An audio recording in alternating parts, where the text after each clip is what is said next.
But Hey. of course, as soon as I close the door, it turns out that there's a baby child in here with me, and she's not happy about that. No, the door must be open. Um, She still hasn't figured out how to open the door if it's not like flush, like if it's just like hanging out of the frame by a crack. Like if she can't fit through the gap, then it's then she just can't open it. Like she'll lean on this side of the door and close it. So she's just like, I don't know how it works. Onion figured it out. Onion's a That's because clever. he is a little man. Onion is a Is he a clever baby boy. man? Well, I mean, he is 7 years old. So he's a baby man. That's like middle age for a cat. You use words. Kinda. I mean, I don't know. It's on the younger side of middle age for a cat. Pauline Scotty was like, he was like adult for human age, and he was still a little baby man. He was a baby man despite also being grandpa. I mean, those are we. I feel like we're juggling different concepts here. Well, Uh, that's the mystery of cats. Cats it's, contain multitudes, I and they are suppose. all yelling, except Yeah. for the feral ones. The feral ones are tend to be quiet. Cat be yelling. Well, how about a bedevil? Ugh. Devil bedevil. Um, I believe this is what we're doing.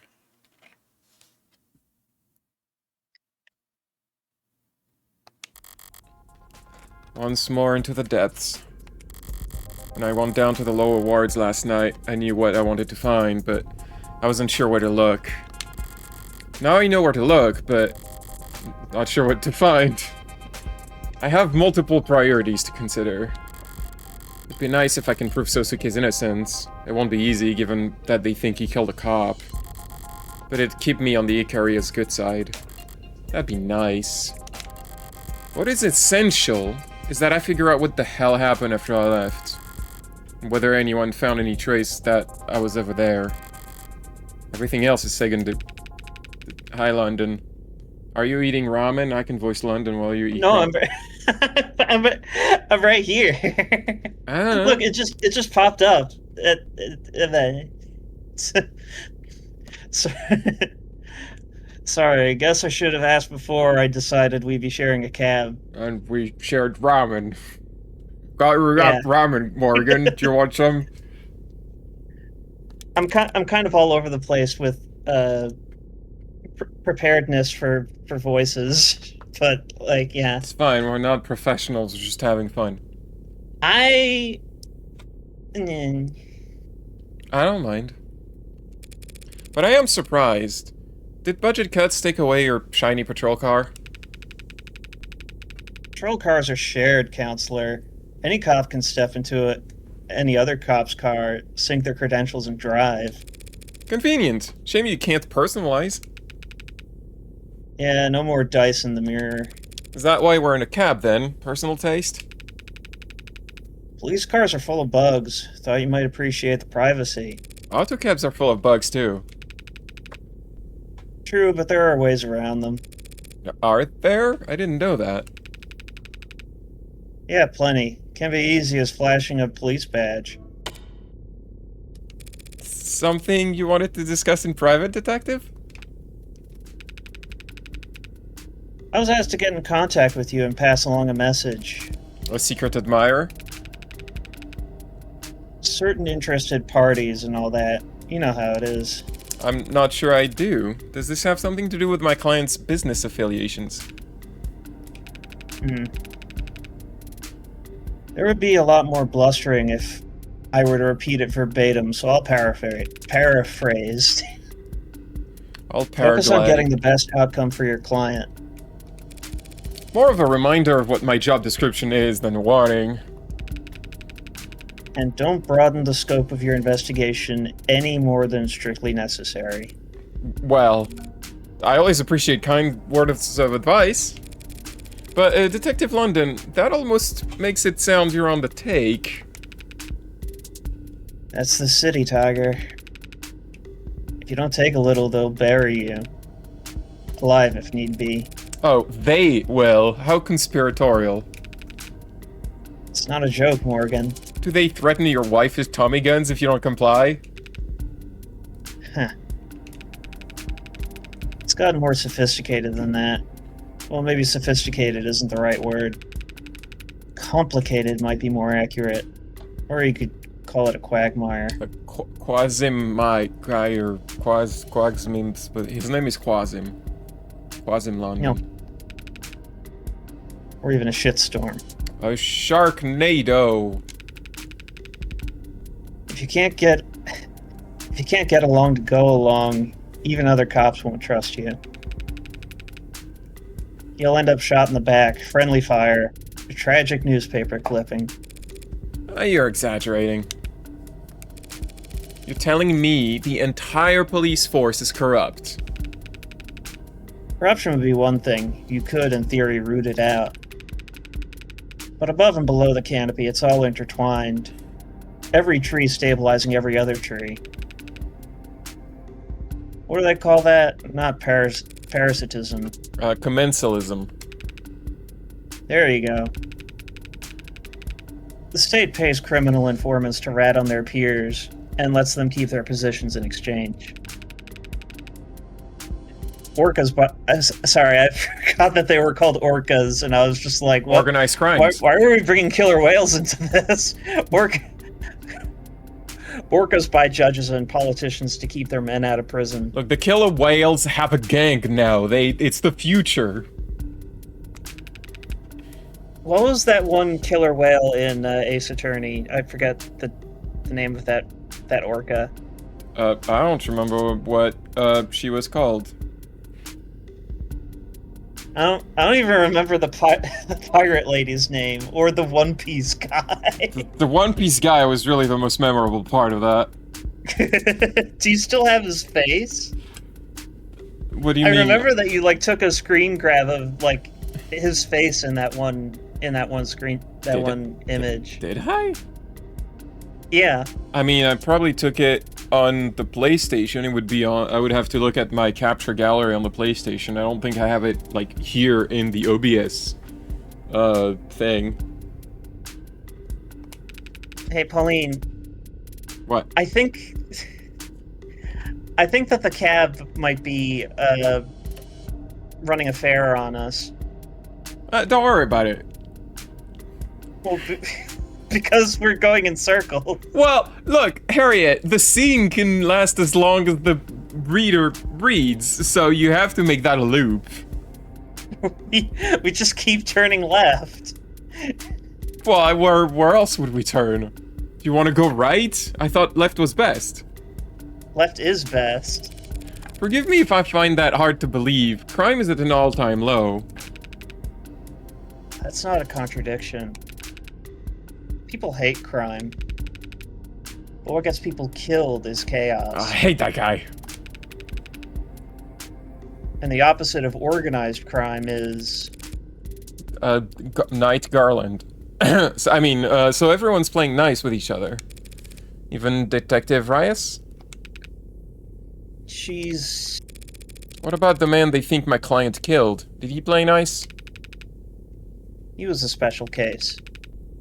You got the brief. You recognize his last name? It's a big city. I don't put much stock into last names.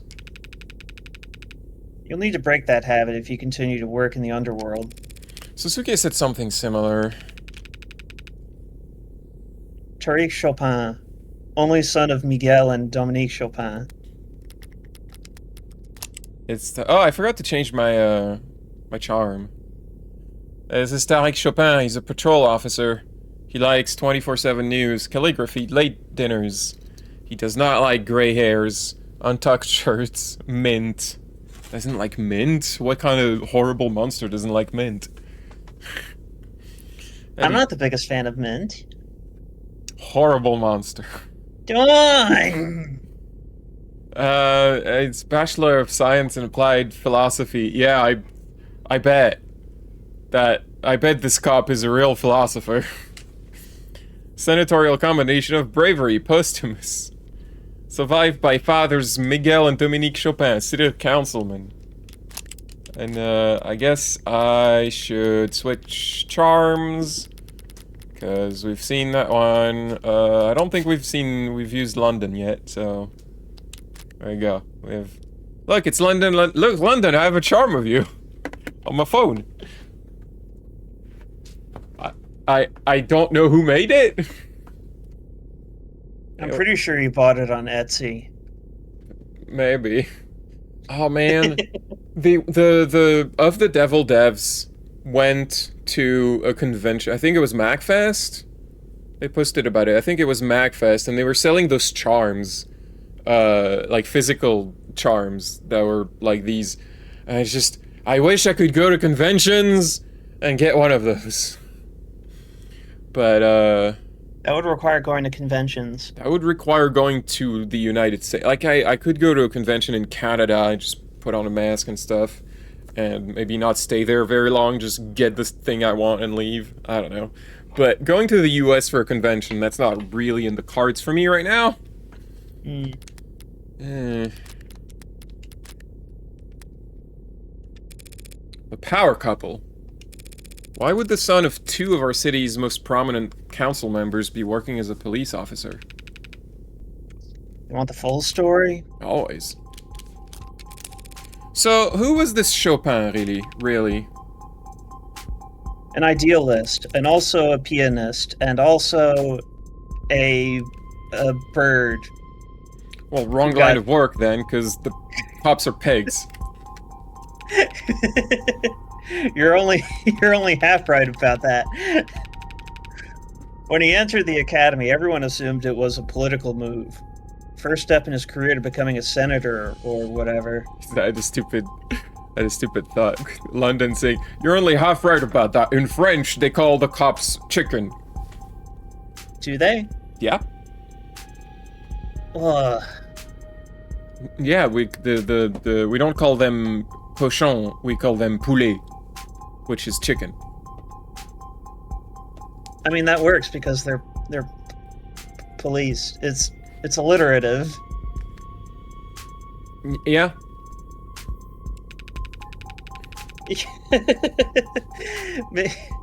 Maybe it was, but anyone who met the guy could tell you he would have made a lousy politician. I'm getting distracted by the baby. I have to let the baby loose. You're saying he was honest. The baby. I have to go get the baby. I just read my line. You can do whatever you want.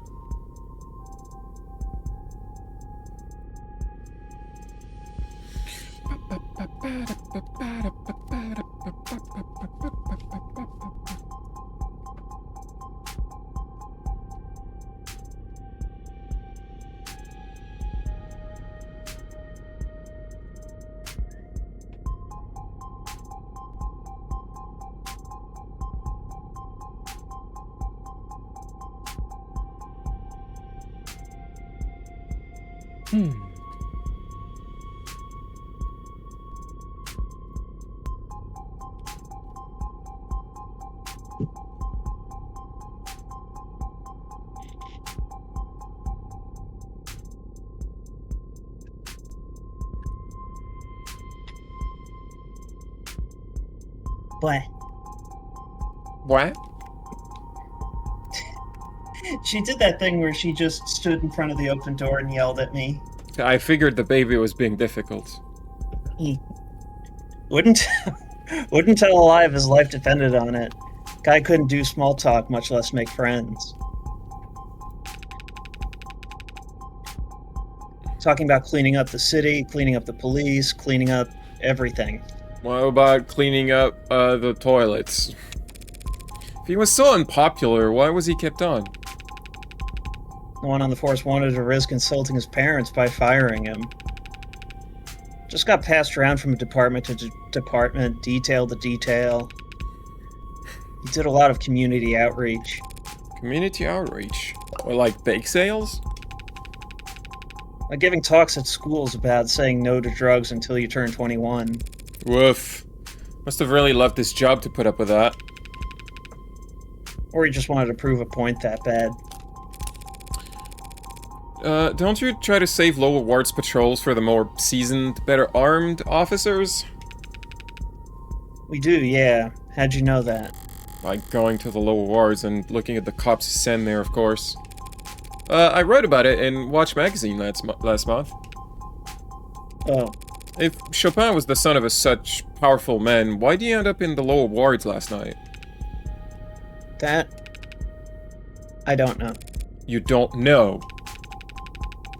By all accounts, he and his partner should have been at least 2 patrols removed from that area. Must have been following up on some other lead. His partner, who's that? The hero who finally arrested the Hound of Icaria, that's who. I'll have to send him a congratulatory fruit basket. Huey Rogers. Pretty bare-bones record, but maybe that'll just add to his legend. Is that how you say it? Huey? How would you pronounce it? Hughie. Yu-Gi-Oh! Yes, his name is Hugi Moto, King of Games. Actually, no, that's a Tem. No. That's okay, never mind. Your pronunciation is better. the moment you just don't want to invoke dual monsters. The moment it came out of my mouth, I was like, nope, that feels wrong. What legend? Taking your client alive. Whacked him on the head with his sidearm, knocked him out cold. Guess it is a small miracle that Sosuke wasn't just shot dead if they thought he killed the cop. Maybe, but it wasn't pure luck. Only thing that did stick out to me in Rogers' record was his shooting score. 41. Out of? 100. You need 40 to pass. I think someone took pity on him when he was tallying up his score. So, he only whacked Sosuke on the head because he was too bad of a shot to avenge his partner? At least Rogers knows his weaknesses. Tell me about Sandor Clegane. What? Huh? Sandor, the Game of Thrones reference. Oh, okay. I don't... He's called the Hound. He's like this really big guy who... half of his face is like burned and fucked up. Look, the Hound of Icaria is a thing we're gonna talk about a lot. So tell me about it. And I'm gonna talk about Game of Thrones a lot. Well, I'm gonna cringe every time. Why? No one actually calls him that, right? Sorry, but I've definitely heard that name circulating around organized crime before. Must be one hell of a bodyguard to have earned a nickname for it. He's a bodyguard? Then, yeah, it must be pretty good. Of course, hound dogs are known for other things besides guarding. Sorry, that was, crude. Don't be sorry. I don't even get enough of the joke to be offended. That also reminds me of, Ku Holland, which is... like, he's another, legendary figure who's called the Hound. The Hound of Cullen. Is he friends with Finn McCool? No, I think that's a different myth cycle. Well, all that makes for interesting food for thought. But, Detective London, if you are working for the Blue Bloods... I never said I worked with the Blue Bloods. It's more of a gig worker type thing, Tiger. I'm friends with everybody. Even me? If you are working for the mob in general, then... how do I know you're even taking me to the right place and not to... Whoa. I may pass a message along here and there, but I'm not... Damn. Hell, no one else is either. Whatever you're imagining, it's not that exciting, I promise. Not that exciting. Sounds about right. Is it like this in every city? Handshakes and gentlemen's agreements behind closed doors?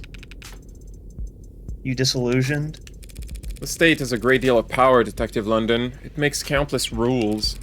Now, I'm a big girl. I know that those rules don't apply to people equally. And I understand the value of criminal informants and the possible conflicts of interest that arise in trying to keep them around. What I don't get is why the state has all this strength, and it won't use it to just wipe the underworld off the map. That's pretty cold logic. I'd expect my state to be far colder. Hey, ever heard this one? A politician, a CEO, and a mob boss are sitting at a round table with a gun in the middle, and this is just another fucking Game of Thrones thing. Is it? Yes, three great men are sitting together in a room. A king, a priest, and a rich man. There's a sellsword that each of them tried to convince to kill the other two. Oh, who lives okay. and who dies. That's funny. So, who are we betting on? The politician, the CEO, or the mob boss? I mean, there's a gun. You would think that the mob boss would get the gun. I don't know. I've never met a mob boss exactly, but I figured I'd go with the person at that table who recognizes a gun for what it is. Bargaining chip? A debate winner. Don't quote laws at men with swords, is it? Yeah, who said that? Some Greek philosopher advising his students? A Roman general addressing the conquered. It's a trick question anyway. Rock, paper, scissors has no trump card. I'm sorry, we There's called no them Joker card. jokers. I forgot last time too. The politician can bring the heavy arm of the law down onto the mob boss if he doesn't shoot the CEO for him. The mob boss can have the CEO's family killed if he doesn't blow away the politician first. And the CEO can't turbocharge the campaign of whomever the politician's opponent is if he refuses to miss the mob boss. Yeah, it seems like you could make the argument to go in the other direction too. You could. So the point the riddle's meant to teach is this. Whoever convinces someone else to pull the trigger comes out on top. Funny. So, in the parable you've set up, the gun on the table is what, the police? A blameless tool with no will of its own? Yeah. Though it was older men than I who set it up. Didn't realize this country's police were so powerless. However do you manage? We used to have a partner that helped us out, a tiebreaker. Because all three of those powerful men would be screwed if a journalist told the world they were meeting together. I've got news for you, detective. Journalists still exist. I could introduce you to one. You could even take a photograph. Well, I know they're not extinct. People will always write. It's just that no one wants to pay them to. Sorry, I didn't mean to talk so much. I think we went around the cab loop like 50 times already. Maybe it's nerves coming back down here. What happened the last time he visited? Something up? Didn't put you to sleep, did I? No. Actually, your 3-seat table reminded me of an even older thought experiment. If God is omnipotent, why does he allow the existence of the devil? That's the problem of evil. Even I know that one. To preserve free will or whatever, right? Yeah, that's the answer most people give. But now I'm wondering if this isn't a rock, paper, scissors deadlock like the one you just described. God lets the devil be so he'll terrify man. Man will always need God's warm protection. And God needs man's faith, which can't be compelled. Of course, most people would also say God's long dead in the 21st century, but we're still around. So that leaves the devil in an awfully strong position, doesn't it? You always picture 3 men in that room, don't you? Huh? Yeah, I guess I do, sorry. Do 55 feminist rosaries for your penance.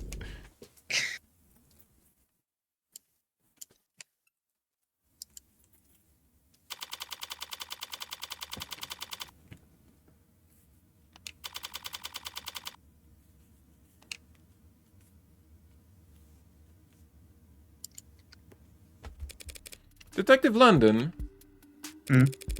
we're definitely not alone down here. But when you reassured your partner that we'd have company, I didn't think you were including blue bloods. Huh. You know, I knew I'd forgotten to mention. What? Well, and she's a liar, babe. Because I never said that. No, I never said that. Oh, come on, babe. That's what she's like. She likes for fun. Because that's what I call you, babe. It's a pet name. You like it. No, don't hang up. Don't hang up, baby. Don't hang up. Of course I do. We gotta get to work, Han. I'll have to call you back, babe. Something just came up. London, what is this? London, who is this? Counselor Morgan, this is Adelaide? Adelaide. I guess that's a name that I've not seen before. This is Adelaide Han. She's a blue blood. Hey, I'm a perfectly legitimate career woman. You're speaking to a Sionist security site manager. If you need anything, miss, please don't hesitate to reach out. She gave me her card. Me and my tits will be right here. She gave me her card. It includes her personal contact number on top of her work details for some reason. Real business card. It even has a watermark. I'm not familiar with Sionist. We're a private security and investigation firm. We provide bouncers, armed escort, we catch cheating partners, find runaway daughters, run paternity tests, that kind of stuff. Sorry, but have we met before? Somewhere? No, it can't be. I'd never forget a beauty like you. She's the Hound's lawyer, Han. Oh, seriously? She works with this copper-headed scumbags. So we're mortal enemies, that sucks. Another life then, eh? I'll still play nice if you will. This is Han. She's a site manager, Sionist security. She likes new furniture, silk clothes, and dimple. What's a dimple?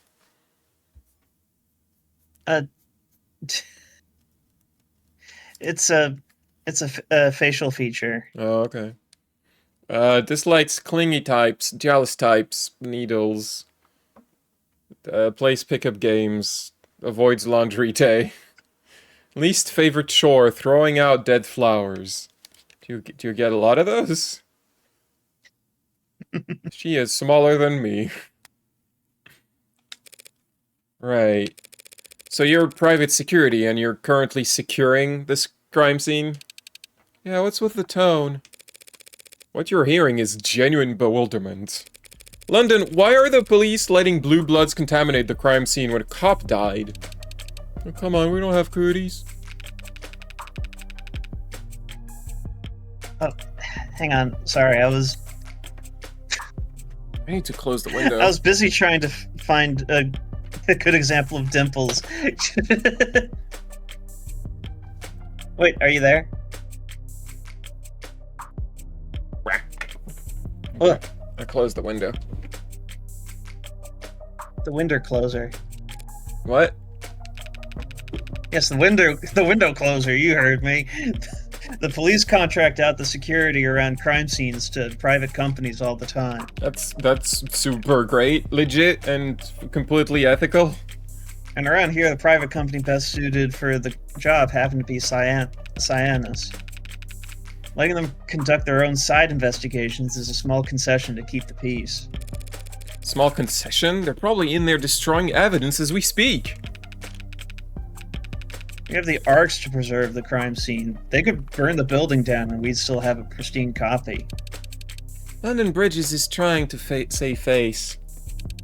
That's not his name, but whatever. The police couldn't keep this crime scene off limits without our help, and he knows it. Gremlins would be smashing their shiny cameras and popping their expensive tires round the clock if we weren't here. Little ward kids take out drones by tossing shoes at them for fun. Is that why you see shoes hanging off of wires? No, I don't know why that happens. It's just a thing teens have always done for fun. I've never done that for fun. Mystery solved? Fine, maybe the cops and blue bloods are all consummate professionals who never even bicker. But what kind of impartiality can I expect coming here to defend a Nicaria? Well, you might get some ugly looks from those with less chivalry, but no one's gonna get in your way. We know how defense lawyers operate. We know damn well how you usually win. No one's gonna do anything that'll let you warm out the Hound out of his life sentence on a technicality. You sure you wouldn't prefer that? To have him back out on the street so you can take another shot at him? Oh, so flattery, that's how you flirt. What does that mean? You think we'd ever manage to gun down the Hound of Icaria in the street? Shank him in a holding cell? Blue Bloods took him alive just fine the other day, didn't they? Yeah, and look at what happened to them afterwards. So you won't tamper with a crime scene just because you want to make sure the state lobotomizes Sosuke for pentuple homicide. Yeah. I mean, we also literally get paid good money to do these kinds of jobs, so we have a reputation to maintain. Rate of 5 stars when you're done looking around, Kay? I'll be sure to leave a glowing review. So this is the main entrance. Front door looks about as heavy as I remember, but it's unlocked. What's that? How was this door found? Chopin and Rogers were the first officers on the scene responding to gunfire. Someone heard that? Good thing I cleared up fast. Check the area, then enter through the front door. The door was definitely locked when I arrived. But I didn't lock it behind me when I left. I didn't have any keys. Admiring your handiwork, this is a sign of scintillation. Who else would Blue Bloods trust to secure a Blue Blood building? How does it lock? You never used a key before? I want to know how the lock functions. Does it lock behind you automatically? That's a good question. Looking to buy? Because I could set you up. It is a good question, Han. Why don't you answer it? Yeah, this model locks behind you by default. You need a key to get in if someone doesn't unlock it for you from inside. Physical key? Physical keys can't be hacked. Or overridden by a police badge. Some people consider those useful features. Is that why the door's ajar? It looks like the lock's been destroyed. Was it found like this? Yeah, for as long as the ARX has been set up. So a lot of the evidence that we're gonna get in this case, not those, but a lot of them will have like red notes, which are like thoughts that Morgan has that are things she probably can't say out loud because that would out her as being like the murderer. Trey definitely had to unlock it to let me inside. I didn't think to see if he had locked behind me after I left. Which I guess doesn't really matter because it locks on its own.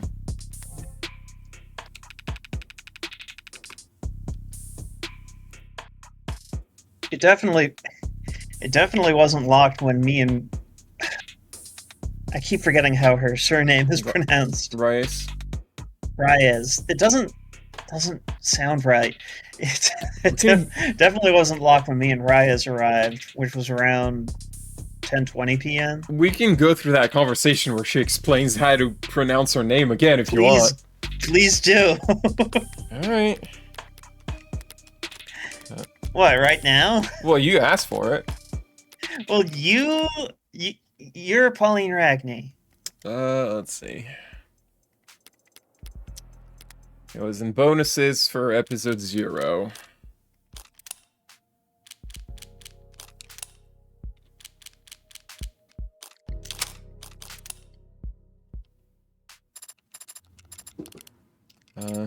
Well, your full name. How's that pronounced? Like how I just said it? Farah Reyes. Farah Reyes. Reyes. See? That's how she says it. I'm taking a screenshot of that. Anyway, load.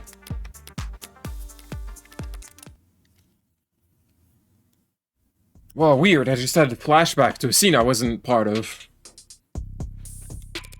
Hang on, you and Reyes, what were you the second officers on the scene? That's right. We weren't far when the 10999 went out at 7:15. 10999 is just like the code for a cop that got, like, deaded, killed, shot to death. Like, they all have, like, biomonitors, and if one of them, like, stops, it sends a 10999. Long way from Precinct 254, isn't it? We were in the area. Awkward. You want the tour, then? Actually, I'd like to check out the alley first. You know the crime scene's on the 3rd floor, right? Yeah, but it has a window that opens to the alley, doesn't it? I just prefer to start from bottom and work my way up sometimes. Sure, we can start there. Just be careful with your step if you like those boots at all.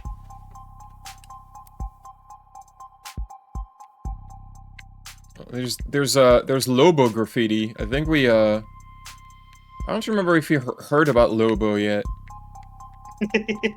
we we talked about him. Yeah. When the name came up. Yeah.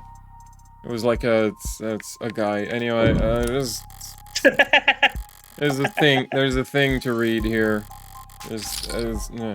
Bombing rolled out in University fire. This university that got bombed. And no, the bombing was ruled out. There was no bomb. Bombing ruled out. It was no bomb, actually. It was cooling systems failure. It didn't get cooled good. The Witch of the West. Each incident appears to have targeted data infrastructure. Someone's hacking the places, I guess, to destroy them. Hundreds of thousands of files related to student debt. All of it non-recoverable. Oh no!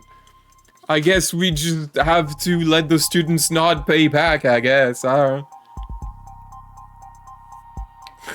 We're reaching out to alumni as quickly as we can to try and piece their record back together, but frankly, a lot of them have been less than eager to speak with us, and we may have no choice but to re-examine payment plans for our current students' tuition. Weird, no one wants to tell us what they owed us.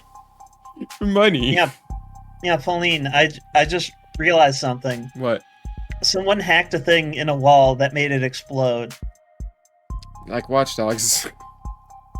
I was gonna say like Ada Wong. I mean, I guess, Federal agents, are involved now. They're frustrated with the so-called witch.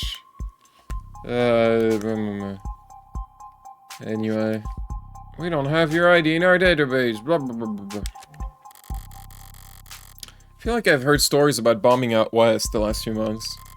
I didn't know they all been attributed to one person, or that they're now calling them the Witch of the West. There's no mention of victims, only data centers being targeted. But clearly the switch is hitting someone where it hurts if they've got, now, the feds involved. What really stands out here is that the federal investigators are getting involved. Most national security agencies were absorbed into the military-police complex decades ago. That bureau survived, but it's a mere fraction of the size it used to be. Very different in its function. Their modern reputation is that of attack dogs, deployed by the Senate to make examples of political targets. I can't say I like the idea of them being out there hunting for serial offenders. I'll be fine. They're chumps. It was much darker last night than it is now, and I only took a quick peek. But even so, this... Looks like it's been moved, huh? Yeah, was trash picked up last night, perhaps? Checking the model number on the side. Looks like the dumpsters of this make haven't been picked up by the city in a decade. I didn't realize there was DRM on trash cans. Hey, it's a heavy model, tough to lift, even if its wheels weren't broken. And designed for containing industrial waste, how it ended up here in a residential district is... Isn't that hard to puzzle out, is it? It was cheaper for the makes to dump their shit on us than it was to haul it into a landfill. Is that why I can see markings on the ground there? From leaks? Oh, you really are a tourist, aren't you? I've been in the lower wards before. But only at night, right? Rain's dirty down here. Stains the ground whenever it falls. Acid rain, like from the history books? Not quite that bad. Just smog combined with precipitation combined with the charms of the city to make. Dirty rain, like I said. Lower Ward spring water. There's a shot named after it. Tequila and pickle juice. Ugh. So is the dumpster empty? Let's see. Hey, grab a glove if you're gonna... Yeah, it's mostly empty except for a bunch of scrap metal at the bottom. Explains why I can't get it to budge. Careful, if you get your toe trapped under there, don't look at me to help you just because I'm modded. Are you saying you couldn't budge it either? I could if a girl was cheering me on. Okay, London, thanks. Don't know what I was expecting to find, really. Now just watch it so you don't... let the lid slam. There's a dumpster. It makes a very unpleasant sound when the lid falls down. Sorry. God damn it, London. Damn it. This fire escape would lead right up to the crime scene, assuming it doesn't come crashing down once you step onto it. It's missing the ladder that would connect it to the street level. You're violating fire code with this tetanus trap, Han. Building inspection's not my department. Besides, who'd want to climb up a burning building? Firefighters. You're funny, Bridges. Even a copper firefighter wouldn't risk getting singed to save a lower ward's property from burning down. As a reminder, when they say copper, they mean android. They don't mean cop. They don't mean police officer. An ad could probably make the jump up there. Ads are heavy. If an android leaped onto that, the whole mess would probably come down on top of them. Is there any comment? No comment from Morgan on that one. Yeah, modders are heavy too. Hey. Looks like the only way up into the building is through the front door then. Alright, I'm done back here. So I think I've seen everything I, Oh, that's right. I was standing here last night when...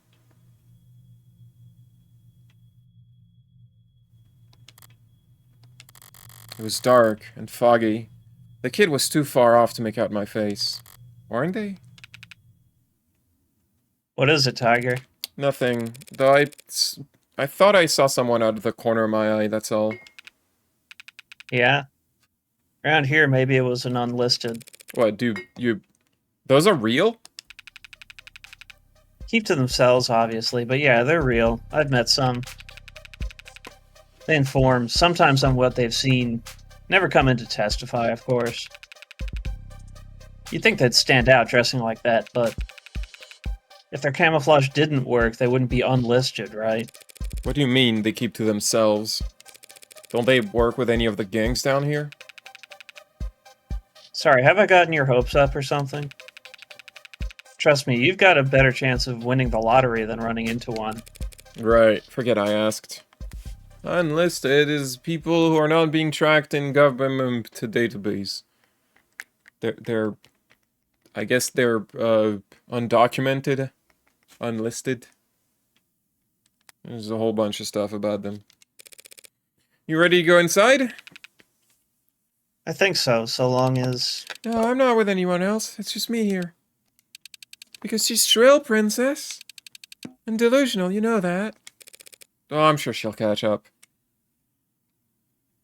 She's got, like, 50 girlfriends to, deal with. I don't know. So you were saying this used to be an apartment building? Somewhere between that and a long-stay motel, yeah. Blue Bloods didn't deviate far from that model when they took over. They call rooms like these vaults, places to stash away a lover, witness, debtor when there's too much heat. Gone through all these vaults, I take it? Cyanus helped us with that last night, yeah. Bringing around master keys, clearing out every possible hiding place. Didn't find a red-handed killer hiding anywhere, did Sorry, no. So this is the Blue Blood So is this a Blue Blood's forte then? Securing people, places, and things? You could think of it that way. Guess I always assumed gangs made their money through drugs. Well, the Blue Bloods do deal here and there. But narcotics has been a rich man's game ever since the CDCA rolled in. If you have the funds to ride the gray wave the way House Icaria does, you can make a killing. They've got the market cornered from black to gray to white to pure green profit. The Blue Bloods hate that they have to make do with all the scraps the Megs and the House didn't bother producing en masse. Professional jealousy, how ugly. Why can't these underworld overlords just bury the hatchet, get together, and screw over the consumer like reasonable people do? They've tried, if you believe the rumors. About a year ago now, there was some kind of meeting, an olive branch from the Golds to the Blues. Apparently the Blue Bloods had a product that the Icaria wanted to distribute. The Icaria sell legal drugs now, though. What kind of product would the Blue Bloods have that the Icarias couldn't manufacture? Not sure. Maybe that's why it went south so fast. Blood was spilled in less than an hour. The Icaria aren't the type to keep negotiating after being spat on like that. And so the Blue Bloods remain firmly planted in their lower ward niche. They might not like having to take the low end, but they are filling a gap in the market. And that's every proper capitalist calling, right? Besides, the workers certainly appreciate the protection down here. Workers hire Blue Bloods for protection? All that stuff is legal, so long as they're licensed, isn't it? Legal? Yes. Respectable? Most would still say no.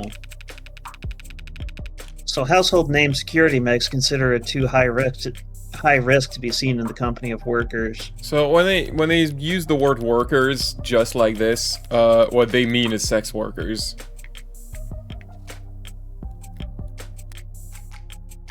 Which is a little confusing to me because workers are a thing. I don't know.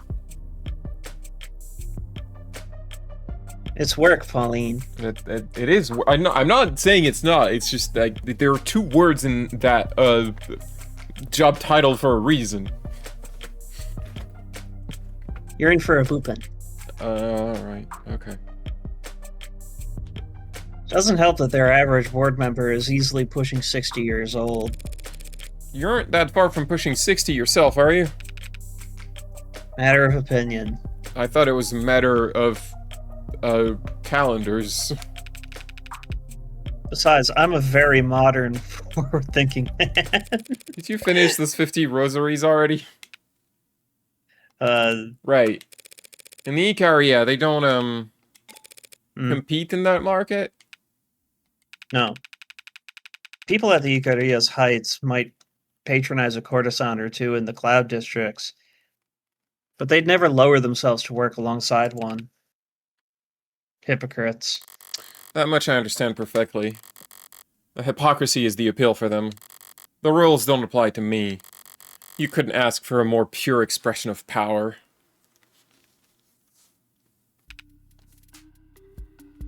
Damn it. Worse than I remember. Like a demon tore through this place. Or some kind of devil. Seriously. What the hell happened here? That's what we all get paid to find out, right? Yeah. I've definitely got head start on the rest of you, though.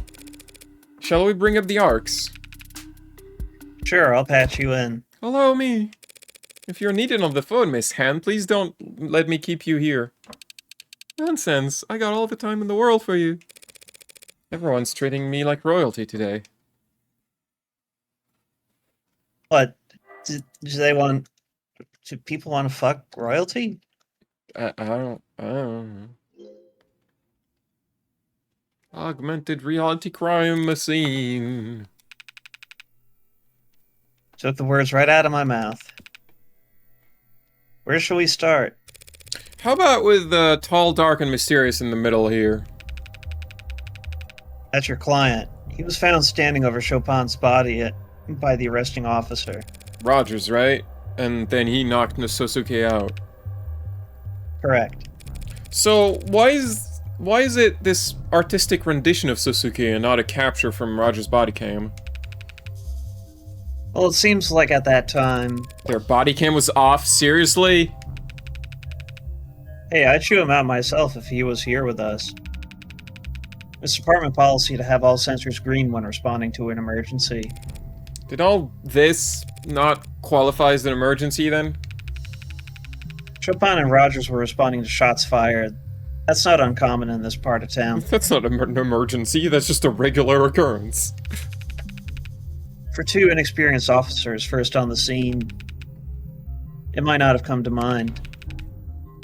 At least Chopin could use that excuse. Rest in peace. Rest in pieces. But apparently Rogers requested replacement body cams nearly every week.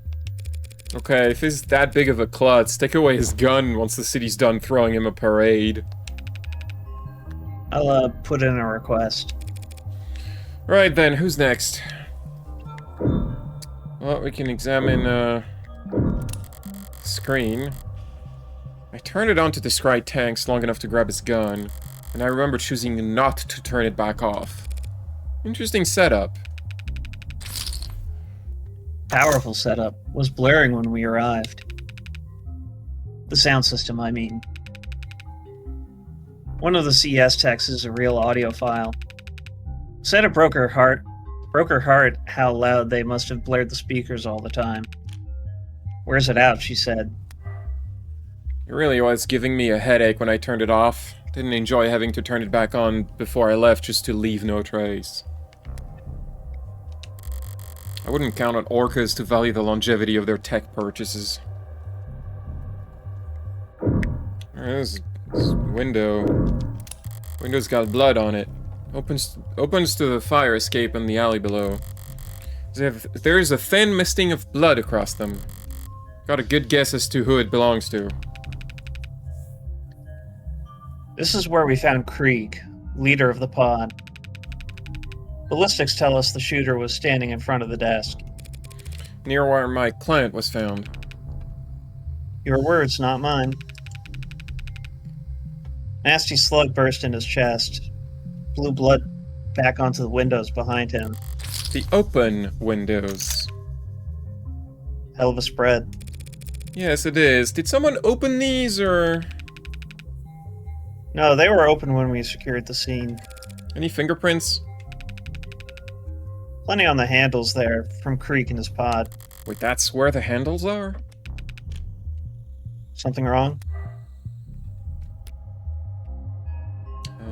Oh, she doesn't have thoughts on that one. Definitely, but how the hell could I explain why I know that? No, sorry, I guess I'm wondering about the keys around his neck in the arcs. Oh, well, one was a master key. Could unlock any other door in the building. The other key we eventually paired to a small safe in his desk. Empty, though. Suppose that's all irrelevant, since he apparently died with the keys on his person. Yeah, they caught my eye too, to be honest, but... Not every detective's instinct pans out. So who was this guy? Curious? Only professionally. I don't care what he was before I killed him. Criminal record dating as far back as it goes. Sealed when he turned 18. What makes you so sure he has a juvenile record, then? The more experience these guys get, the more time in between their arrests. Pattern I'm seeing, he was pretty damn experienced by the time he was of age.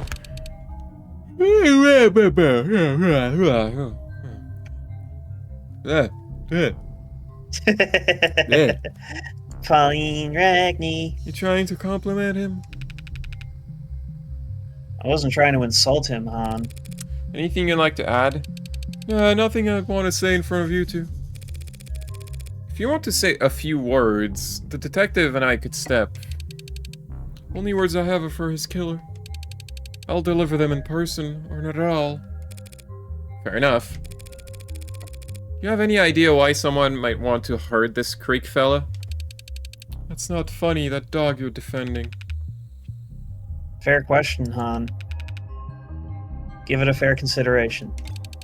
Besides the Ikaria, the rust of our the city's finest. No, Creek was charismatic and driven. Plus, he made us a lot of money. No true blue would want him gone. Bloodthirsty Ikaria soldier he was interrogating, however, probably wasn't a huge fan. What about family? This is getting old fast. Younger brother's listed as next of kin. Leave his brother out of this. Hell, leave me out of this. Rooting through a person like you're picking at zits. Well, seems he's out of town anyway, taking summer lessons at How Marine are you?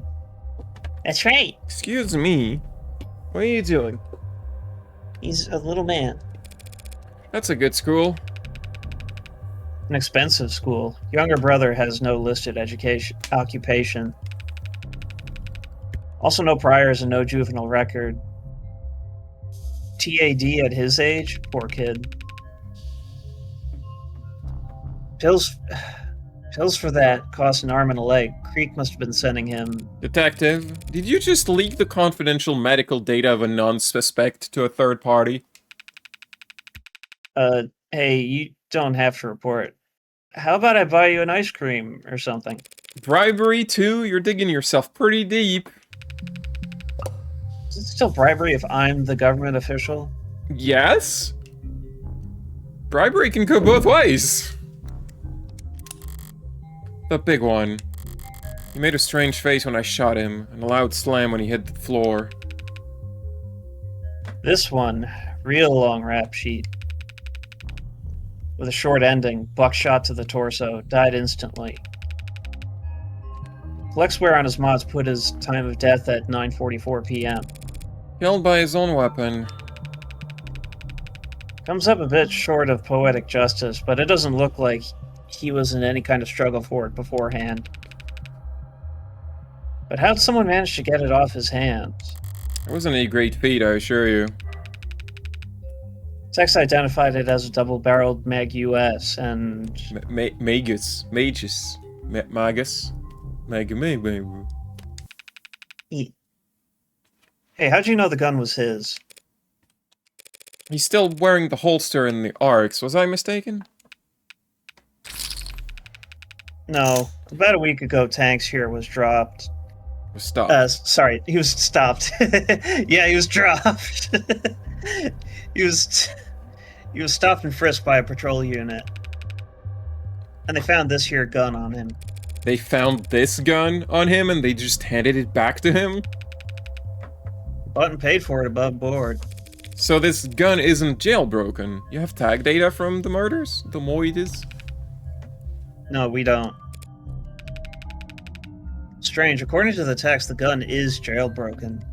What happened between last week and last night that he'd get the tag stripped off? Let me just look at this. Horribly gaudy, but got the job done. Last I saw it, I'd left it in Sosuke's waistband. Something that made him think this piece would see action soon. Blood loss from the neck. Even I can tell that much. Stabbed with a bladed weapon right near the carotid artery. Carrots? Yes, carotid artery. Carrot artery. Very efficient. Not the kind of kill someone could make without prior experience. My client's a humble bodyguard. Come on now, I know you got a job to do, but you'll shame him if you don't let him take credit for this one. Miller was no joke in a fight. To take him out with one clean stab to the neck using his precious signature katana? The hound must be itching to brag about it. I'll defer to the medical examiner on this matter, thank you very much. What do you mean? Sato said the same thing. Katana to the neck, in not so many words. Is Miller's blood even on the katana? Even if it is, why would the medical examiner assume the katana was used here when my knife is as much better fit for My knife. Where is it? Where? I gave Sosuke the knife before I left. It should have been found on him when he was arrested. It should be somewhere in the Arks. You looking for something, Tiger? If they haven't found the knife and I ask about it anyway, that means admitting that I know something is missing. If I tell them Sosuke mentioned a knife that only the killer would know about, I'd be ruining my case before we even enter the courtroom. Or worse, pointing the police in the direction of the knife's real origin. I have a point. Me? What's your point? A stab wound is different from it's different from a hacking wound or a slicing wound. How the fuck do you stab someone with a katana? Well, with the tip of the sword. You know, like Sephiroth. I hate to bring this up, but the katana's not really much of a thrusting weapon. You can use it that way. It's just not. Well, I think if we eventually we'll get their autopsy, I think, and like I think the point you're making is going to be addressed. But like the main thing that they seem to be saying is that, well, the katana was the only bladed weapon they found on the scene. Therefore,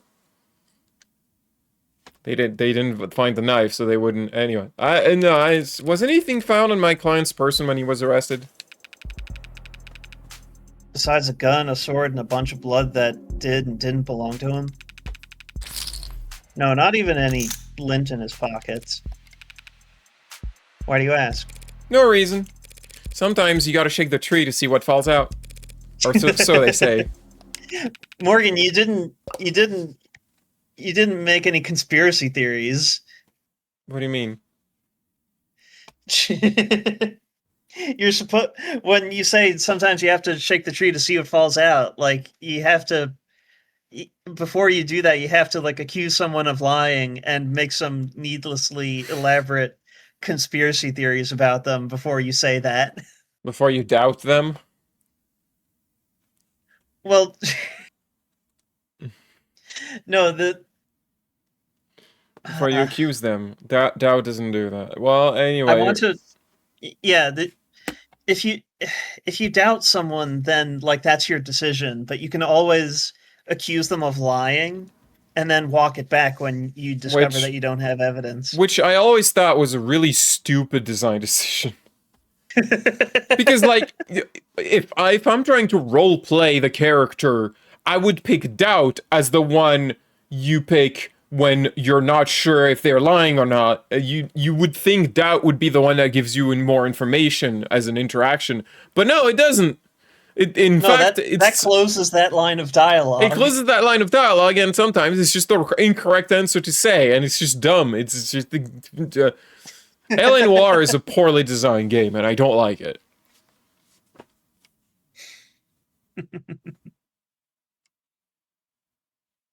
I've been there. Something must have happened to that knife. It couldn't have just disappeared. Not from a crime scene locked down like this. I'll need to find it, but I can't just go looking for it. Is it what it feels to play with a handicap?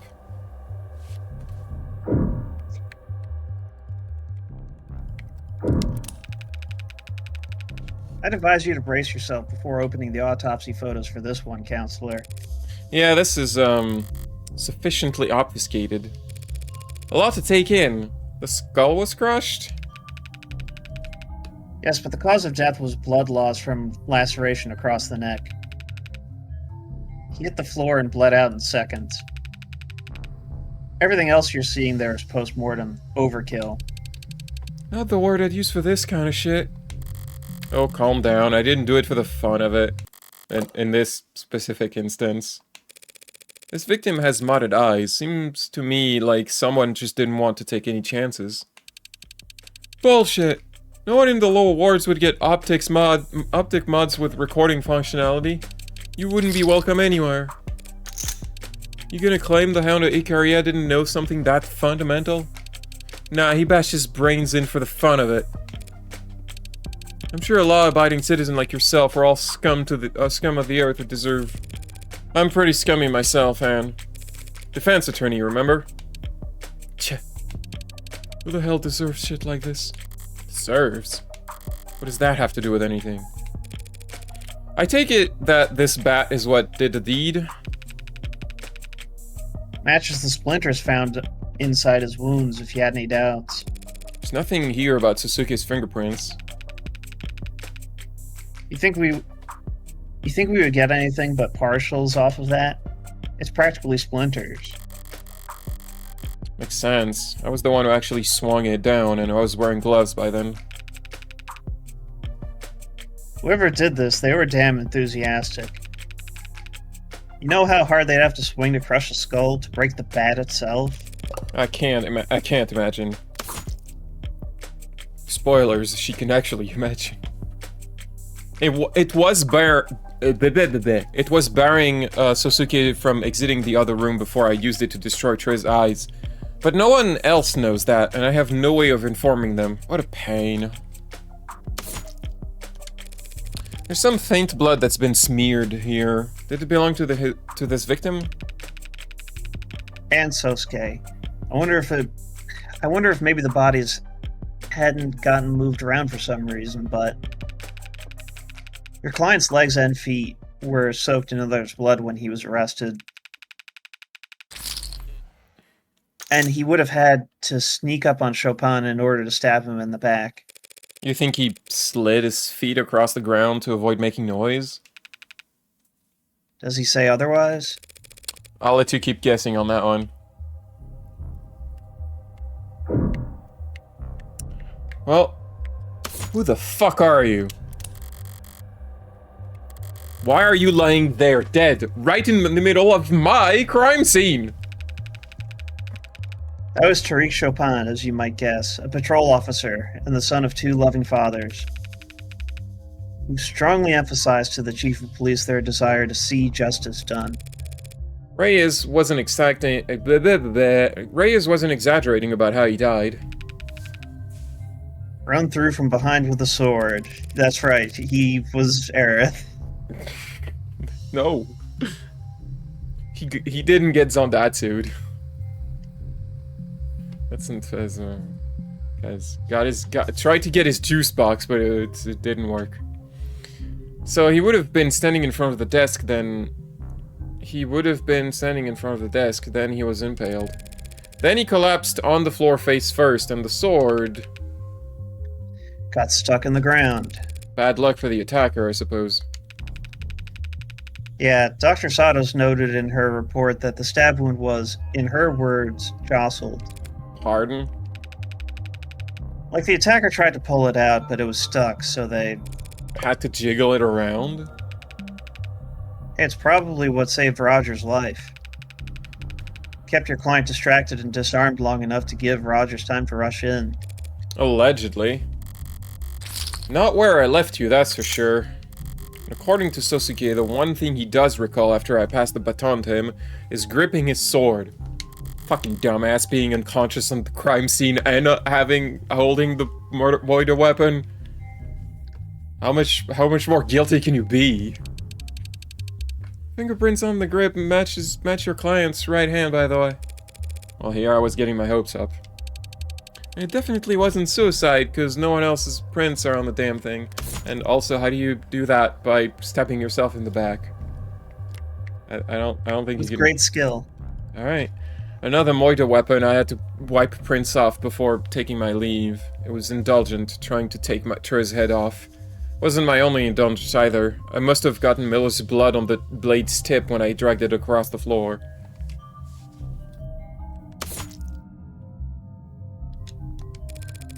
I ruled out suicide once I saw he was stabbed in the back, thank you. There are papers scattered underneath his body. Did I knock them off the desk at some point? Maybe when the tall one hit the ground?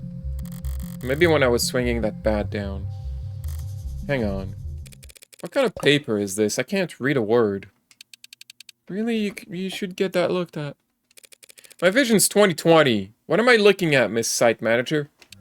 Those docs are internal business, ma'am. Nothing to worry your pretty little head over. How do you know they're internal business if we can't read them?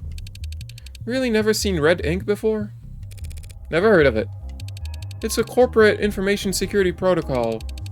Files with special flags trigger specific print command if you try to make physical copies.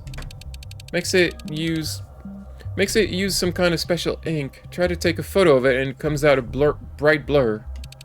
Paper's special too. Too much heat, humidity, becomes illegible. Corpse bleeding out on top of you is a lot of heat and humidity. So these documents contain confidential data that the Blue Bloods wouldn't want getting out. What do they say in the movies? Can't confirm nor deny that. And if I subpoena the data? Do your worst, we got lawyers too. Unlike your client, they've got all the time in the world to stall. Besides, you and I both know exactly what the Hound's motive was. And it isn't written in those pages, it's written all over his busted up face. Sure. But you won't mind if I copy down whatever I can anyway, right?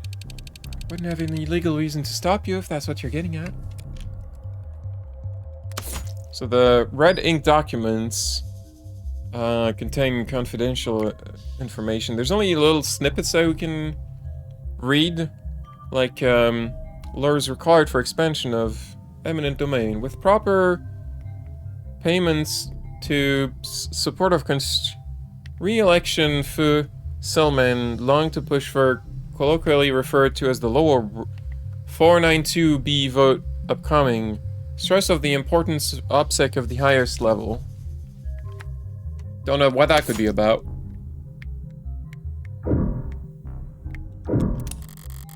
Through this door is where they were keeping Sosuke and where I let him off the leash.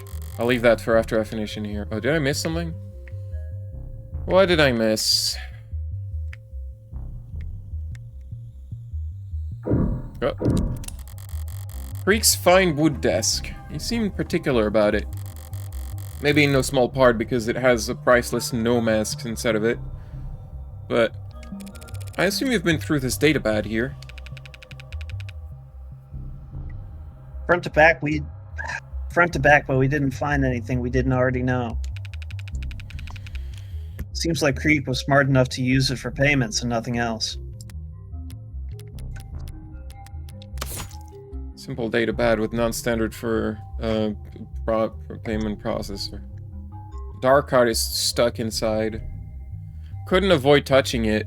I had to at least pretend the dark card would work. I did wipe my fingerprints. How do you manage that? Even gangsters need spreadsheets. Hence the paperwork you see scattered around. They really did everything by hand? PPP is what they call it over in organized crime. Paper and pencil protocol.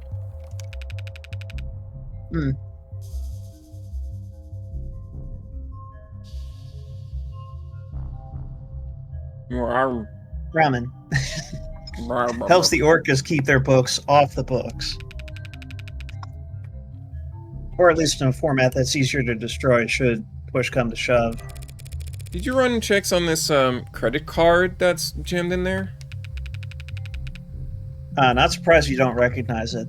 There's a dark card. Wow, tell me more. Wow, tell me more! It's an untraceable wallet in the palm of your hand. I would hope any wallet could fit in the palm of your hand, detective. We really can't find the owner? Can't trace any of its transactions? Most we can tell is the datapad registered calls to dark card networks at around 9:40 p.m., but it timed out. What does that mean? The transfer didn't go through. Either someone got cold feet or they forgot their password. Happens to the best of us.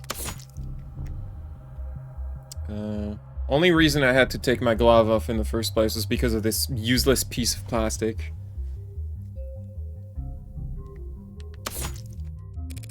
By the way, why is this cloth being flagged? Not sure. Forensics didn't find any blood on it. Who flagged it? Lady Rockford herself. Could be that she fat-thumbed it. Yeah, I'm sure it's nothing. Alright, now we can check the door. Feels like that's just about everything, right? Oh wait, no, I forgot a thing. Shit. Stay. Hold up. Hold up. Hold up. No, I just remembered there's a thing that's like right there. Paper scattered all over his desk. Suppose I'm partially to blame. I didn't exactly memorize his setup before I started searching the mask. What's this? What'd you find there? A note? Note scroll onto a small piece of paper reading M. Icaria. Handwriting is by and large a match for other documents penned and initialed by Creek found at the crime scene. Looks like Creek's handwriting from the other files I've seen. M. Icaria. Looks more like M. Icaria, actually. He's dead, London. I was gonna let the spelling mistake slide. Right, sorry, but M? That's gotta be Makoto, right? You know Makoto? I know he's the Ikaria's heir apparent. From what I hear, he's an appropriately frightening young scion. He's really quite something. Well, why would his name be on Creek's desk? He was Creek's real target the other day. Sosuke was some kind of consolation prize. Betty and the Hound was a consolation prize? These punks had their sights set high. Yeah. Like no one taught them not to stare at the sun. Okay. Looks like that's everything in here. Well, I don't envy either of your war clothes. It's a mess in here. It's a lot of blood, that's for sure. I'm impressed you haven't gotten nauseous, miss. I'd be right at home here if you all weren't poking your noses around. Shoot, I just remembered. I'll never hear the end of it if I don't check in with my partner after saying I would. You too good to keep going if I step out to make a call? A call? Is your partner your mom? And is your mom blind? Send a text. Thanks for your understanding. Maybe he was the one with a weak stomach. You sure to let me know if you're feeling faint? I can keep going. We're nearly finished anyway. I'd stick to the arcs if I were you. Nothing behind that door that's better seen in person. You've been such a gracious host up until now, Miss Han. Why the cold feet now? It's ugly in here. Uglier than this? Different kind of ugly than... It's all in the eye of the beholder.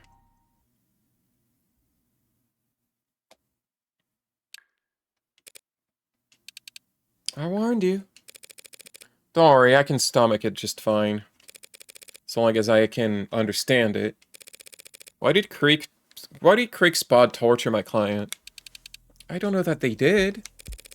Suzuki told me they electrocuted him, hon. They probably just grounded him. Low-grade current applied every few minutes. Stops most mods from rebooting. So no SOS pings, no adrenaline bursts pulled out of his ass. And the pliers, hammers, and syringes... What? That's Morgan.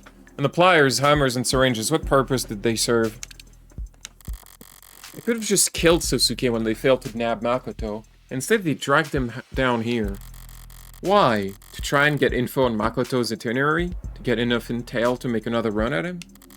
If there are any answers for me in here, I'll need a grout scrapper to find them. Or grout scrapper. Grout scrapper. Say that 10 times fast.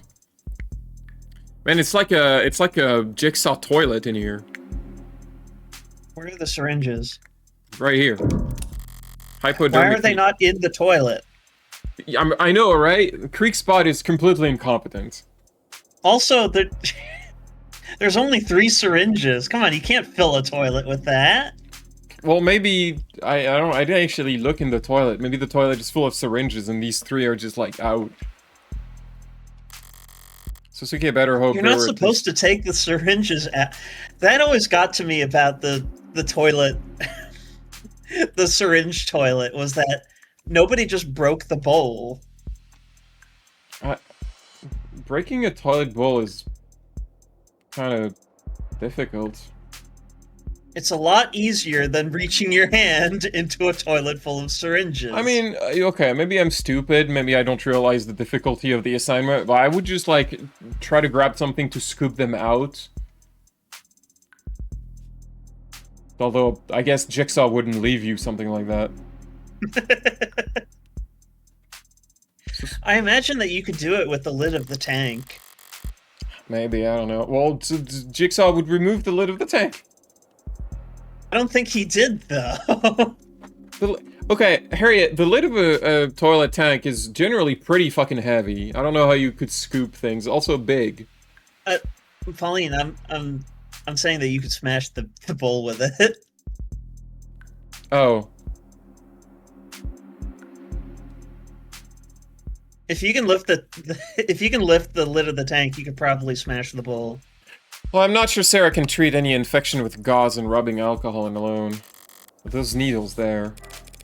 The design of these needles seems a little odd. Well, someone will tell you sooner or later, so... They're projectiles. Load them up in a gun and fire away. Sosuke was captured by men wielding needle guns. They have truth serum in there. Does Science Security have any peacekeeping tools they'd like to disclose as having recently gone missing? You're crossing up the wrong pipe. Creed could find tools all on his own. And we're not that kind of operation. An operation where the right hand doesn't know what the left is doing? More like the right hand's just been washed, so if you have to handle some garbage... Science is that legitimate? Why aren't all the blue bloods working illegal jobs then? Not enough positions available. You gotta earn like hell to be considered on a job like this, on this side of the fence. Creek and his pods weren't bringing in that kind of money. They like Creed's pods where it was. Who's they? Upper management. Mask is a death sentence, crafted specifically for one very special customer. I don't remember what voice I gave Creek. Also, I just have like 3 voices in me, so a lot of people are just gonna have the same fucking voice. Did upper management like Creek? I'm just a humble site manager, miss. I wouldn't know. Sure. So do all these needles contain anesthetic? No, there's also stimulants and barbitocene, which is a hypnotic drug, I guess, for stuff. Like the truth serum. You can get sued for selling it as such. It makes you talk, doesn't make what you say the truth. Yeah, that's that's exactly the point. Like truth serum just lowers your inhibitions and makes you compliant. It doesn't mean that you're forced to tell the truth. Well, good luck. Or that you even know what the truth is. Good luck, because my inhibitions are indestructible. So they wanted Sasuke talking, but what did they ask him? If a client can't remember or isn't willing to recall, there's really no one else alive who would know, yeah?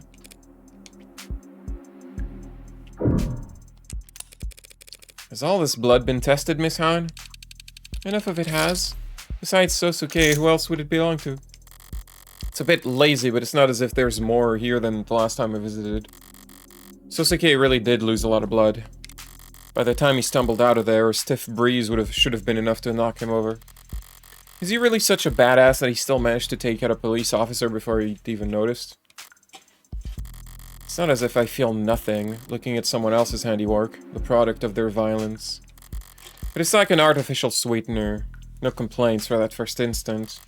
Then the aftertaste comes. Empty calories. I'll just be hungrier again later. Faster. Best to stay disciplined.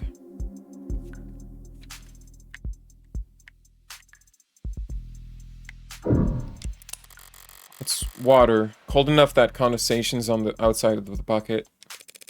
Is that water for sponge baths? Just a simple way to keep a guest from dozing off. Temperature shock almost makes caffeine look like a sleep aid. That's what... That's what all the buckets of ice were for in the screenplay. Not the screenplay, the stage play of The Room. This coming... I still don't understand why there like 3 instances of buckets of ice being thrown on people. I don't. It's coming after you claim you don't know if Sosuke was tortured? You know what that other bucket's for, then? I know you said you got a weak sense of smell, but do you really need a hint there? Ah. But then, this last bucket here is... What is that, trash? Cloth and rope. Bindings. Or bandages. See, they were nursing him back to health. I'll run your theory past Sosuke next chance I get. This must be what they were keeping Sosuke tied up with. Body cloth bindings, found inside the room where Sosuke was held. Stiff with dried blood and clearly cut with something sharp. They would have had to use something, yeah. This door doesn't even lock. Not after I removed the bat bearing it from the outside. So he was brought here, tied up, questioned. Then he breaks out, bursts into the next room, cuts up 2 of his captors and blows the other 2 away. That's what you think happened? That's what it looks like. And then what? Chopin runs in and turns his back on a violent criminal? Don't strain yourself trying to make it sound improbable. Cops are dumb. If the hound crouched in a corner, he'd have his chance soon enough. Hell, he probably just played dead. Walking into that scene out there, you think some patrol officer would go around checking pulses? Why would my clan go to all that trouble to get the jump on an officer? Why not just run away? Why not just ask him for medical treatment? Because he was standing in the middle of the 4 men he just killed? Ugh, I know that Sosuke had no logical reason to attack Chopin, but so what? Even Sosuke himself says he would have been acting on instinct. Would instinct tell him that Chopin was in between him and his escape? I'm getting a headache, but it's not from anything sensory. I should know more about this crime scene than anyone. Why can't I piece it together? If I can't piece it together, the cops will never trace any of it back to me, right? So why do I feel so ill at ease? Okay, thanks for your patience, ladies. Did I miss anything? Nah. Oh. Would you have felt better if you had? I'm going to head out now. Actually, I've got a long day tomorrow. You're going back by yourself then? Are you sure? I could get you a ride out of the neighborhood. I'm sure Miss Han here has already made sure that we'll both get out of here without any trouble. That is her company's area of expertise, isn't it? Of course. Well, at least let me walk you out. Sure, why not? Safe travels.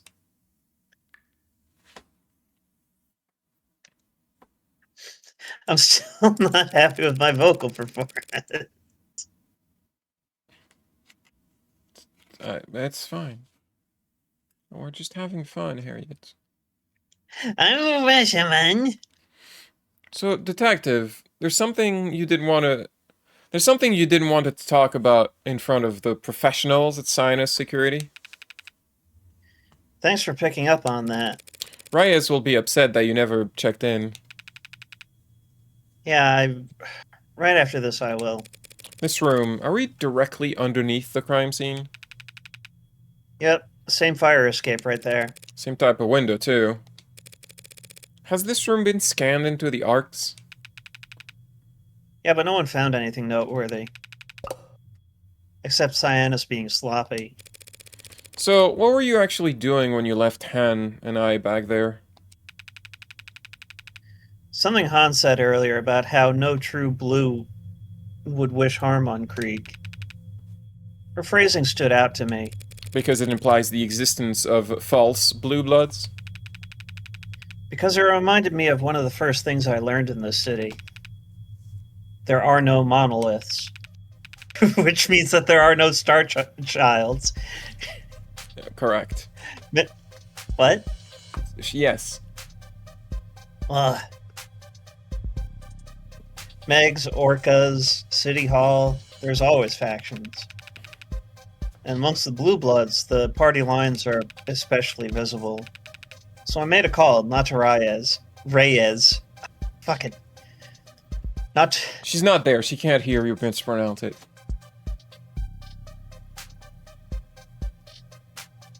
Rey... I suppose it would be Reyes, but okay. And? And I figure I owe you a little hint or two, considering the tone of the last message I delivered. That message warned me not to broaden the scope of my investigation. Getting hints from you might be self-defeating.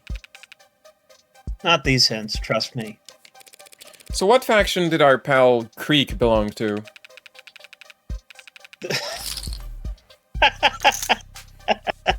What? The Young Bloods. Okay, so they have increasingly like vanishing eyes, giant yawning mouths, and like tiny triangle, not tiny diamond-shaped feet. The Youngblood is like a Rob Liefeld series, isn't it? I don't remember any of the... I remember atop the fourth wall they had a running joke called Youngblood's disease. Oh. Where it causes your anatomy to develop weird things like that, like vanishing eyes and tiny diamond-shaped feet. I don't think I know any of the characters of that thing. Is Cable one of them? That was a joke that I was hoping at least SGF would get when we were talking about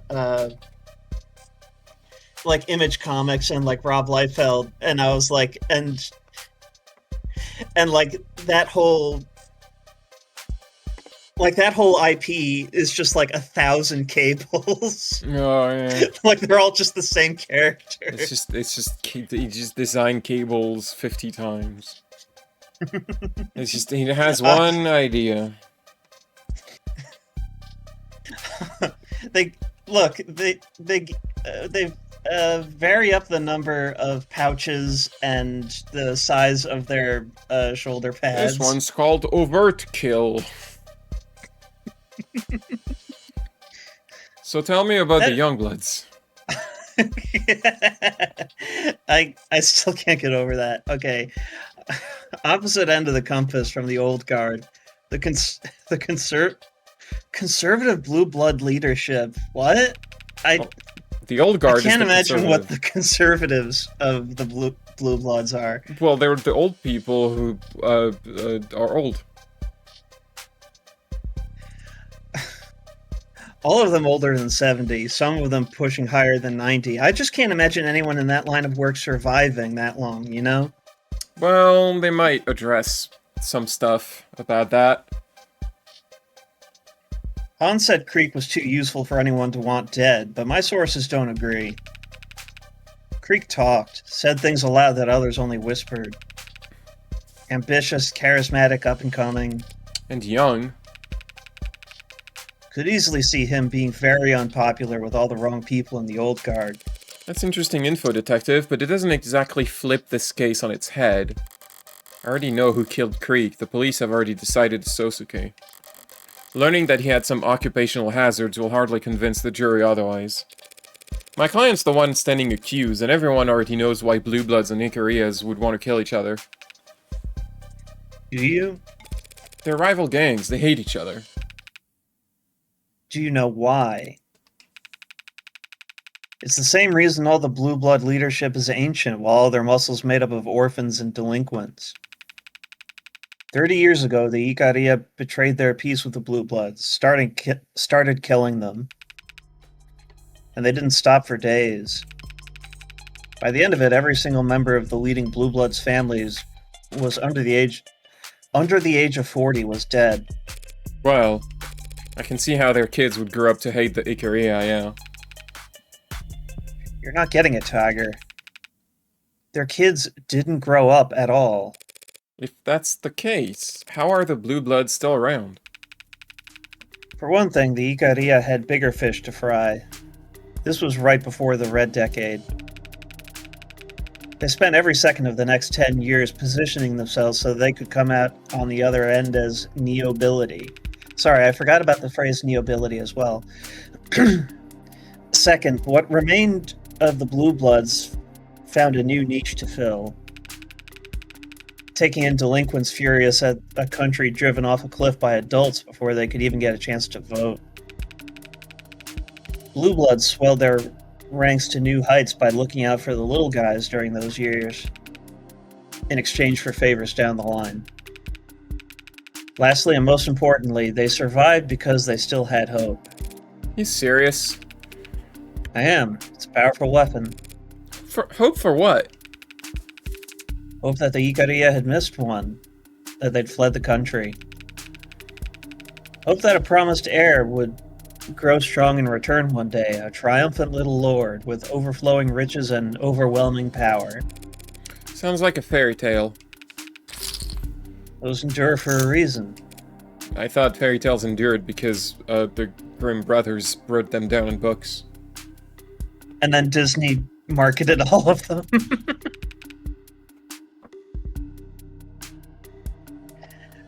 Well, now you know. There's that one writer of like original fairy tales that I'm completely blanking on, and the fact that the original stories don't make any sense. Like there's Beauty and the Beast and The Little Mermaid. Who wrote those? It's the same guy, I'm pretty sure.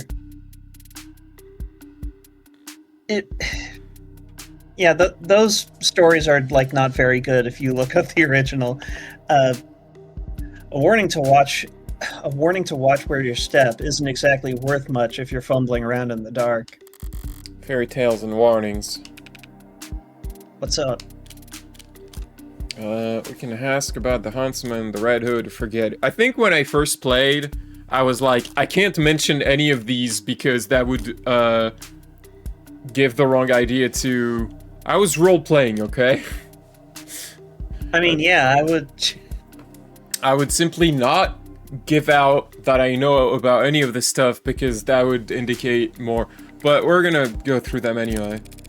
Did your pals in OC ever hear about some kind of blue blood hunter? Like a bounty hunter? Or huntsman, maybe. Where'd you hear that? Susuke thinks he might have overheard talk of something like that while he was in captivity. Does it mean anything? Nope. I don't like the hesitation there, detective. Just an urban legend. I would have said the same thing about Unlisted before this afternoon, and yet... Fair enough. If you see a huntsman and live to tell the tale, I'll buy you as many lotto tickets as you want. What, the Red Hood? You ever pay attention to any of this graffiti down here? Scrawling about Lobo and the cyberpunk and... HBK, increasingly. I haven't seen that one myself. I was gonna say Red Hood. What are you asking? You feel a chill down your spine? Except for HBK, that's all old news. Ghost stories and campfire tales. There's a lot of campsites around here.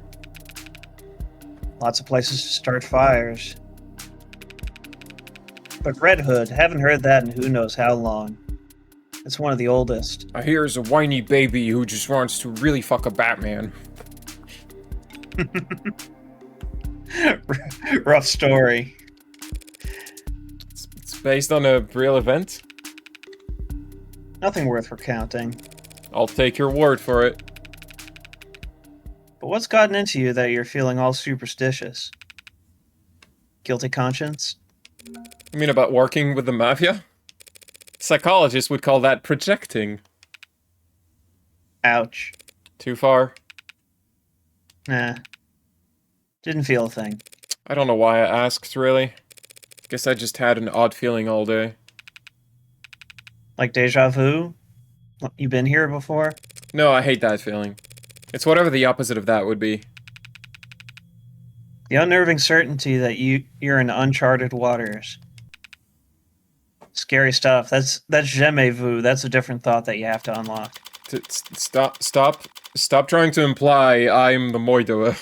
Accidentally. Give me a minute, I need to grab a glass of water. Ugh.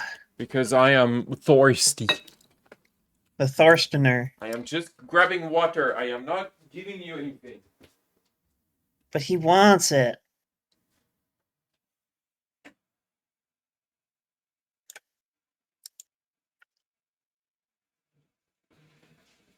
He is the one to know.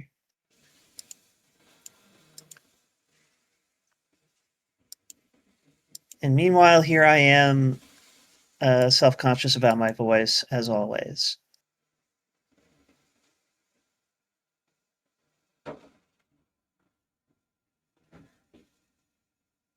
I should just accept the fact that my voice will not have the great range that I want it to.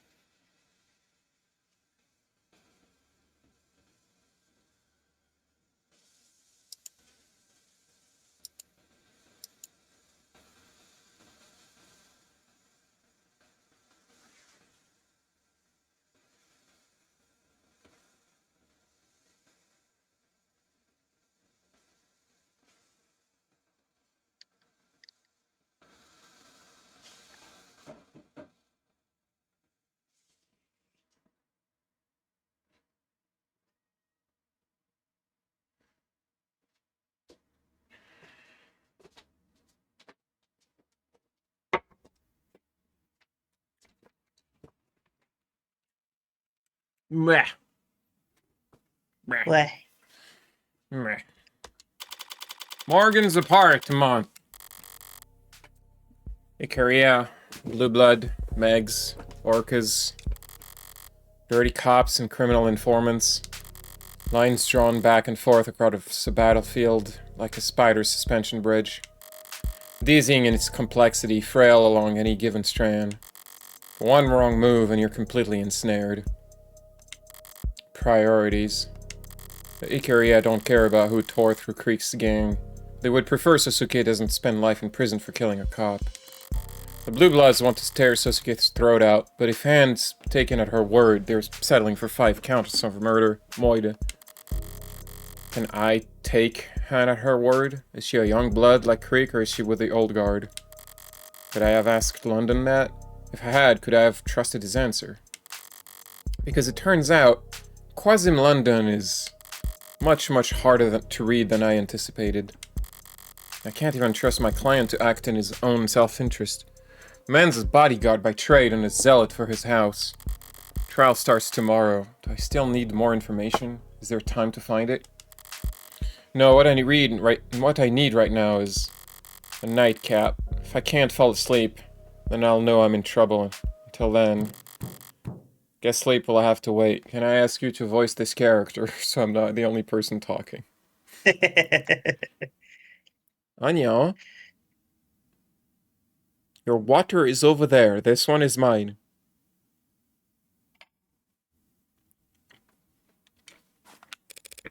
It's unlocked.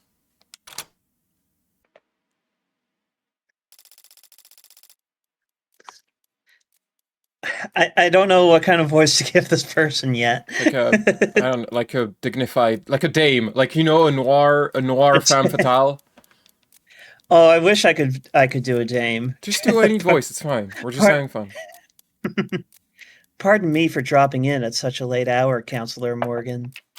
Standing there in my doorway, she cut through the light like a blade of silk. Yeah, see, that line would have helped if I got that first before the person talked. I can read. But twice as sharp and not nearly as familiar. It is outside of formal consultation hours, miss. She purses her lips, like lily petals shying away from the moonlight. What's a smirk by any other name? Please, call me Mirei. Any last name, Mirei? The question floats in the air like curling cigarette smoke. I could tell she was used to the smell. I'll leave that up to your imagination.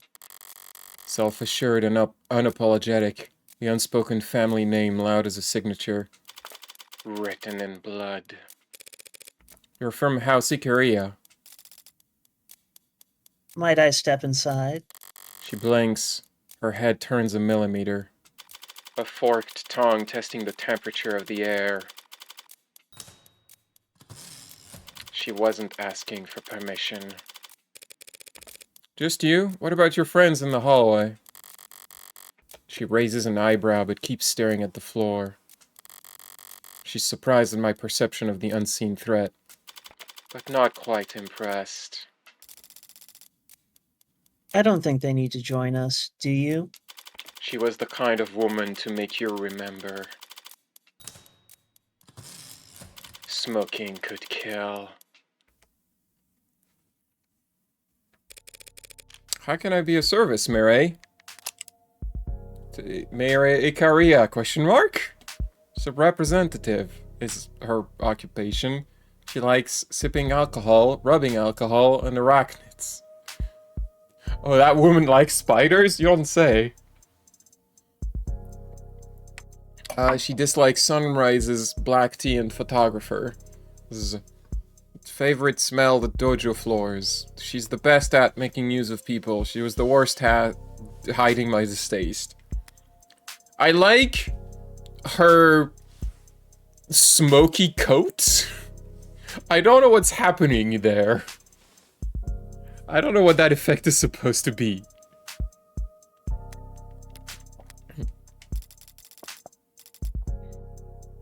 You're already being quite accommodating, both to me and my family's interests.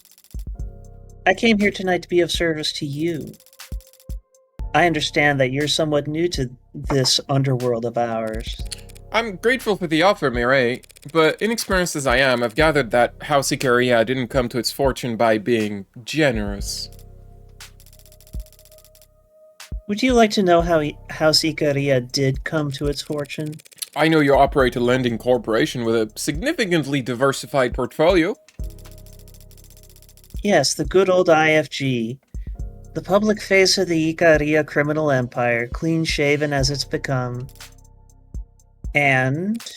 I knew you founded a pharmaceutical company and profited immensely when it went public. And before that? I know your family became nobility during the years of civil unrest. No doubt by being well positioned when the time came to reprivatize our nation's industries. Yes. And before that? I knew you slaughtered the Blue Bloods 30 years ago. Very good, Counselor Morgan. You've acclimated to our waters remarkably fast. What I don't know is why Makoto Ikaria has been the target of multiple kidnapping attempts over the past year. You can't fathom a guess as to why the Blue Bloods might want to ransom the family's heir? Well, that's the only guess I can make. It strikes me as, shallow. Nothing more dangerous than waters you don't know the depths of.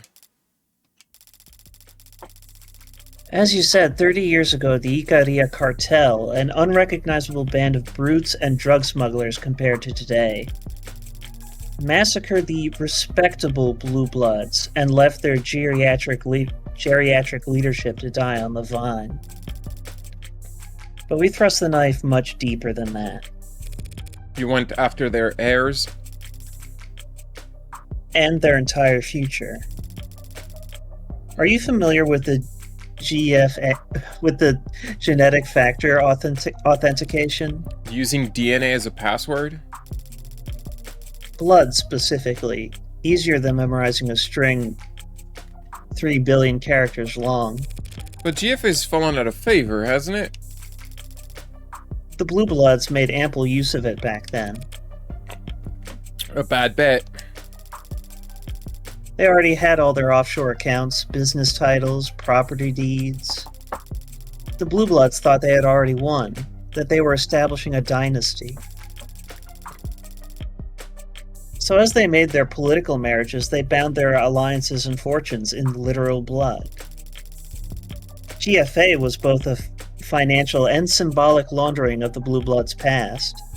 Their children, now married, clean-cut, and perfectly respectable, would prosper alongside wealth no longer tainted by ill-gotten gains. So that GFA registry became the Ikaria's checklist. We went through and crossed out anyone that could have accessed those funds.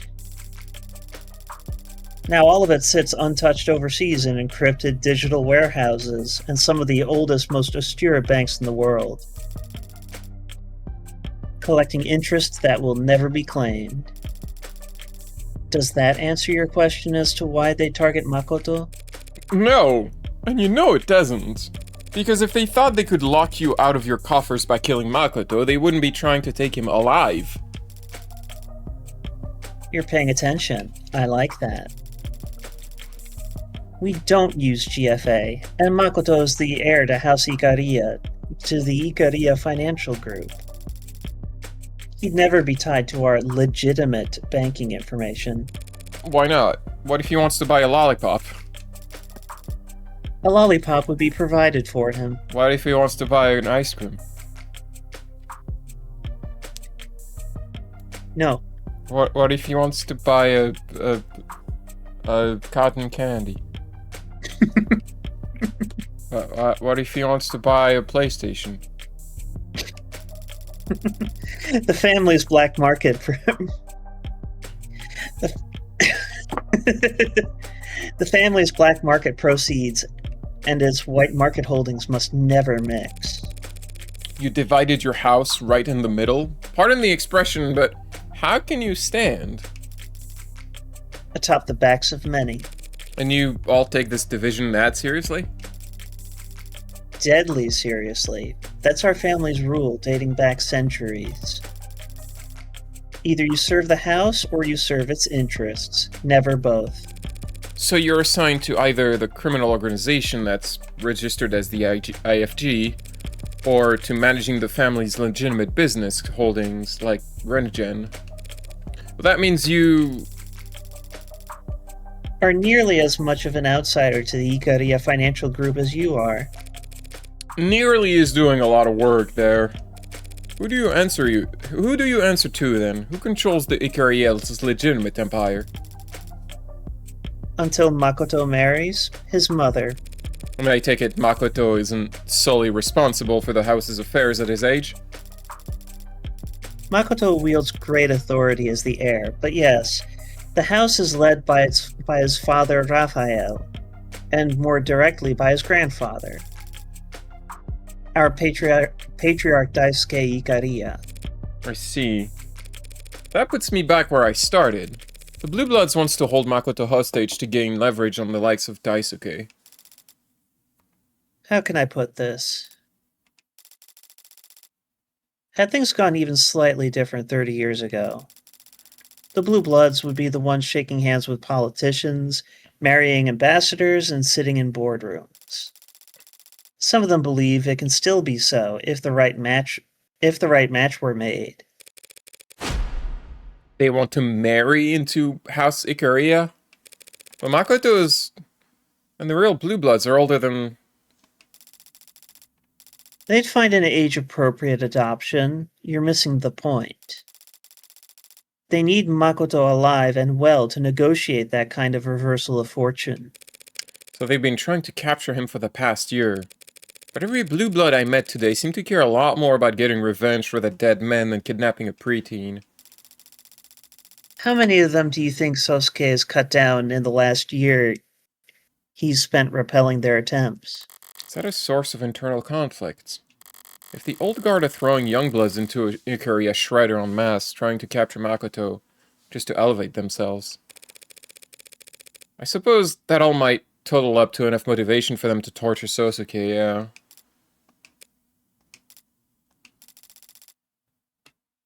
I had heard Sosuke was wounded.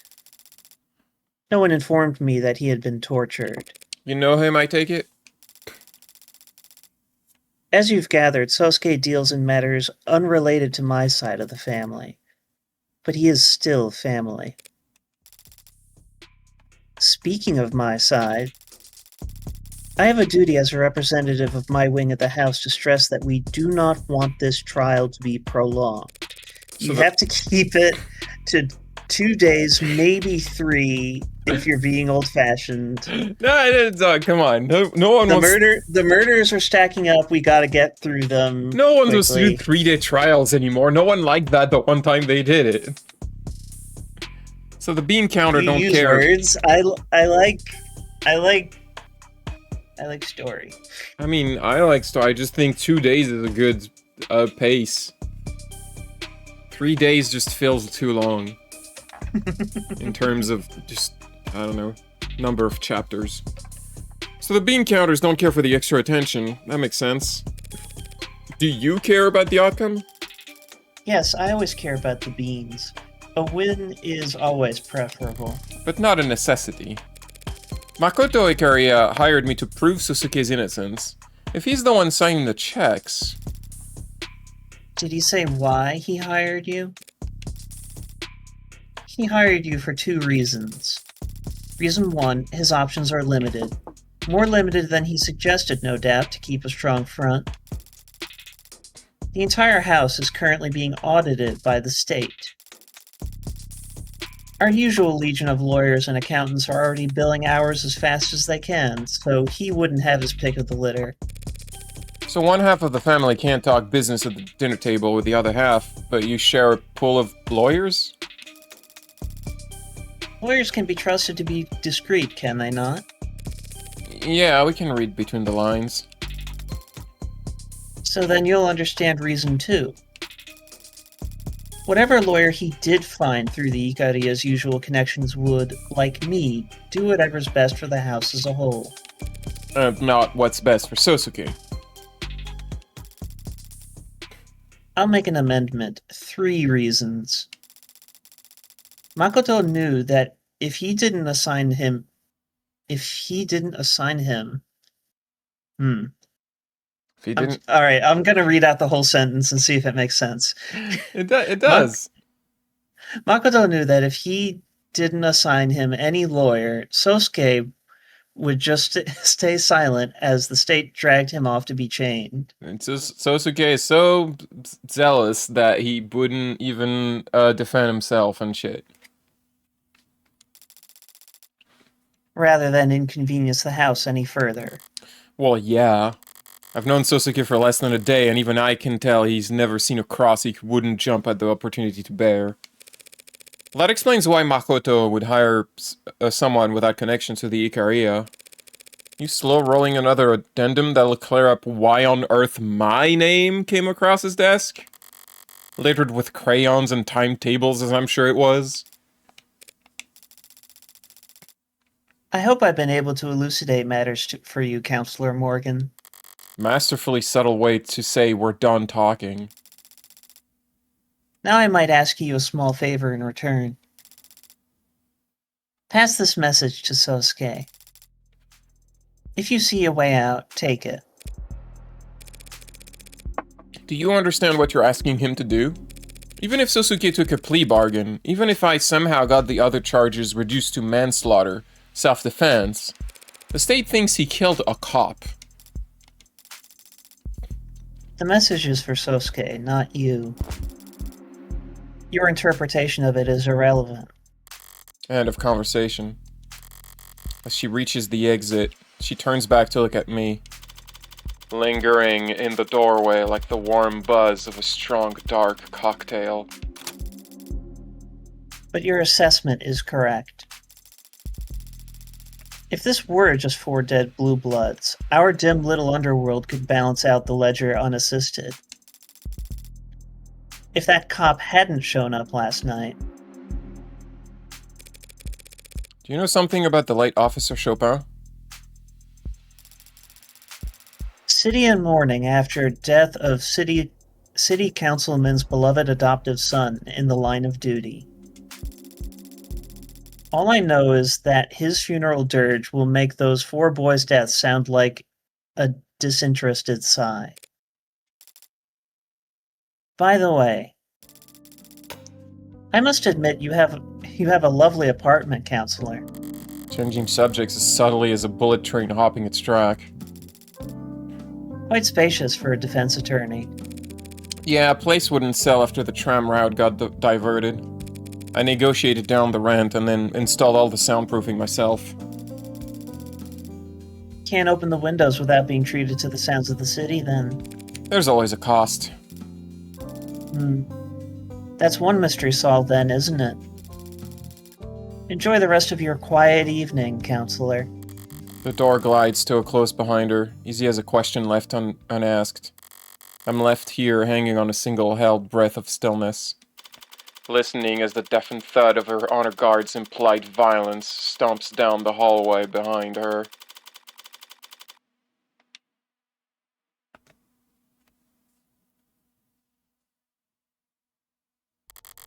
I was still leaning back in my chair, staring holes in my ceiling long after the scent of her expensive tobacco had faded into null. Savoring it while it lasted was beyond me at the moment. My attention's elsewhere. This case is knotted and twisted like a gnarled oak. Just when I think I found my rhythm, the blade runs dull. Carving is an exercise in patience and vision. You need to start with a clear picture of what you want. I want some answers. But for now, I'll sleep. Tomorrow in court, I'll just have to keep whittling away at the wood until I fashion something halfway usable. And well, if that doesn't work, I'll use a chainsaw.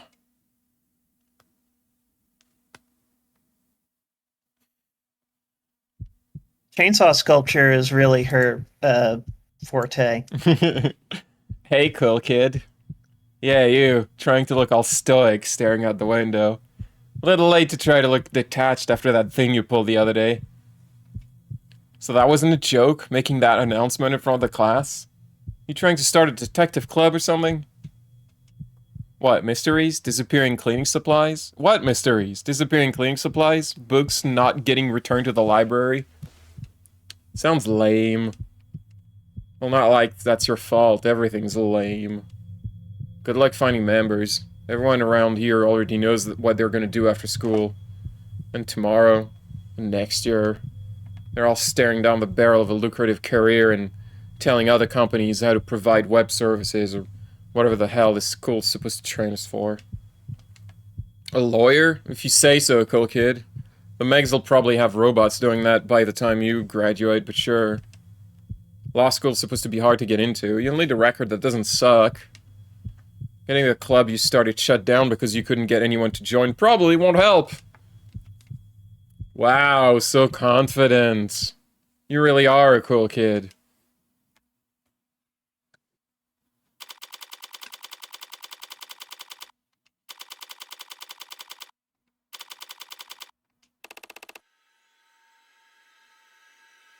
Morgan, please, this is... Hold still and relax. It'll be over soon.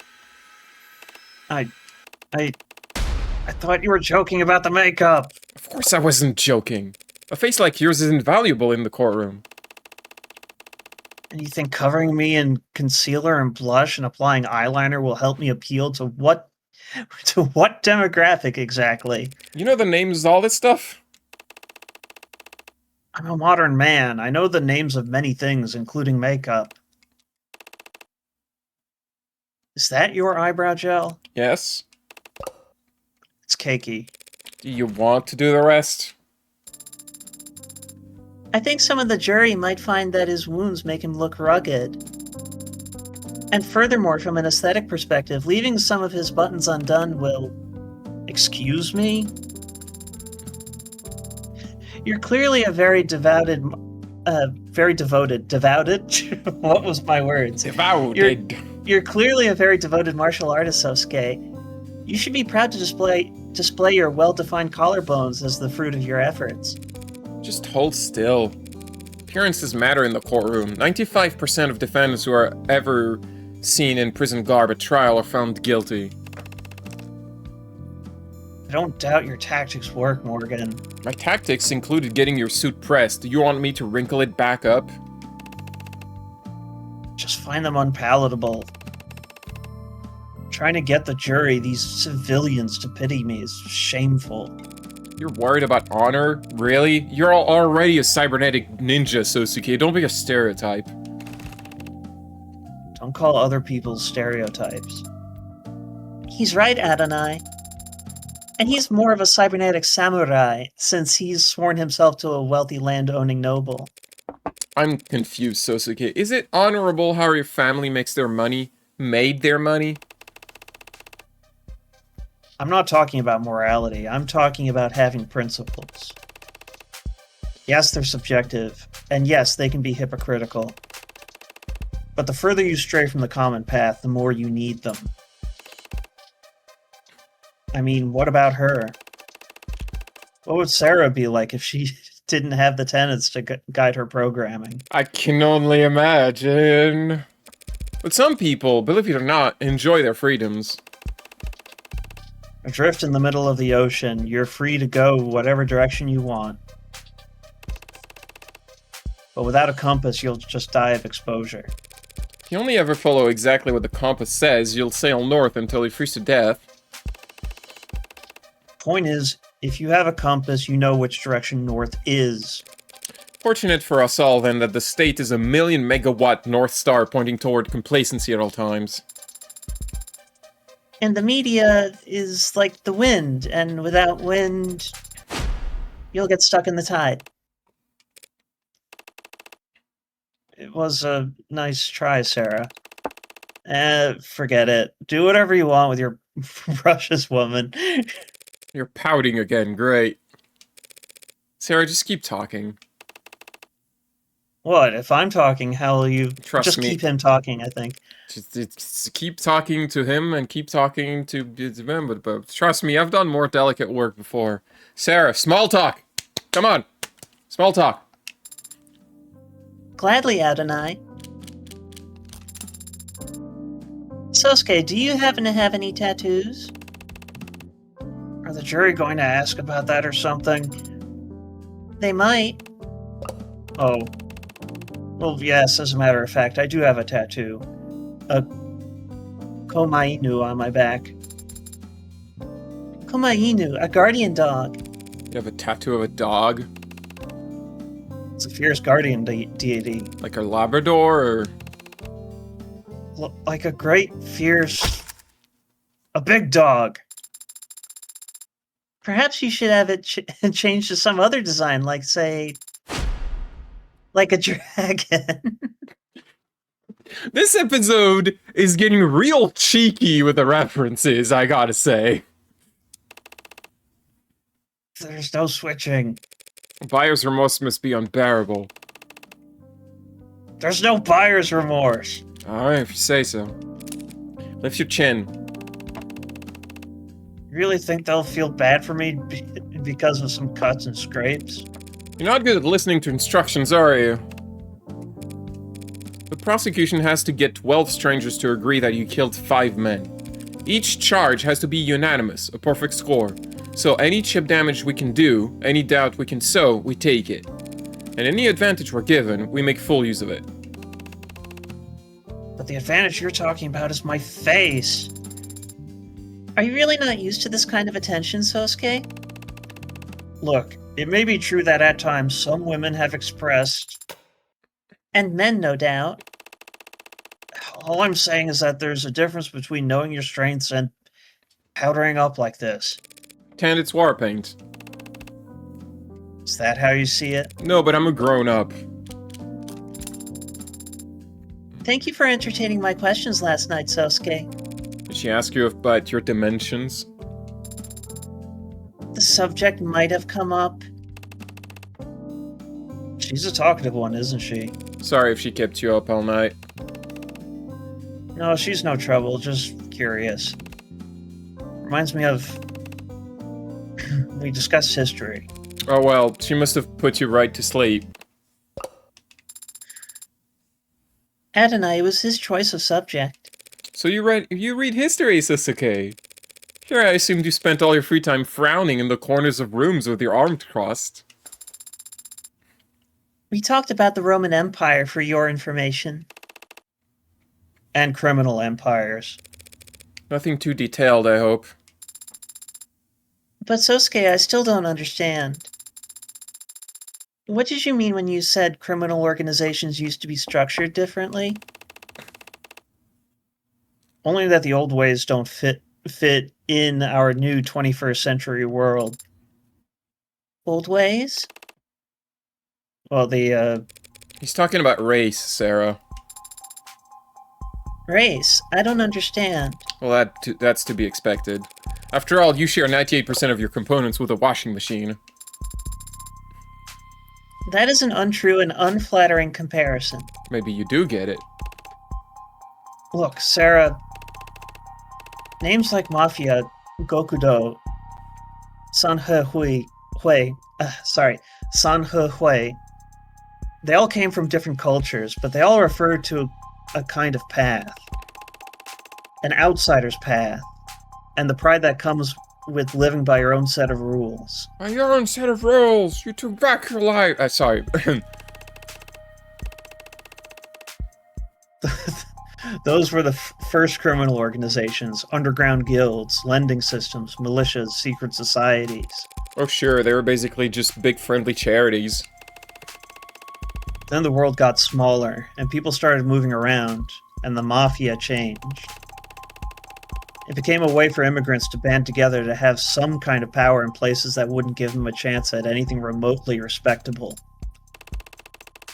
But the world kept getting smaller and more complex, and eventually that kind of community couldn't form, let alone survive. Why? Not enough shared experiences. Shared experiences, I see. Fancy way of saying the internet came along.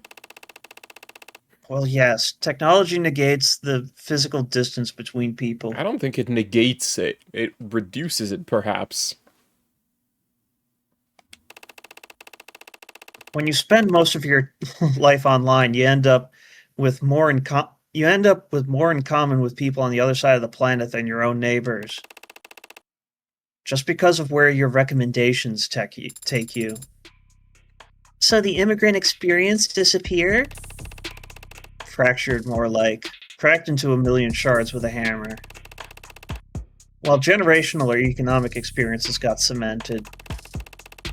The world is more diverse and varied than it's ever been, in every sense.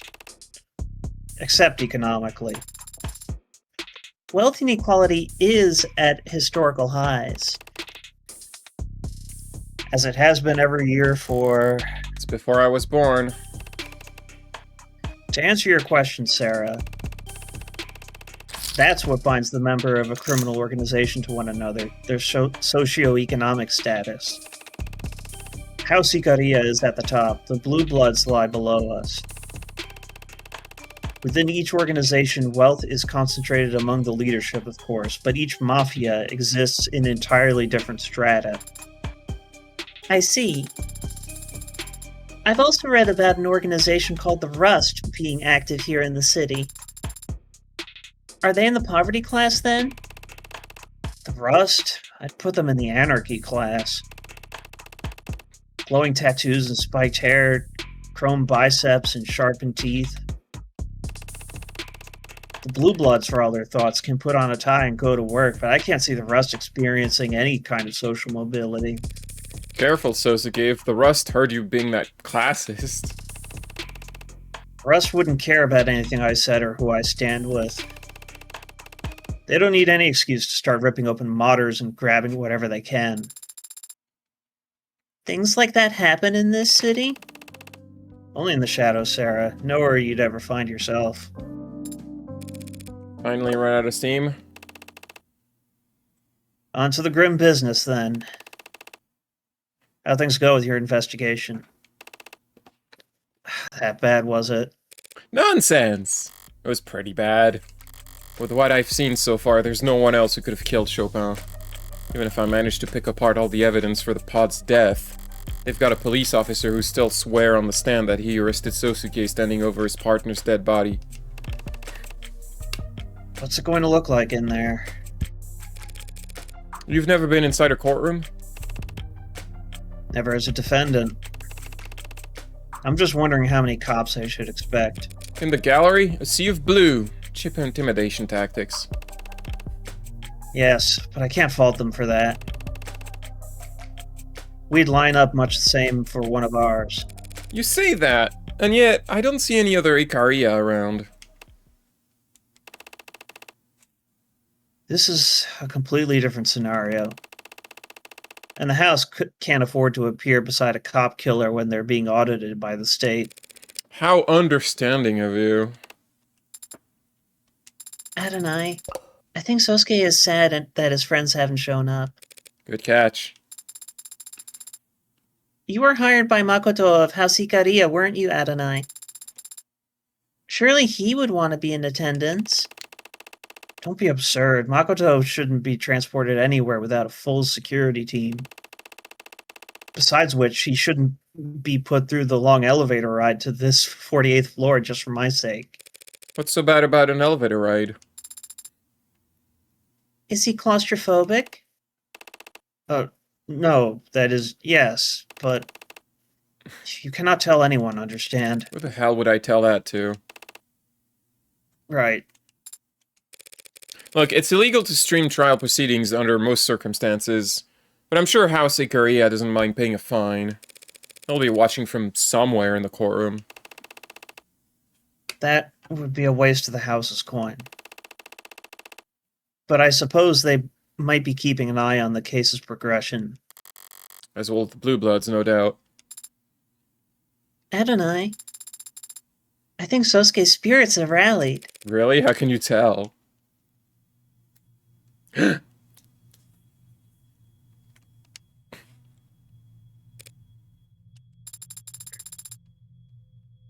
He lifted his gaze and he seemed brighter, as if... Good, now try and keep his spirits high. How do I do that? Think of something fun. Right. Sosuke, shall we arm wrestle? Oh. Good morning, Morgan. Good morning, Emma. You seem tired.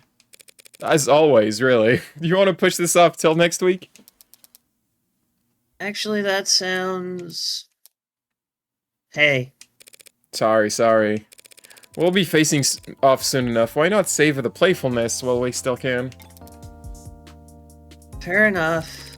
Losing sleep over this case? Not really, no. Things look pretty cut and dry to me. What about you? You toss and turn all night before your big debut as a mob lawyer? Not at all. I slept like a rock. Lucky. I mean, I've been getting good rest, more or less. Just been having a lot of late nights recently. Late nights? Like going out? No. Just late night chats. Chatting about what? Look at all of them. Never seen so many cops in one building. They'd bring a marching band into the courtroom if they could. Theater. Right. Well, theater and trial weren't all that far apart back in ancient Greece. Would hope we'd progressed since then. You don't approve of the show of force, I take it? Is it that obvious? I like to say this is because of who Chopin's family is, but we both know that's not what this is really about. The cop is dead. The state wants to make it clear that isn't tolerated. Cop volunteered to defend our laws and protect a citizen. Volunteers don't get paid. Besides, cops, courts, the state, all they can do is enforce the laws, not defend them. Guns and arms can't defend against corrosion anyway. Rot comes from the deep. There's a lady who's full of rot who's like in the deepest part of this joke has gone off the rails. It's Elden Ring. So you'd rather that the death of the police officer get the same treatment as any other citizen? Suppose that's not possible. They get increasingly fewer chances to play the victim every year, and they never let the opportunity pass. No, I guess the best I could hope for is that the state makes the same show of force whenever any crime is committed. If they treated every death like the death of a cop, maybe I would have caught HBK by now. You're still on that? Of course, shooting deaths are down, but do you know how many missing person cases there are in this city? How many deaths get written up as a mod harvesting attack's gone wrong? It's a big city, Morgan. More than enough blood running through the streets for HBK to launder their kills in. You shouldn't joke like that. What, you don't believe me? Just last month, missing person. The report was filed by their employer when they didn't show up for work, 7 days after they had been seen by anyone. They were just some part-time worker, no close friends, no family. They went to work, and they came home, paid their bills, and they disappeared. And no one cared or even noticed until their job didn't get done and those bills went unpaid. No one noticed until they stopped buying in. The body was found a full 2 weeks later. The decay was What happened to them? blunt force to the back of the head. Something metallic with a sharp corner, we think. It was a roughly cubed machine part I pulled from a dumpster nearby. It fit snugly in my hand and caved through his skull like shovel through snow. Kicked into the bay. Might not even have been weighed down. Just thrown away like a cheap 927. 927? Yes, it's 927 now. Oh, I'm sorry. That's terrible. Did you find any belongings on them? No. So probably a mugging then, right? No. There would have been other injuries from a struggle. You can mug someone without struggling if you kill them right away. That's not usually how people mug. Right, that's how that one keeps getting away with it. I don't think that's how it works, Pauline, because a thief wouldn't risk getting murder involved. Unless they're a really good thief. That's a really bad thief. And a thief who accidentally committed murder would be too panicked, too terrified to... Do you know how muggers think now?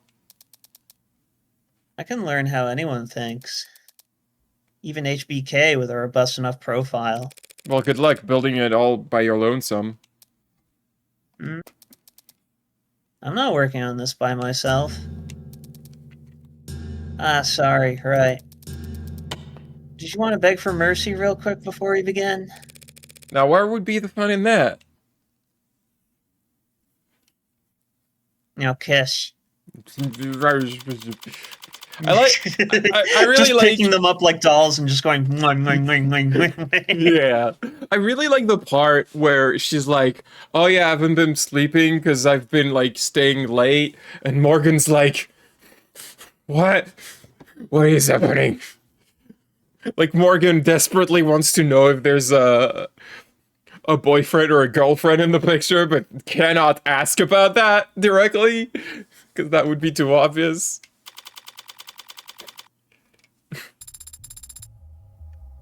The courtroom gallery is quite full today, isn't it? Awash in a sea of pissed off cops. Doesn't exactly shore up one's confidence, does it? 5 counts of Moido would be newsworthy any day of the week. Add in the fact that one of the bodies belonged to a cop and a crowd was to be expected. Didn't think they'd be so quiet, though. Maybe they're all just waiting for the firing pistol before they can start casting their stones. Don't let it get to you, Sosuke. They're just posturing.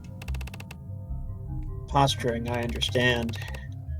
I've been in attendance for my share of tense negotiations, but the bloodlust in those rooms was always mutual. You don't feel any animosity towards these cops? I'm used to summoning my temper on command. I might have forgotten how to get angry for my own sake. You just worry about the jury. What about the adjutant? I cannot be intimidated by muscle, bribed with cash, or disarmed with fine tailoring. I doubt all those things, actually. I think this adjutant is very susceptible to any kind of personal pressure. Harriet. Although not necessarily anyone at any given time, just different things at different times. Like Harriet, just there's like something like 90 different adjutants in like the server of the courtroom, Like, we just got unlucky last time. We got the same weird one twice, but that, like, statistically, that would never happen again. Have you been in court many times before then? It's an eye for an eye. Eye for an eye in the world we operate in. We don't file assault charges, we just answer them. Though even that has become rare, the house is elevated. Blue Bloods and Rust and all the rest of the rabble. We're beyond their reach now. And when it comes to our peers, we communicate very differently. You say they're beyond your reach, but they almost kidnapped Makoto. They kidnapped you. Must make being a bodyguard pretty boring. I think your work sounds very rewarding and exciting, Sosuke. Thank you. Especially the other day when you were captured and beaten by your rivals. Yes. What I was trying to hint at, Morgan, is that you should not be expecting assistance from the house. Honestly, the thought hadn't crossed my mind. Being on the win side for once? What the hell would that even feel like? So there won't be any men in black approaching the jury during lunch and offering them paper bags of cash? No. Well, if we do really bad, we won't even make it to lunch, so... Sasuke, what are you staring at? Are you looking for the jury? No, I know they aren't here. It used to be mandated that juries be physically present for court proceedings. People felt it was important that they look the accused in the eye. To help them evaluate their character? Why bother? Most people suck at that.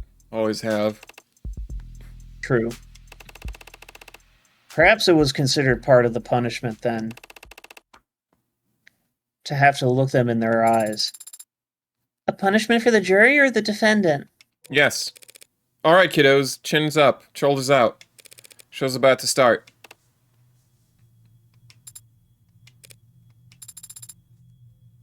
I just remembered.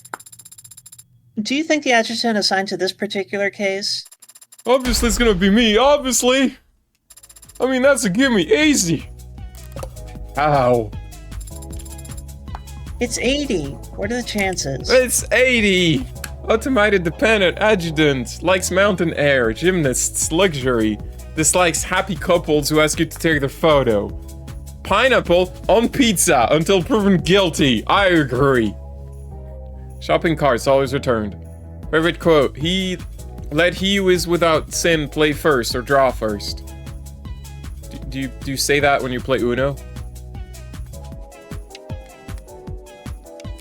There should be at least 83 other personalities in the building's network, at least. Well, Your Honor, thank you for... Presiding so honorably, I do try. Try. Because it's a try-all. Tougher crowd than usual. That's not counting all the grim models standing tall out there in the gallery. Who died? 5 people, Your Honor. Yikes, what's the damage? 2 counts of manslaughter, 2 counts of homicide in the 2nd degree, and 1 count of homicide in the 1st degree. Buddy, you trying to get a gold split with all that? What's with the record-setting grind set? The prosecution stands ready. So shall we begin?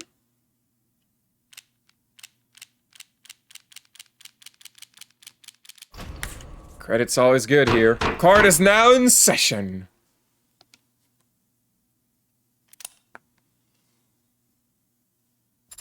Now let's crack open those opening statements and let's get this case summarized.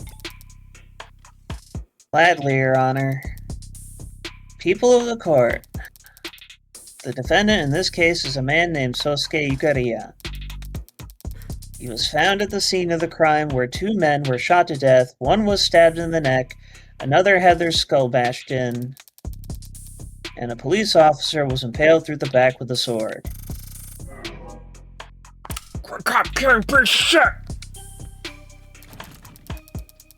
Please pardon any outbursts from the gallery that your mics may inadvertently pick up.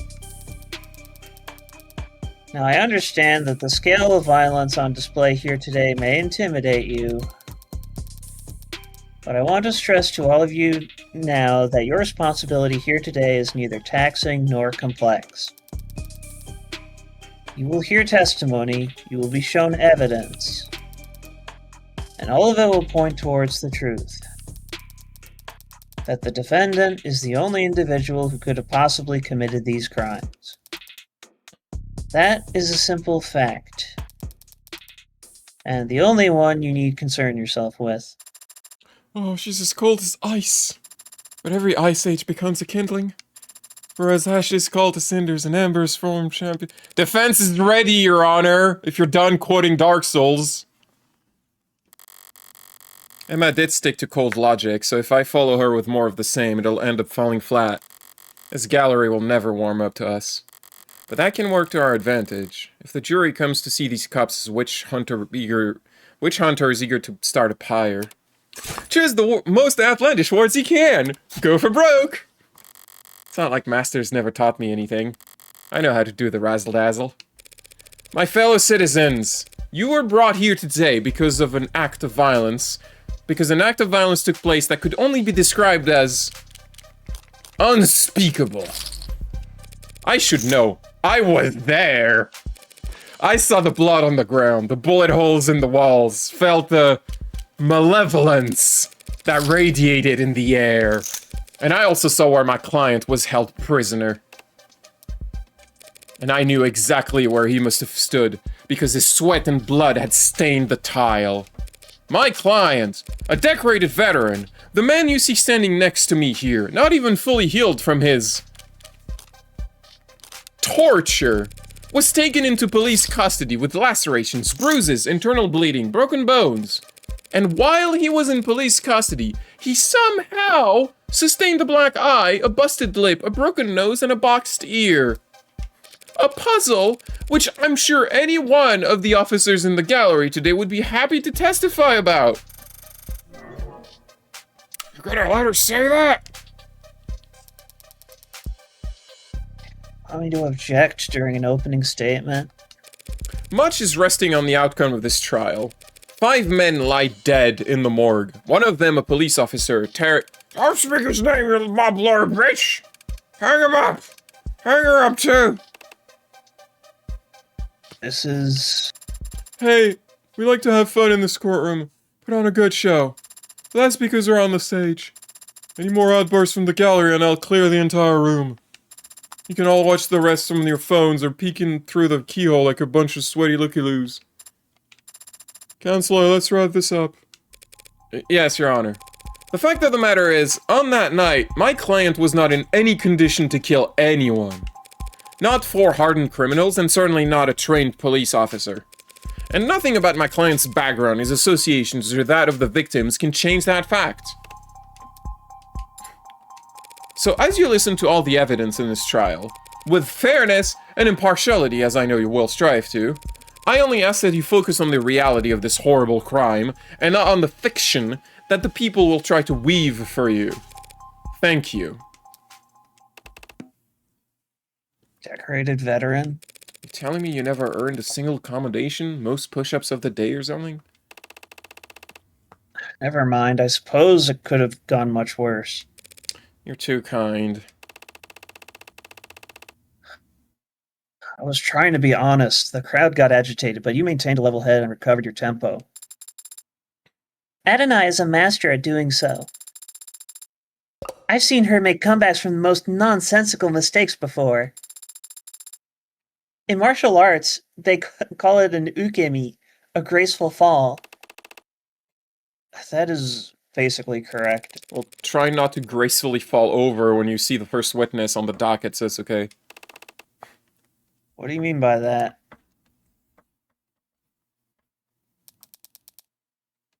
Your name and occupation for the record. I'm trying to remember how I voiced this fucker. Like a child. How can that be necessary? If some blathering idiot in that courtroom doesn't already know who I am, they don't deserve...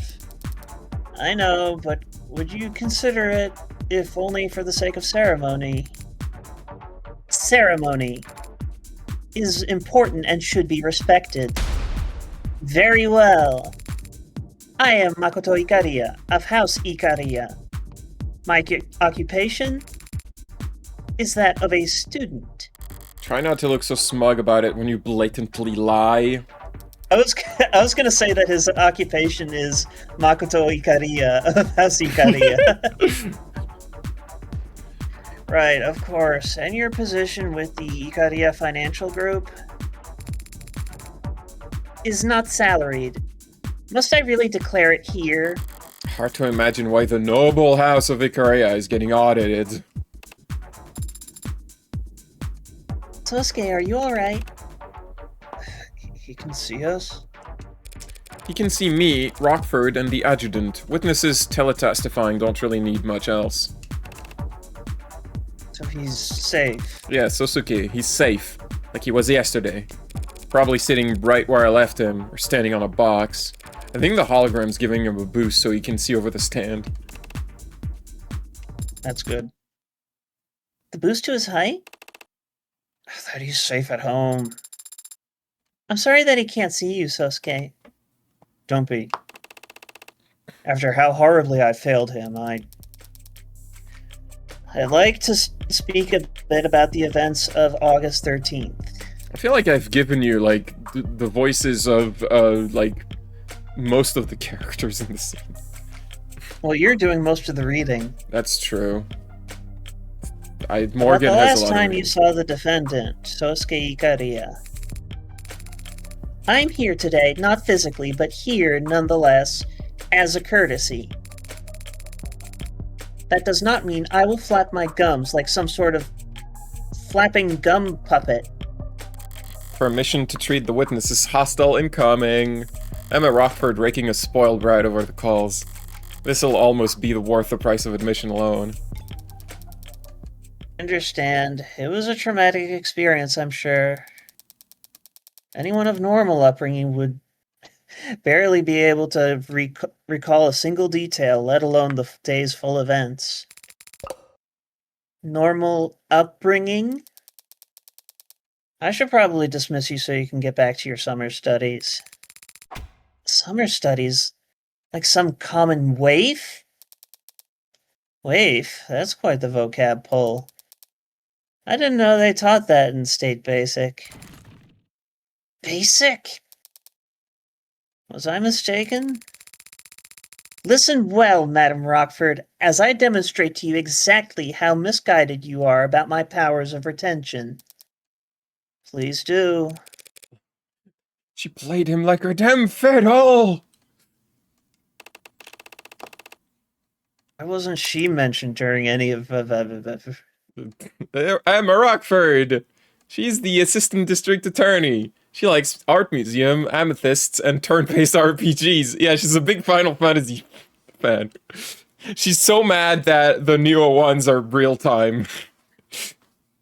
She's like, why don't they go back to the old style? And it was like, Emma, just play Octopath Traveler or something. They still make turn-based RPGs, they're just not Final Fantasy. Dislikes ballrooms, boardrooms, cliques. Favorite quote, flower in the mirror, moon on the water. Favorite subject, psychology. Exercises by... Subject seemed not to hear the question. She's sleepy.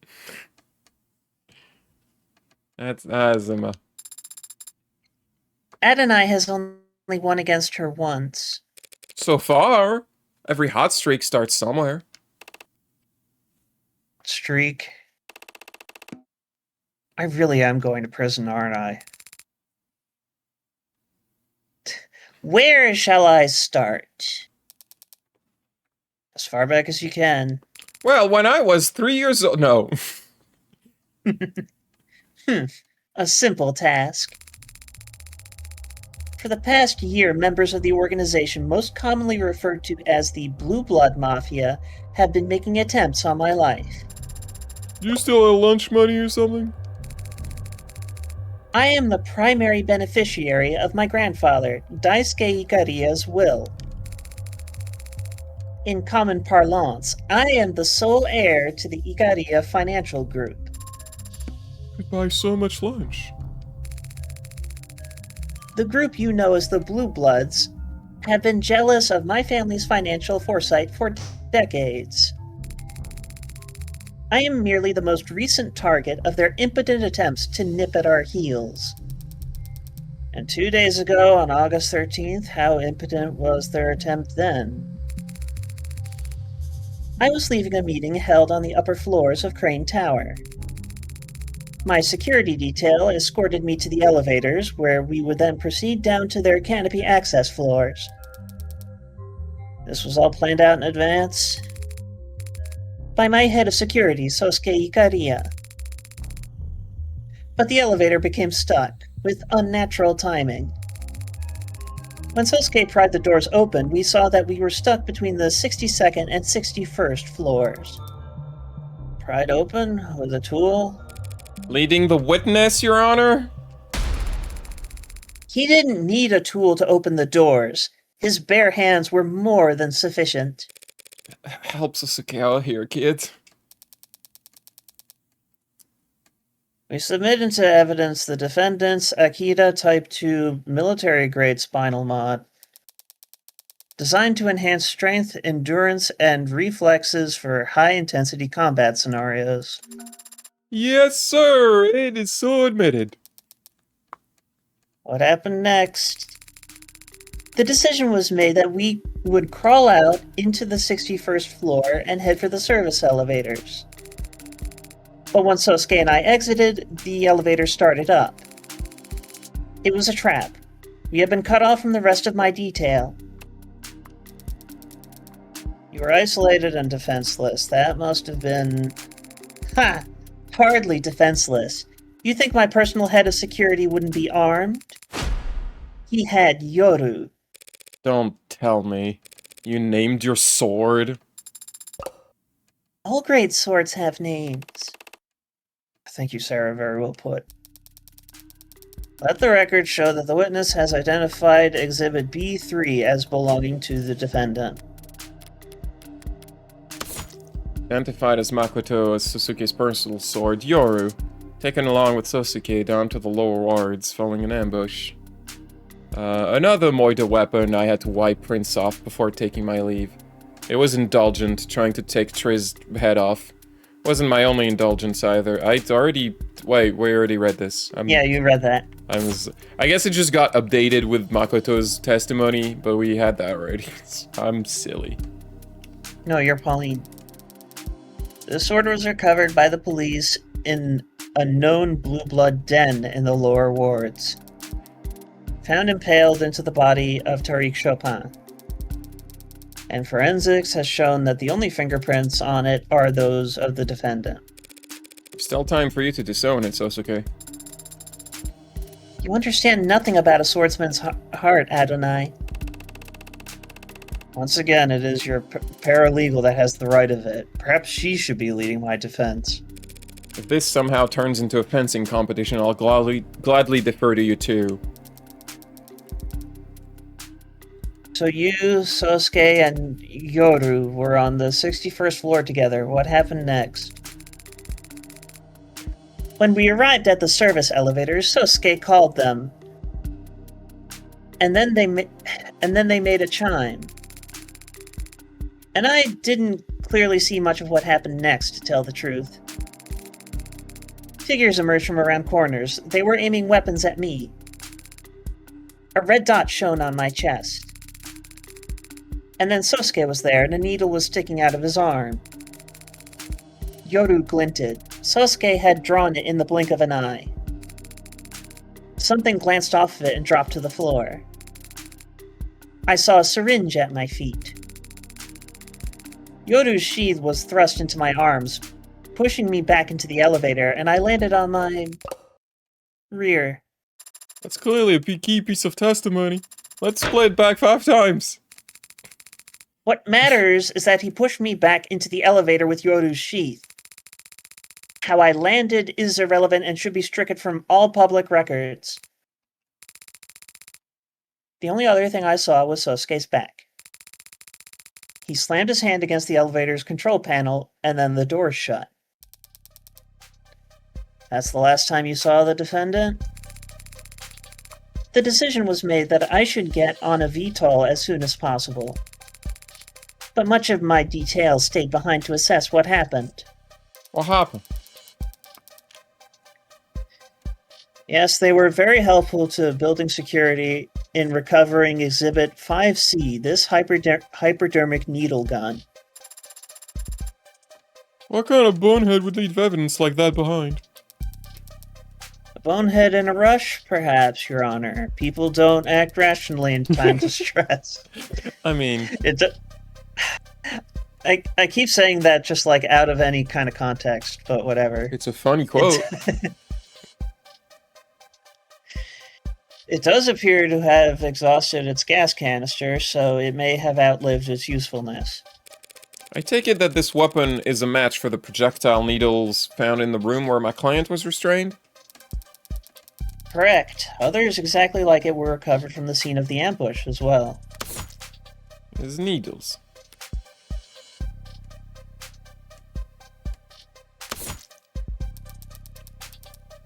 Makoto, did you see the faces of the men who attacked you? Ha! All too clearly. I can tell you every detail of their roughshod countenances. Ah, that sounds like a good bit of testimony. Hit it! Got the needles, Yoru. A pineapple-head-like man and a raincoat-clad hooligan came at us first. They aimed at me, but Sosuke got between us and blocked every shot. With Yoru, he could have closed the distance, but then a dark-eyed scoundrel approached from the right.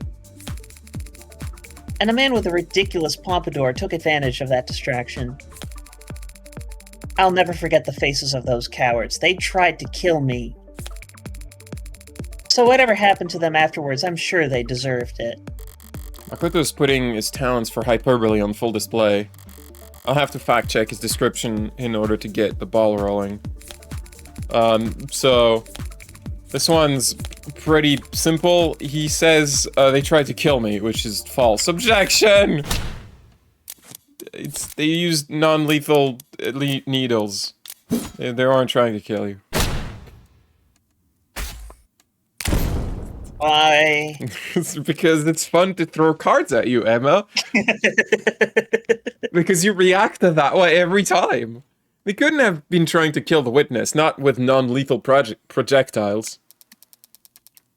Fired a lot of them. The witness doesn't weigh that much. Don't try it. This attack was clearly planned with the intent of capturing Makoto alive. Meaning what? That 4 of this case's witnesses were actually soft-hearted pacifists? Victims. You said witnesses. Victims. What my brain, alright? Witnesses! It's so many witnesses to the Moidas. I mean, when you get killed, are you a witness to your own murder? Only if you can, grab onto your ghost fedora and leave your body, I don't know. Sole suspect, There's nothing soft. One of the few details I like from that game is that when you phase through walls, like, you leave an outline that, like, fades over time, but the outline includes your fedora. There's nothing soft-hearted about what they did to my client after capturing him. Using tools they clearly originally planned to use on the witness. So they're sadists. I'm getting confused here. So is the defense, Your Honor. What matters is that the witness has identified the defendant's captors as the 4 Blue Blood victims that he is accused of murdering. Makoto did establish that much, but something about this attack still bothers me. Emma put Makoto on the stand specifically to identify the victims. Is it possible that the men who attacked them weren't Creek Spod? No. They were attacked by Creek Spod. I don't disagree, Your Honor. The men who attacked Makoto and took Sosuke captive are the same ones who ended up dead that night. But 2 questions do occur to me. Why were you safe on that service elevator if Sosuke surely collapsed the very moment it shut? Wouldn't these men have pursued you by any means necessary? That is... I can answer that, Your Honor. When the police inspected the scene, they found that the control panel for calling the elevator on the 61st floor was broken. Smashed, in fact. The attackers would have had to manually pry open the doors to even attempt to chase after Makoto. And that would take remarkable modded strength. Did you smash the button that forcefully, Sosuke? I may have used more force than necessary. I wasn't exactly trying to hold myself back at the time. He hit the controls hard enough to break them? So the Blue Bloods couldn't pursue you further, and instead elected to take Sosuke captive. A Sosuke in the hand is better than a Makoto in the bush. What does that mean? A bird in the hand is worth more than two in the bush. What does that mean? It means that if you have something, it's worth more than, like, more of something that you don't have. What does that mean?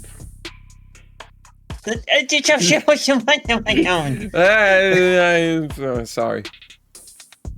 Head of Makoto's security would surely have made an invaluable source of information for planning future attacks. Were he made to talk. Are you denying that? No, but I would like to ask the witness one other question. Why did you get off the elevator in the first place? What are you...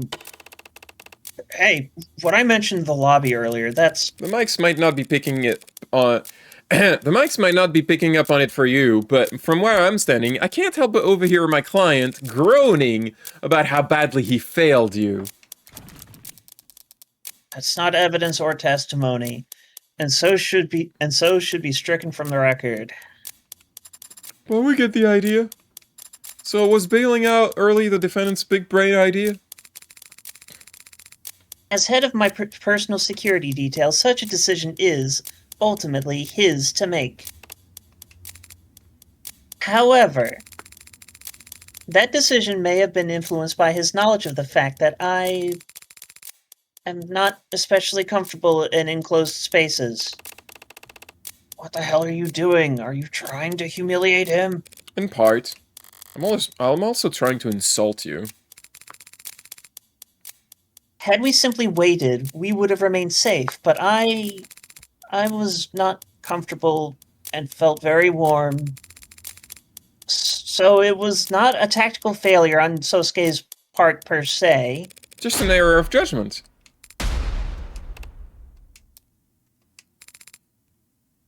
Counselor Morgan. What's up? You can disconnect the call if... Ask me another question.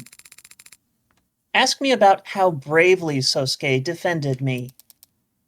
Huh, so that's your angle. Well, we can't all be as naturally gifted at extracting valuable testimony out of spoiled brats as Emma.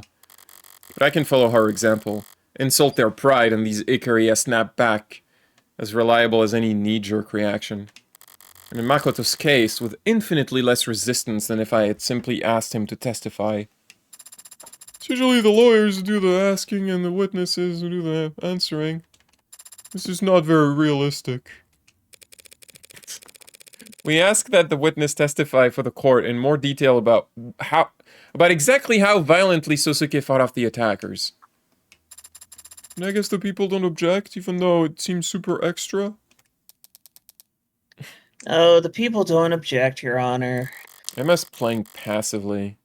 Either I'm onto something here, or I'm walking into a trap. Yeah, screw it. All in on the former. We got the needle guns, Sosuke Mad Records, and the ninjas. Sosuke was outnumbered from the beginning, and protecting me the whole time. It didn't matter that we were ambushed, or that the Blue Bloods had projectiles. Sosuke took up Yoru in both hands and swatted their needles out of the air like a graceful swatter. He fought off 4 attackers, and without sustaining a single injury. Mock him if you dare for being captured. But that's not a failure, not by any general's definition of the word. Hearing Makoto describe Sosuke's heroism, it's almost more impressive the second time. He definitely fought without a care for himself. There's evidence to show it. Set number, it didn't matter. Projectiles. Swatted. Well, that's not true. He did sustain injuries. Objection! We got a whole bunch of med records. Didn't say anything. Well, I'm throwing my card at you. Unscathed is the last thing anyone called my client after the events of that day. One look at his medical data from when he was arrested will tell you that much. What are you getting at, Counselor? The defendant's injuries were sustained at the Blue Bloods den, not at Crane Tower. The police didn't find even one drop of blood anywhere near that service elevator. Well, that is a miracle, a bloodless ambush. But the fact that no blood was found makes it all the more painfully obvious what actually happened to that elevator panel. The elevator panel? My client broke half the bones in his left hand, smashing it up. Did you really? I might have. There was a lot of adrenaline at the time. Did you not form a proper fist? Was your wrist not in alignment with your forearm? As I said, Sarah, there was a lot of adrenaline. Hey, Sarah, do you have adrenaline? Is that a thing in your, like, weird android blood? I think there's an equivalent, but, like, it might be poison. It's only poison if you drink orange juice. So what you're saying is that the screwdriver is the ultimate killer for ingesters of android fluids. I guess. You just die instantly.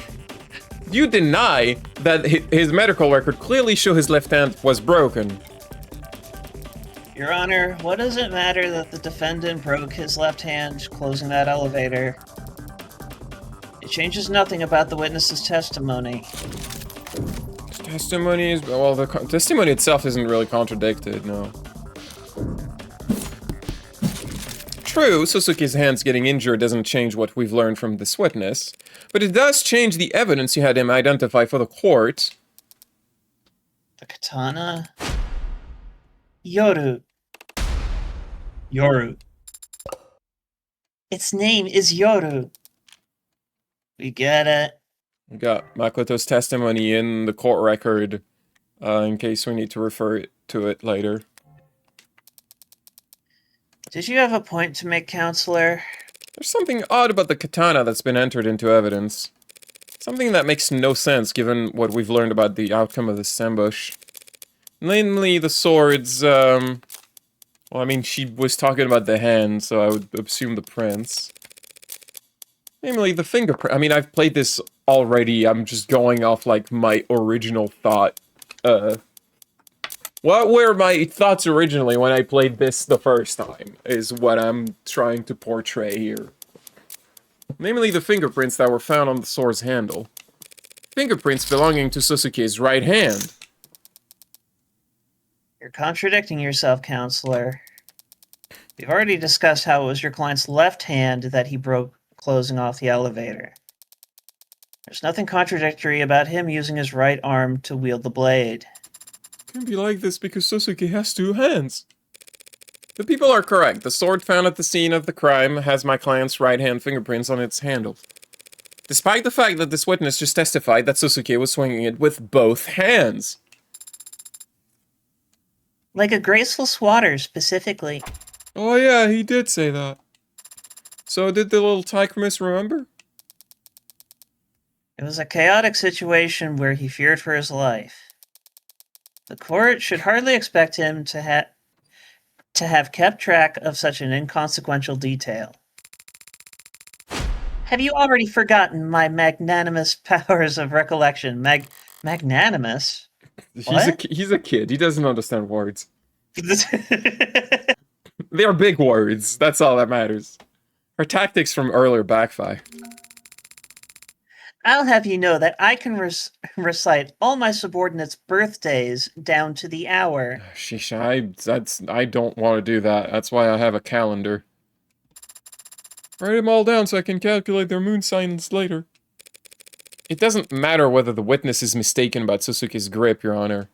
Because we have a much bigger issue to address. Why this sword has only my client's fingerprints on it. Makoto testifies that Sasuke wielded his katana in his defense. An act of bravery that ended with my client face down on the floor of Crane Tower. He later woke up, held captive in the lower wards. I'll state the obvious here and say, while he was unconscious, he was moved. And so the sword we have in the record must also have been handled by... Makoto. I don't think Chopin or Makoto were really there to pick up the sword, so... it's gonna go with Creek. Our poor victim, Creek, of course. What do you mean? Sasuke was knocked unconscious at Crane Tower. That means that someone else must have brought his sword down to the lower wards. And the only people who had the opportunity to do so would have been his captors. You mean his victims? Withdrawn. The defense is forgetting a fairly simple fact, Your Honor. There's more than one way to wield a sword. A worm? In case the defense needs it clarified, Creek could have simply held the sword by its scabbard. No. No. That's not possible. Makoto has already testified that Sasuke left the sword scabbard with him when he thrust him back into the elevator. Yoda's sheep was thrust into my arms, pushing me back into the elevator, and I landed on my rear. I see, and since a cursed sword can be resheathed until it's tasted blood... yes, Your Honor, well said. I think you're thinking of a video game. We would have found the scabbard at the Blue Blood's den if Creek or his men had taken it with them. Instead, I imagine Makoto took it home. You think he took key evidence from his own assault and kept it from the police? Of course I did! As if I would trust officers of the law to properly handle a family heirloom as precious as Yoru's sheath. Impressive insight, Adonai. But what does this actually mean? Is there some mistake with how the evidence was handled? There's no mistake here. This was all done with intention. The intention to frame my client. By putting his fingerprints onto that sword after the real culprit had already handled it. You're a load of bullshit. And the crowd goes wild. Though it does make a certain kind of sense. Because it's the truth, I did wipe that katana's handle down after removing it from Troy's throat. Sasuke just happened to be foolish enough to pick it up himself afterwards. It's frustrating having to keep all my best cards up my sleeve this time around. But the look on Emma's face when I do get to toss them out is... The people are more than ready to counter if it pleases the court. Oh. The defense has made an admirable effort to barrel ahead with this theory. Admirable, but predictable. With a foundation this week charging ahead and hoping the court won't notice is the only option. Let us speak of the facts. This Creek character led a targeted ambush on the heir to House Ikaria, knowing he'd be guarded by a full security team.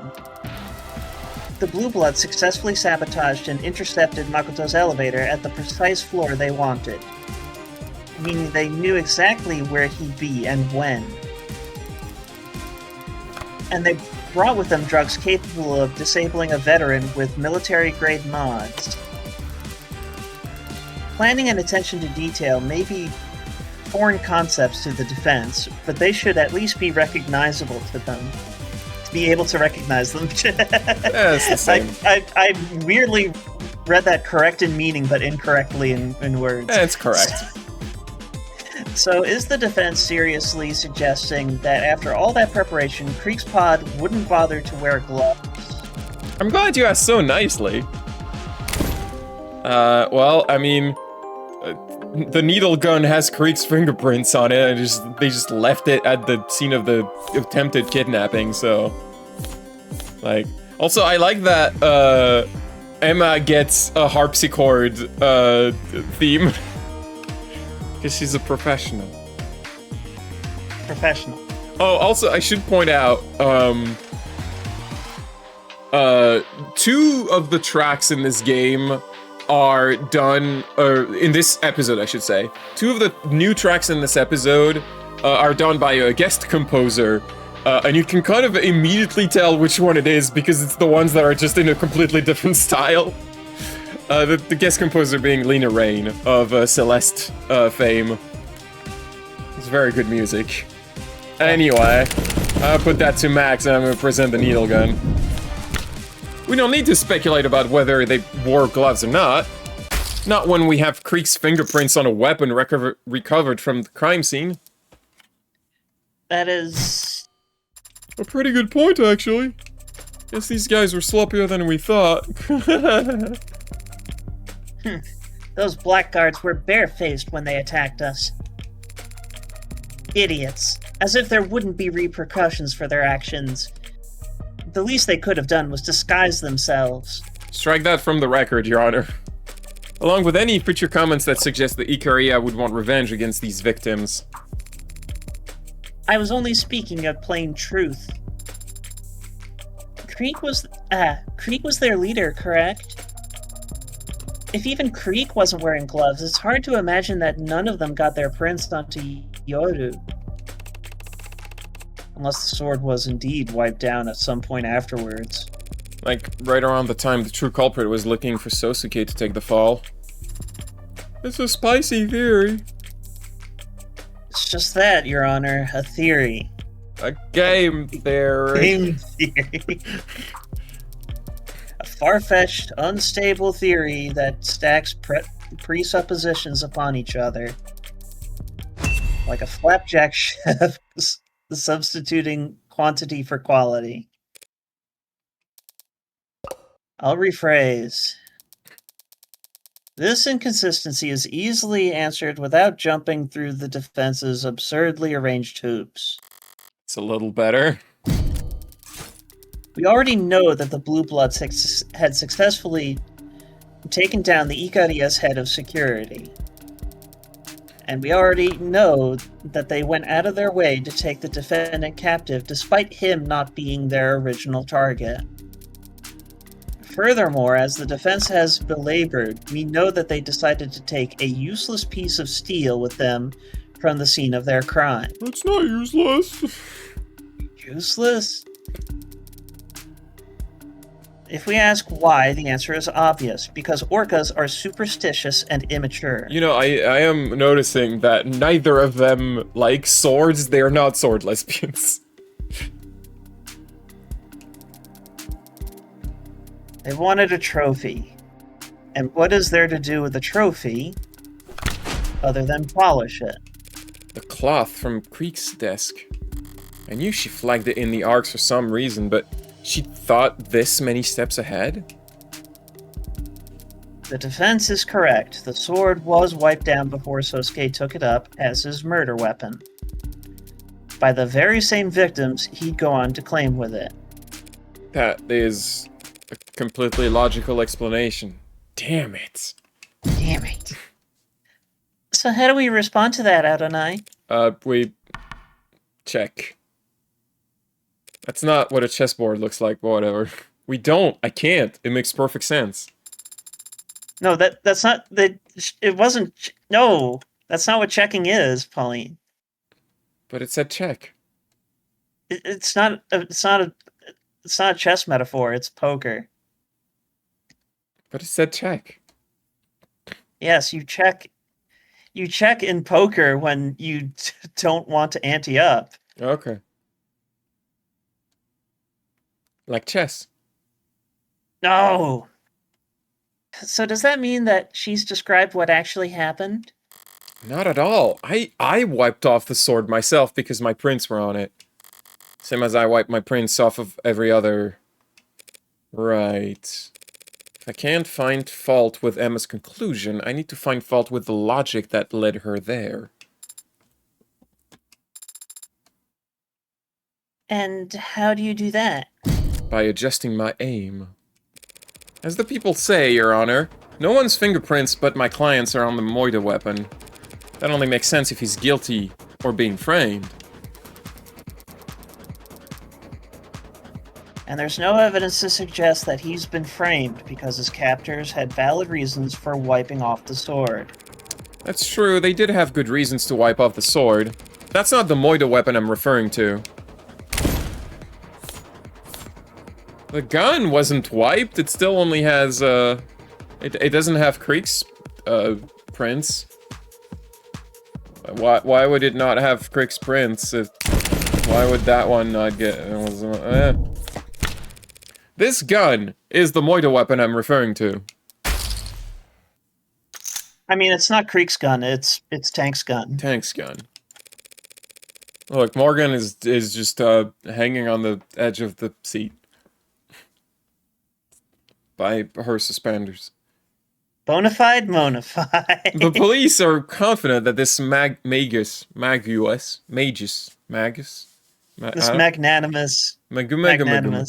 that this, railgun is the gun that was used to kill Tanks in Creek.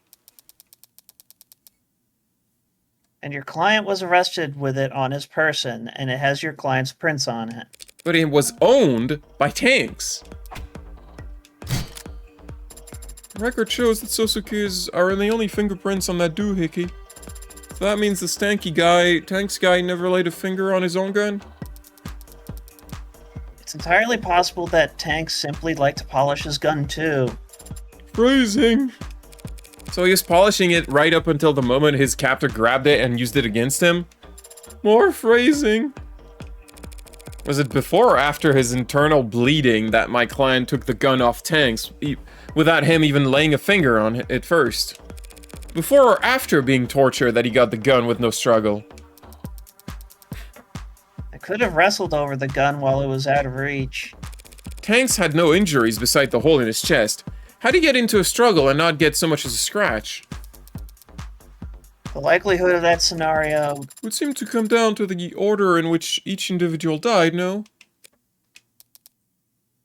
Yes, Your Honor. Then perhaps we ought to hear some more detailed testimony about that. Of course. The defense has no more questions for this witness, Your Honor. We don't object. Hold on, what are you saying? Okie dokie then, closing the connection, bye-bye. I said wait, is Sosuke... Makoto seemed to be in good spirits, wouldn't you say? Yeah, he was his usual irreproachable self. So how can you find something about that to be depressed over? I'm ashamed that he testified at all. His appearance here runs the risk of sullying the house's visage with my mistakes. Well, he couldn't exactly slip the subpoena by claiming he had homework to do. You of all people should understand that the house doesn't have to appear in court if it truly doesn't want to. A fine levied on your accounts is always preferable to a smudge staining your reputation. But he did testify. Yes, and he no doubt went directly against one or more family elders to do so. He should not be incurring debts for my sake. So he put himself at a disadvantage for you. Do you think Makoto would want you to apologize? Or do you think he'd want you to thank him? He's young. He doesn't know what he wants yet.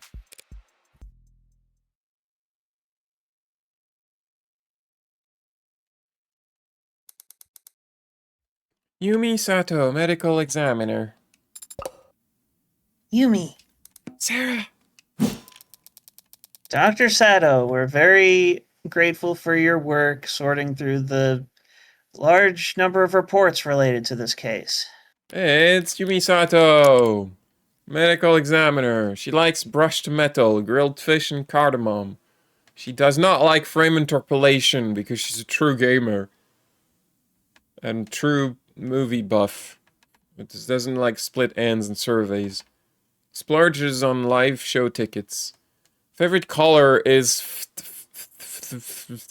phthalocyanine green G. Code is very easy to sanitize. Phew, yeah, 5 bodies, all 5 priority. Had my head underwater for a good while there. We prefer not to tax you with repeating every grisly detail. But if you could, would you please walk the court through the time of death for each victim and the manner in which they were determined? Right. From the top. Anchor 10, Aka tanks, had a mishmash of street legal and chop mods along his forearms. None of them were particularly up to date, but they were all working and they did monitor his heart rates. Tank's heart stopped at 9:44 p.m. The cause of death was... kaboom. The slug had a hollow design intended to shatter inside the target. There's no mistaking that he was killed by his own gun, the Magus, from a distance of 1 to 2 meters. That's, yeah, the autopsy. Next up is Sungmin Trench. He also had a relatively low-end mod installed, and they show his heart stopping at 9:45 p.m. He died from exsanguination, blood loss, resulting from a laceration across his neck by a sharp metal blade. That wasn't the only injury his body sustained, though, was it? No, it was not. Posthumously, his skull was saw evil.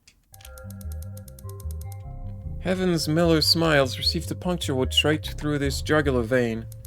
Then the blade was withdrawn, exacerbated blood loss. He was likely unconscious within seconds of falling to the ground. Miller had mods, but had evidently gone to great lengths to remove all monitoring tech from them. He was not found with any electronics on his person. Using purely medical means, I narrowed his time of death down to a window of 10 minutes between 9:40 and 9:50. Do they say...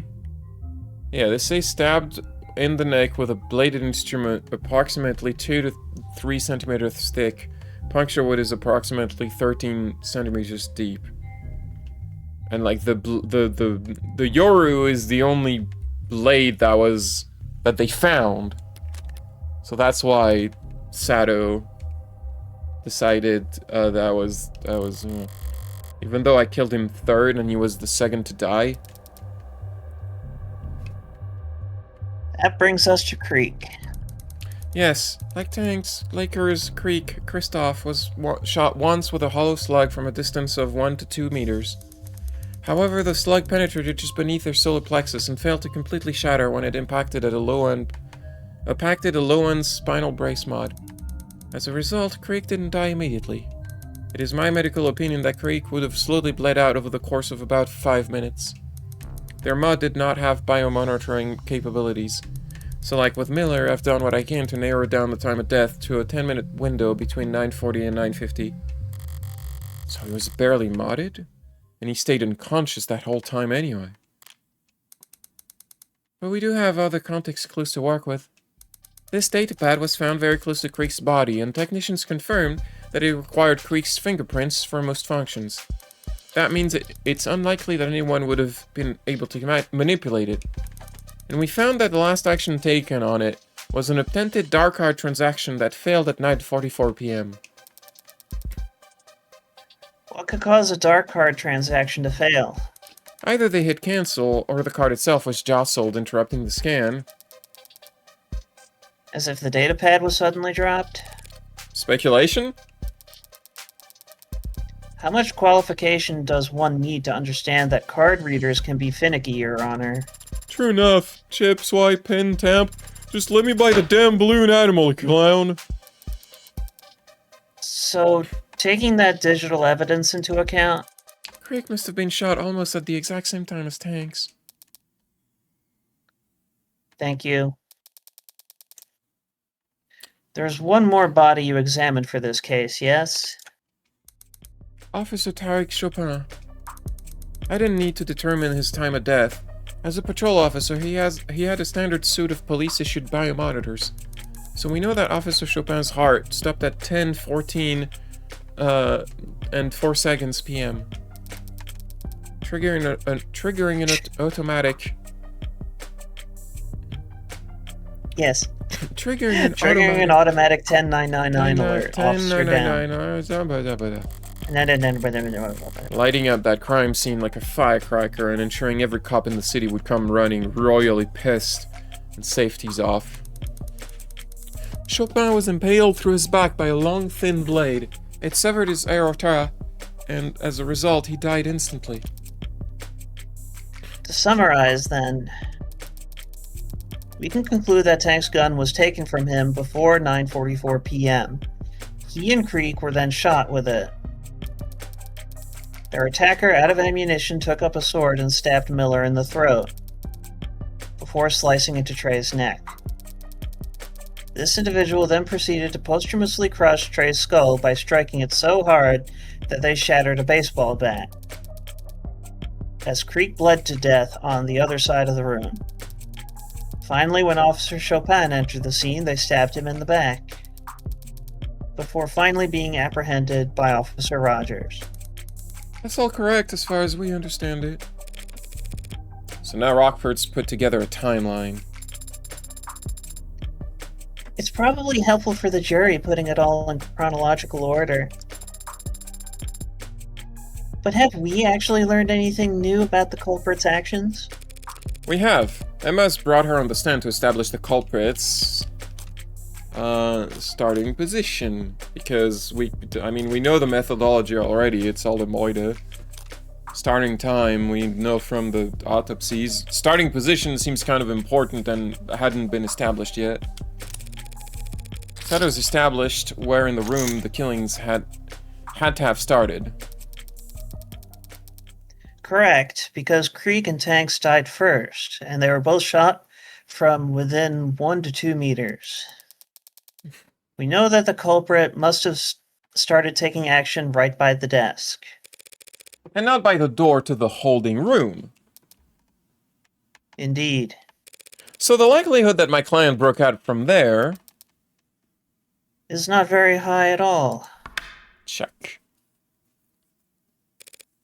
Yes?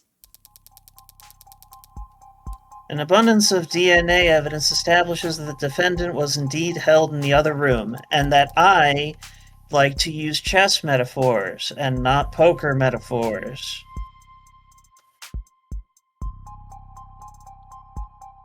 But clearly he didn't remain there. But clearly he didn't remain there. His captors must have taken him out to question him in the main room. What? Why are you... and dragged him in front of the desk where Tanks' gun would be within reach. Why would they do that? Well, you're the one who's reaching. Why would they do that? You have evidence to the contrary? A better explanation for how he got out, where he was being held?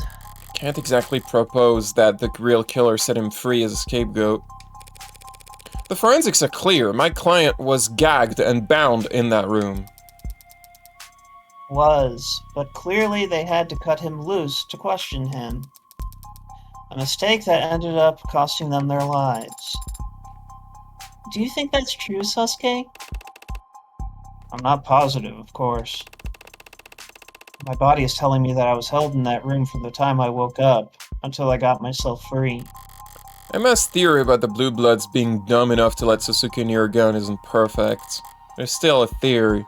A game theory! I don't have jack shit to counter with because not even Sasuke knows how I let him out. If the defense has no objections... then I'll just have to take this L and meekly move to their cross-examination. Adonai, that made you sound very feeble. You've developed a habit of only using we when I'm winning. Fix it. That made us sound very feeble? Oh, you sound, you're sounding robotic. Do you mind restarting the call so that Discord stops being silly? Pachu. Voice call. I am voice calling the Neko. Oh, And amazing. sharing my scrum. Eh. As such.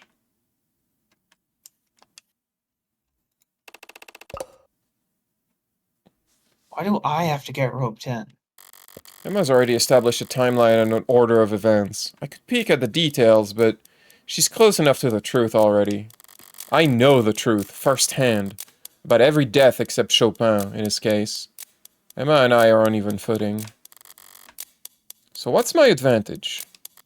What do I know that everyone else is mistaken about?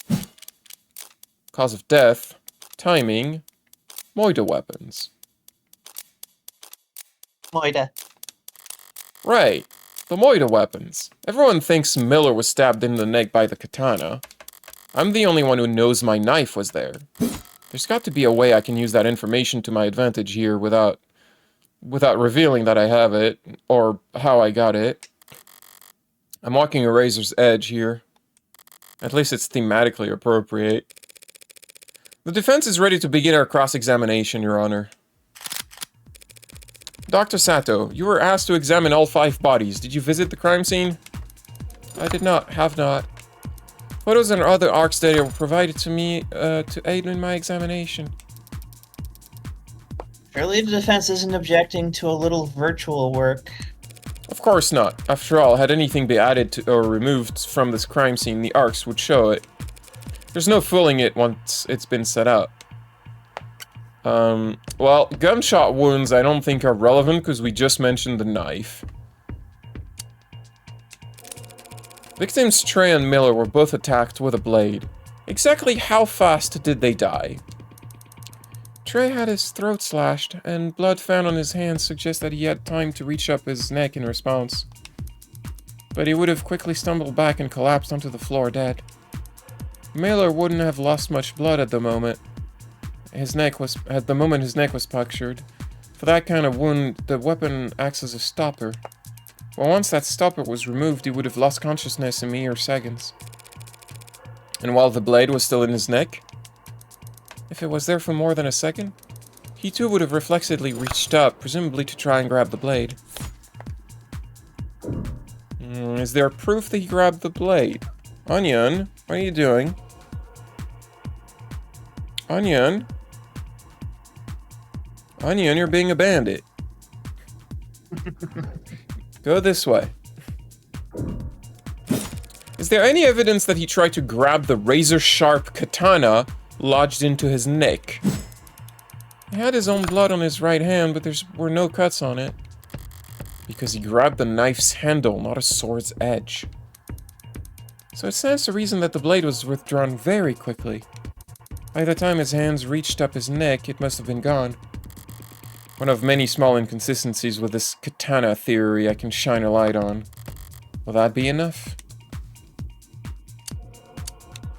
Stabbing Miller's neck so precisely and so fast, that would be quite the feat of swordsmanship. Stating a conclusion, Your Honor. Comments withdrawn, quick as a blade. Have you ever seen a stab wound like the one that killed Miller, inflicted by a long blade, and wielded into one hand by a man experiencing heavy blood loss? No, I can't say that I have. Now, whether or not that maneuver is impressive or improbable, well, I'm a doctor, not a fencer. And Sasuke doesn't own a rapier. Does the katana fit the puncture wound? Did you find that the stab wound on Miller's neck fit the sword that the police recovered? Approximately. That doesn't sound conclusive. The entry wound is slightly smaller than I would expect for such a precise stab. The sword had... he just stabbed him with... Actually, no, that... If he got, like, shanked in the neck, like, it would...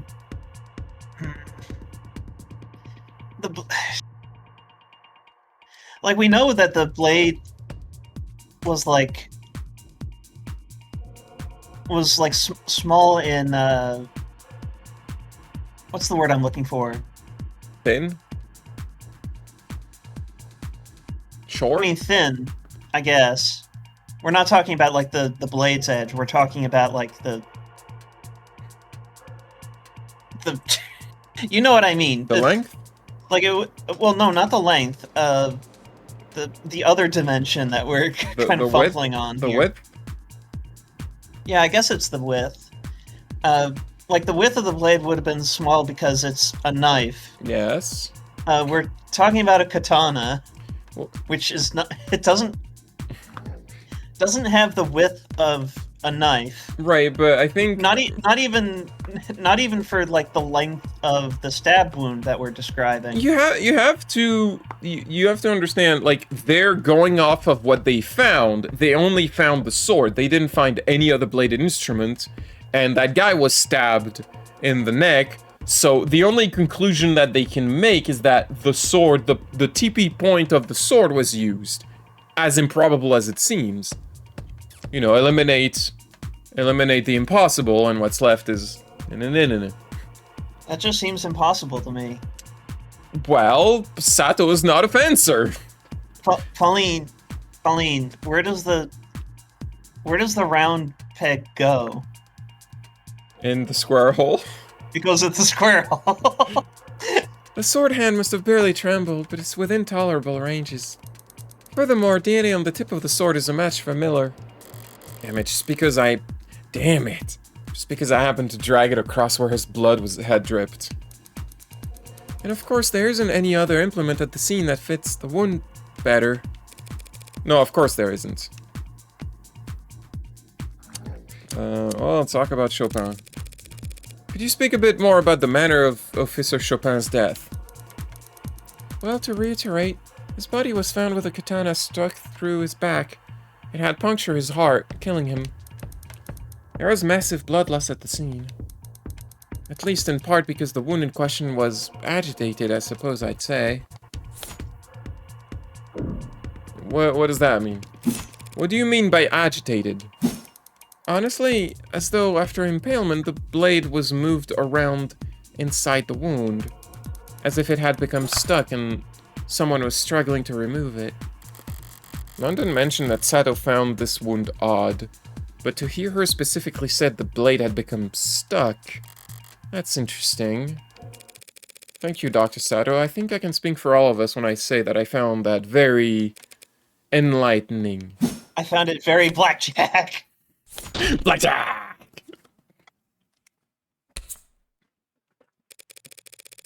Dr. Sato, you just testified that Officer Chopin was impaled from behind. Did this occur on the spot where his body was found? Yeah. Yes, it did. The body shows no sign of being moved. I'm curious, then. What was there for the sword to get stuck on? Well, if Chopin was in the center of the room, standing upright, I mean, it wouldn't have gotten caught on the air, right? Bone, perhaps? It got caught on a very stubborn, invisible block. Surely you examined like a Mario block? A secret, like, coin block? Surely you examined the wound inside and out. Did you see marks on his ribcage where the blade had caught? No, I didn't. Then it stands to reason that the blade didn't get caught on anything inside Mr. Chopin. It got caught on the floor. Pardon? You need to take greater advantage of the ARCS, Counselor Morgan. Learn to flip things on their head. Entire rooms, if need be. Just think outside the room. If you had, you'd see there's a clear indentation in the floor that lines up perfectly with Mr. Chopin's wound. How did you think the tip of the sword got chipped? It got chipped.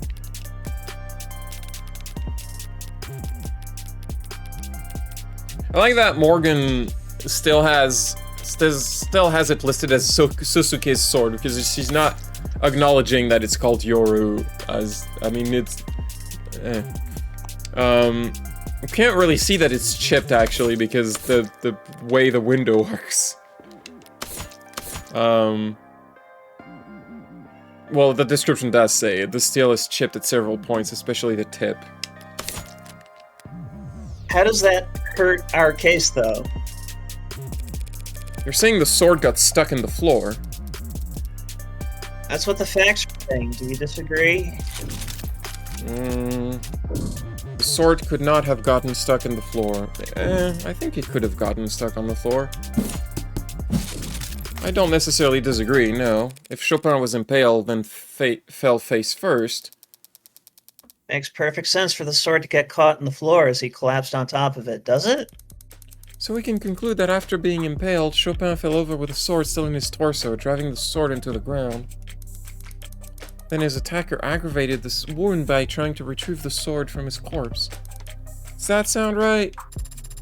Huh? Are you asking me? I wasn't sword? really paying attention. So I'm playing pretty right now. That game's really hard. Sort of. Asking the room, I guess. Well, I believe I can answer. What you're describing makes sense, Dr. Sato, but only up until we consider again the fingerprints on the sword handle. If my client really did impale Tariq Chopin and get his sword stuck doing so, why would he try to retrieve it with only one hand? Because his other hand was broken. Because he had to retrieve it with one hand. You yourself already elucidated that the defendant's left hand was broken when he destroyed the elevator panel in Crane Tower. His left hand was too damaged for him to even grip a sword? Well, that doesn't really square with this piece of evidence. Which took a second to appear. Well, Tank's gun have Suzuki's left hand prints. Yes. So, that, yeah. That's interesting that the killer didn't notice that his hand was broken. I mean, Morgan didn't because she didn't she didn't care. But, well, okay. The thing you have to think about is the reason she also didn't put it in his hand. She stuck it in his belt. Right, but maybe he just touched it. Because he stumbles out of the room and he's like, what's this thing in my... Like, he did tell us that he looked inside if there were bullets, and there weren't. So he must have touched it with his left hand. That was all on him. The real killer of Chopin didn't even have to do anything about that. The real killer of Chopin was Peter Falk's friend who played a conductor in that episode. I don't know. Chopin wasn't even his target. It was just an unfortunate byproduct of him murdering his lover. Oh, no. I had lost my train of thought. Well, Pauline, you gotta run after it like a tiny child. What Morgan is saying is that, like, Morgan established that his hand was injured because it was... I forgot why she did that, because I guess it was a contradiction when, Well, how did he fire a gun with a broken hand? And how did he kill two people with it? So, she established that his hand was broken, and that's why he wasn't, like, holding the sword. I feel like Morgan is just hanging on a thread of contradictions without really much thought to it. Like, she's not really planning. How could my client's left hand be too damaged to grip his sword, and yet also capable of gripping the magus? The magnanimous memory. The magnanimous abilities of retention. It's not what magnanimous means, God damn it, Makoto. Well, he's a child. Go stick your face in a book while trying to seem inconspicuous. I mean, he seems to read a lot of books. Well, yes, but does he, like, obviously not really read a magazine while standing on a street corner trying to pretend like he's not immediately observing you? I think that's a different Makoto you're thinking of. Turns out this is Makoto's pre-transition backstory. No! Where she's not the daughter of a mob boss. That we know of. No, her sister is a prosecutor. And what does that prove? That they're not involved in the mob.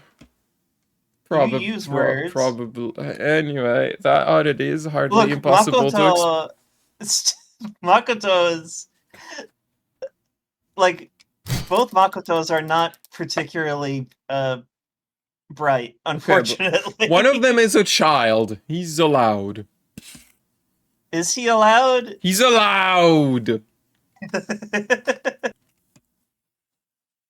We've already determined that the Magus was fired twice before the sword was used at all.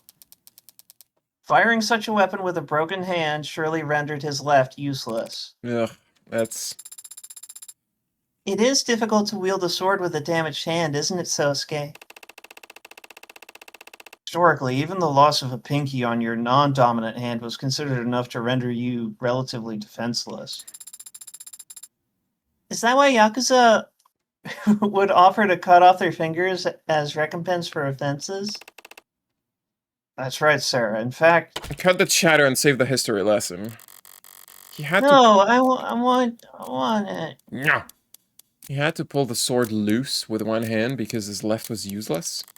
I legit did not know that that was the reason why the Yakuza would cut off their own fingers when... Let's be honest, it's also because it hurts fucking a lot. I mean, yes. It's also kind of impossible to hide if just pieces of your hand are missing. You could wear gloves your whole life, I guess, but, I don't know if that would really work all that well. like Harry Hole and his prosthetic finger at the end of the movie. I suppose. Looking at all the forensics pulled from the katana, that's... Pauline. Harry Hole walks onto the scene, and his superior officer says, the great Harry Hole. Which is probably one of the most unintentionally incredible lines. Do you think all the actors on that production were like, really? His name is Harry Hole? Do you just not want to change that? I feel like that's not how it's pronounced. Your Honor, the people claim that my client had to use one hand to retrieve the sword because his other hand was disabled. You remember what Dan Olson said, like, his name would be in English, right? Harry, Hill? Yeah, Harry Hill. They could have just called him Harry Hill. Or they could have done what they did with all the other characters and just, like, called them by their Norwegian names. But does the evidence actually suggest that? What do you mean? Forensics performed on the katana found my client's right-hand fingerprints on the handle, but what grip are the prints a match for? Well, let me just give a quick think here as I meticulously analyze the position of each finger. A normal grip. The grip is normal. Do you mean to say that the thumb is facing towards the blade, Your Honor? Well, yeah, but isn't it easy to just say he held it like normal? If my client only held the sword with his right hand normally, Your Honor, that would mean he held the handle like that, even as he tried to jostle the blade free from the floor it was impaled in. Which is far from impossible. But if, Your Honor, the court has questions about exactly how the defendant was positioned when he was found standing above Officer Chopin's corpse, I believe the people's next witness will be able to answer all of them. Well, that can only mean it's finally time to face off with the arresting officer. Chopin's partner. Very well. Then let us summon to the stand. Null name not found. What? What? Is that a family or a given name? What? Yeah, I got one big ol' error right here, and it's a classic. Witness not found, literally. He ain't here. What? He's had hours to get here. Where the hell could he possibly be? Our star witness is a no-show? Is this good news or bad news? Like hitting the jackpot on the world's sketchiest slot machine. Feels good, but you get the feeling that the staff is gonna make you pay for it. Chaotic. Pay for it when? Fine, I'll finish it myself. Right about now.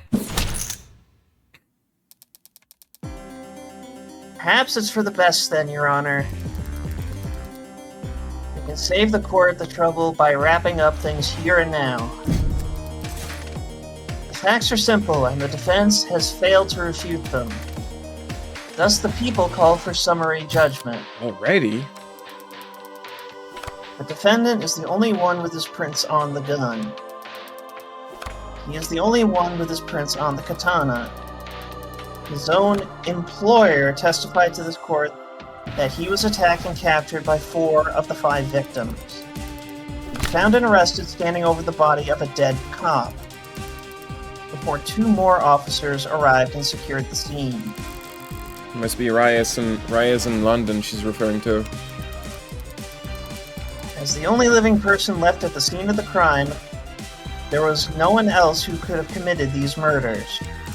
She's on a tear, and I'd be lying if I said it wasn't entertaining, but it's only because she's on tilt. She was thrown off by her witness flaking, and it's caused her to overstep. She just fired off a lot of claims in quick successions. Which is the weakest one? Where do I counterattack? The Moida weapons, DNA evidence, only suspect, police testimony.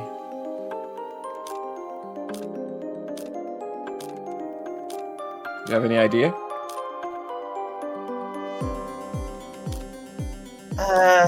I mean, there is a thought that I've had, but it's Go ahead. It's kind of just like a half-formed thought. It's the fact that in order to catch the murderer, we have to put them on the stand. And they're not on the stand? Yeah. And also not on the stand is the witness that we just tried to call in. The guy whose testimony was supposed to clinch this. Well,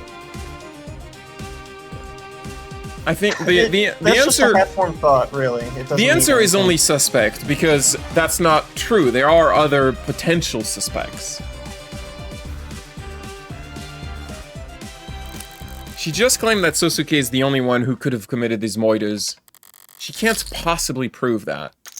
She can't prove that there wasn't anyone else there that night because I actually was.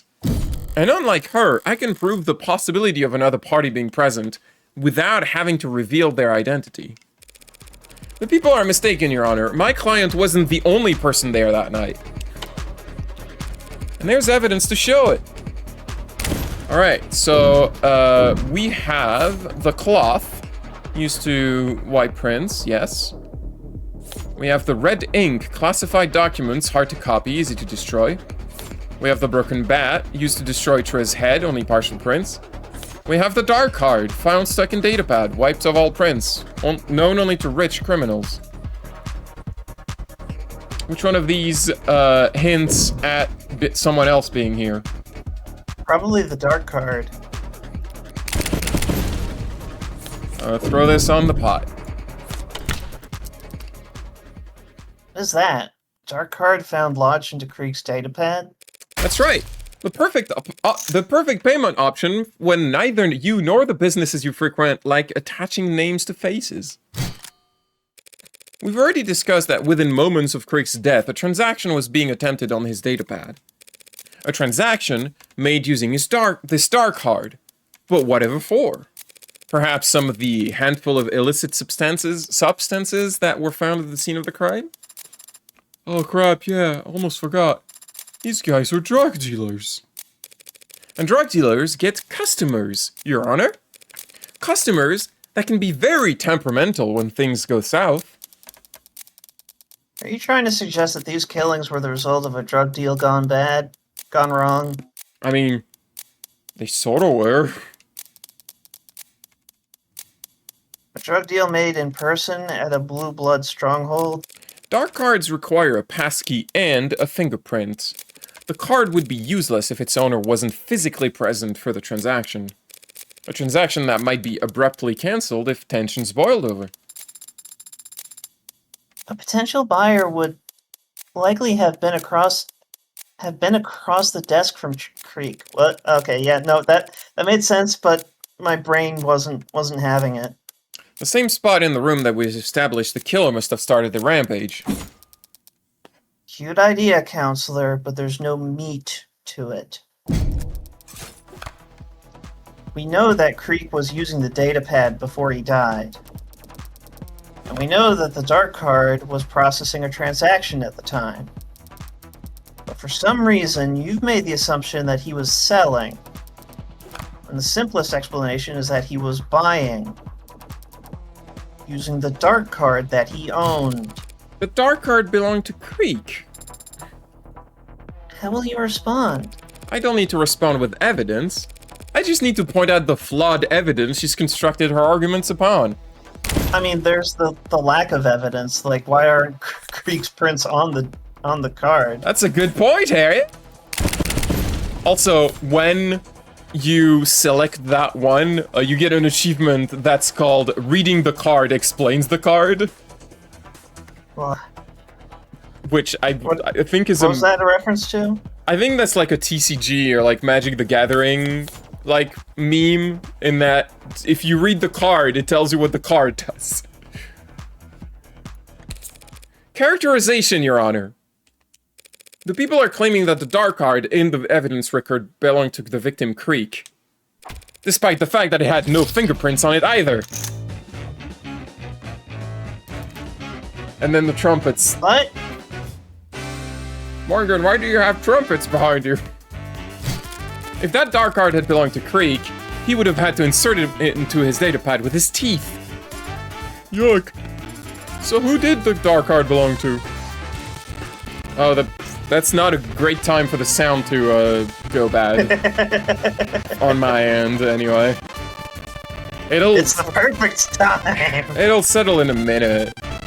But I was hoping we would get to hear that soundtrack without... Look, Lena Raine's music is good, alright? Yeah, Pauline. What is it?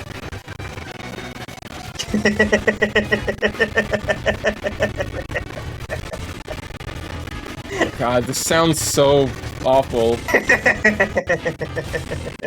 This is like butchering one of my favorite composers' work. I'm sorry. No, sorry, only Tram. Eventually. This does loop, doesn't it? Yes, this does loop. It is a loop. A music loop. Eventually it'll settle down. I still don't know why it does that. I like investigated everything on my computer that could like activate at specific times, and I don't understand. And it only does that if I'm like capturing sound from a game on the computer. It doesn't do that if I'm capturing like a console with the Elgato. It kind of... There we go. We kind of got the idea that was... Yeah, that would happen with like Onion Cam, but that like no, that was a different time. problem, which causes the same symptoms. Like multiple different problems can cause the same symptoms is the thing. Anyway, perhaps a customer who didn't like his prices. A disgruntled customer could have wiped their prints off the card to hide the fact that they were there. That's absurd. If a customer brought that dark card with them to the crime scene, why the hell wouldn't they take it with them when they left? It was stuck in the datapad. Could have pulled a little harder. They could have taken the datapad with them. Who would leave behind something that valuable? The card is worthless to everyone but its owner. To whom it would be priceless. Why would they choose to leave it behind? The answer to that is simple, if I'm honest. We're discussing the possibility of a deal gone south. What could cause that in the first place? A aggressive negotiating tactics? Or a customer who couldn't pay. What are you... This customer couldn't afford a dark card. Could? They could? They could afford a dark card. And yet, they couldn't pay. Hold on, you're trying to say all these debts, all this carnage? Do you think it's all because their card got declined? Hard to live that kind of faux pas. Ordering 4 or 5 people in order to skip paying your bill is pretty aggressive, but if you need your fix... Was there any indication that contraband was taken from the scene of the crime? Your Honor, that is difficult to say. Without knowing their inventory before the crime occurred, we cannot rule out the possibility. That was a little lackluster of a pushback. Is she really that thrown off by this witness playing hooky? Well, I hate to do this because I love spending time with y'all and having a physical body and being ensouled, but it does seem like I have to declare a recess while we wait. Perfectly reasonable, Your Honor. That's the most romantic thing I've ever heard. What? Court is now in recess.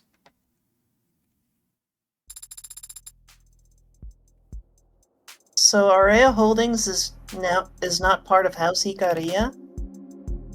No, it is. House Icaria is comprised of the literal Icaria family, the Icaria Financial Group, and Aurea Holdings. I have no idea why I'm fucking up on the pronunciation of Latin. Because it's hard. I don't think it is. Because reading is difficult and takes practice. I'm out of practice. That's why we're here. This is practice.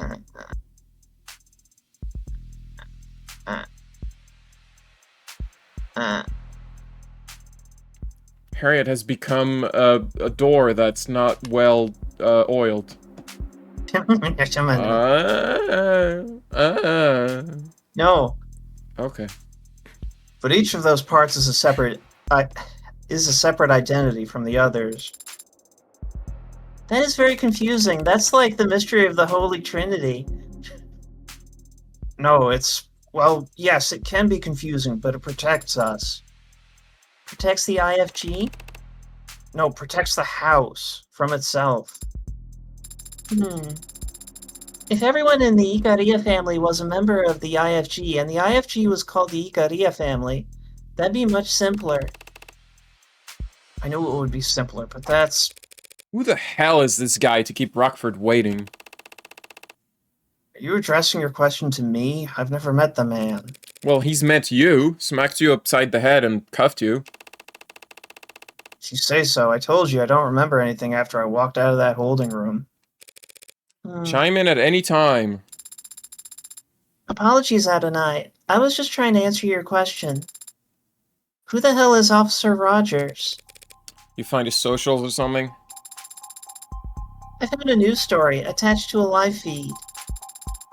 He's shaking hands with some men at the top of some stairs. Right now? Right now? What's the headline? City council members thank heroic officer for his service. Oh, well, that makes sense. How can it? Emma's outranked. If the politicians decided now was the time to do photo ops, she doesn't have the pull to go against them. Are Officer Chopin's parents there? Yes, both of his fathers were present. Adoptive fathers. Are you trying to make me feel better? Adoptive or not, they are his parents, and their pain is real. Of course. But that pain would be equally real if they weren't expressing it in front of those cameras, don't you think? If you're feeling guilty, Sosuke, please get it out of your system before the trial resumes. I don't feel guilty. Even if I did kill that officer, I wouldn't lose sleep over it. But that doesn't make it right. Taking a life? Parents having to outlive their children. And here I thought you'd be all about filial piety. You telling me you wouldn't take a bullet for your patriarch, Daisuke? Of course I would. And force him to outlive his son? How could you? Adopted son from a branch family. Do I need to point out how badly you're contradicting yourself? Daisuke Ikaria could have let me waste away when the rest of the Hayakawa. Hayakawa, sorry, my brain. Again, Japanese isn't that hard to read either. It's hard to switch between accents.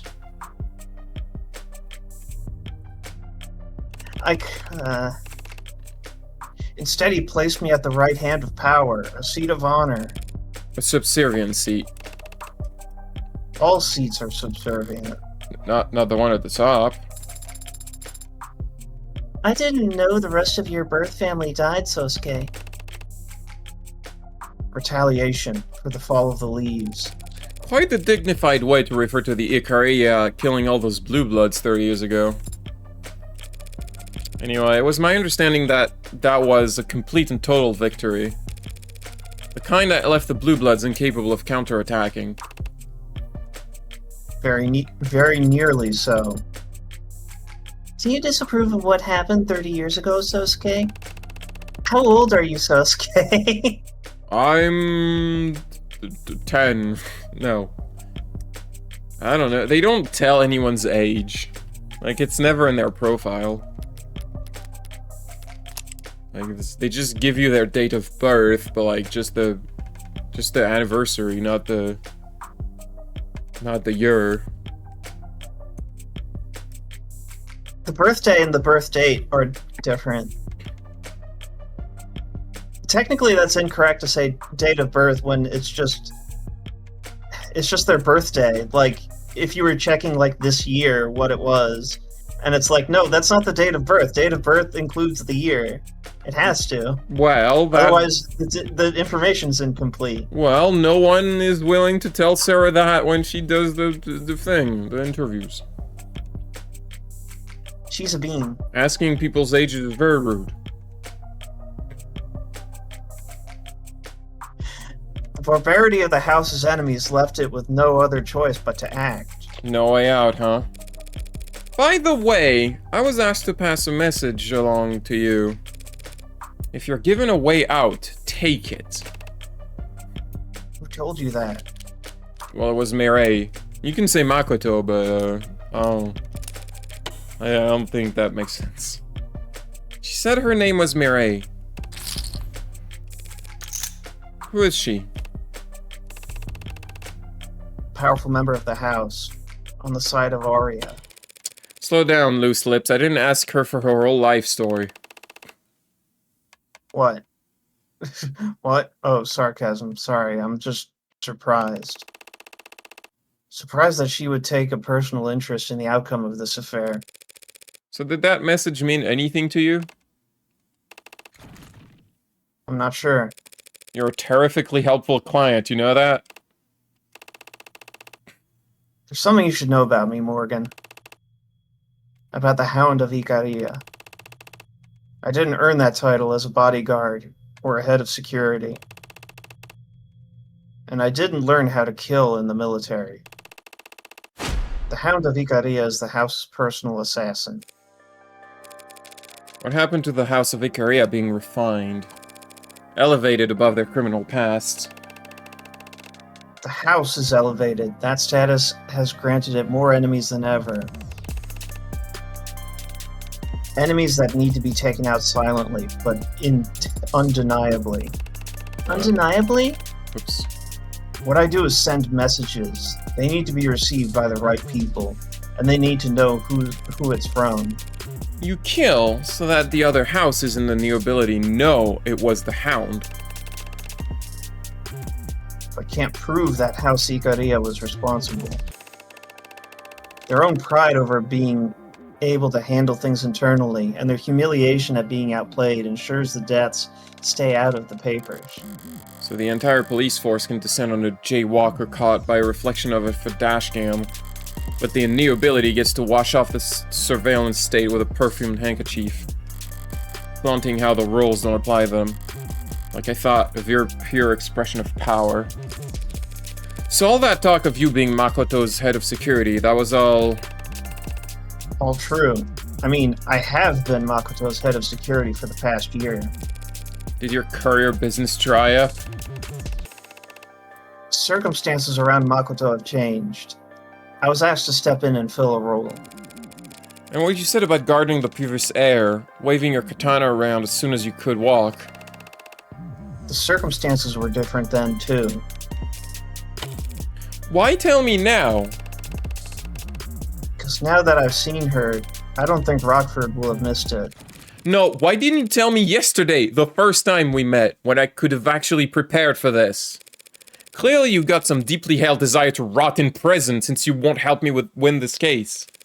What happened in the last 5 minutes that you suddenly got cold feet? Adonai. Yesterday, I thought you were just some outsider in over their head who would surely drown if they knew who they were defending. Today, I think you're an outsider in over their head who could stay afloat with a lifeline. Thanks for the heads up. 5 minutes notice really comes in handy when your client asks you to catch a bullet. Excuse me. I mean, be fair, 5 minutes is a lot of prep time for catching a bullet. That's usually instantaneous. I'm sorry to disappoint you too, Sarah. I can't imagine you're pleased to be defending a self-confessed killer. I don't know what you went through when you were a soldier, and I have no idea what you've gone through as an assassin. Yesterday, Adonai suggested I shouldn't speak about those kinds of things, since I have no experience with them. I don't know if she's right about that. But soldiers and assassins do exist in this world. And they are still people. And I think I would be sad if I couldn't talk to any of them. On a related note, could you catch a bullet, Sosuke Ikaria? No, Sarah. But you're a cybernetically enhanced martial artist. Bullets are very fast. That is true. I could probably catch an arrow if I knew it was coming. Tell me more! Sarah is so precious.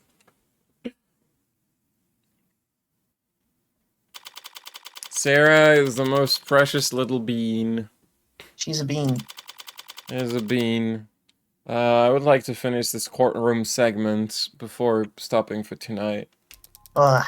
Or it shouldn't be too long. So you and your partner were the second officers to arrive on the scene. That's correct, ma'am. When the 1099 went out, my partner and I were relatively center city. We were within jogging distance of the site after an elevator ride, so we proceeded on foot. Why? Roger still hasn't shown. Emma must have rushed London to adjust to the reshuffle docket. I assume he was rushed. He does seem somewhat distracted. Yeah, sorry, I don't really have like distinct guy voices on tap, so this Look, is every just man kind of... has the same voice in the city. And they all sound like Harriet trying in vain to sound like she did before she went through voice changing and apparently changed the shape of her throat so that she can't change her voice back. It might more be like the shape of your brain connections. No, it's no. Well, he arrived on the premises at 10:21. It's true. At 10:27 p.m., we assisted Officer Rogers in completing his arrest of the suspect. What did that involve? Reading rights to an unconscious man? That was a good bit. We helped Rogers finish cuffing the suspect, is what I meant. His hands were shaking. Her witness, counselor. I'd like to ask London why he wasn't explicit about all this yesterday. Complaining about a detective not being forthcoming with a defense isn't exactly a winning strategy. Especially not when he's on the take. Yeah. He didn't hesitate to show me his involvement with the Mafia yesterday. What's he got left to hide? Why were you nearby does not seem relevant. They were nearby, don't worry about it. How did you and your partner go about clearing the building? I feel like in this episode, they put a lot of questions that are not relevant in the first position to make you lose chips, because that's what I did. I lost chips by asking those irrelevant questions. I clear the building. I took point and my partner covered me, checking the rooms behind us as we went. It was tense, searching the rooms with that racket blaring from upstairs. You're still searching for suspect, even though there was a 10999 on the 3rd floor? Rogers had already reported the manner of his partner's death counselor. We weren't going to run upstairs to try and defibrillate. How was that report made? Over comms, around 10:17 p.m. Is it common practice to separate from one another when responding to a 10999? It's one of several valid approaches the department advises in critical scenarios. Did you ever lose sight of your partner? I might have. So, she might have lost sight of you. Speculation, Your Honor. If I can't see you, you can't see me. That's not speculation, Your Honor. That's just grade school logic. I'm overruled. Spill the deeds, witness. Yes, me and my partner were separated as we cleared the building. For more than a minute, I'd say. Interesting. Hmm. Dumb question, detective, but did you have your body camera on? Officers aren't required to turn on body cameras when responding to an emergency counselor. And detectives aren't required to wear body cameras at all. I thought that they said that they had to... Like I said, dumb question. What about your partner? But by any chance, did your partner have a body camera going? Perhaps out of a characteristic abundance of respect for the rules. Matter of fact, I believe she did. So, of the first 4 of our city's brave policemen to arrive at the scene of the crime, only one of them thought to turn on their body cam. It's my understanding that Rogers couldn't turn his on, as it had broken earlier in the week. Why? And Tarek Chopin? I don't know why he didn't have his on. Does Emma know? Does Officer Rogers? Thank you for giving us all that to chew on, Detective London. Come on, give me a break. I was trying to be helpful. No, I mean it. Ledger!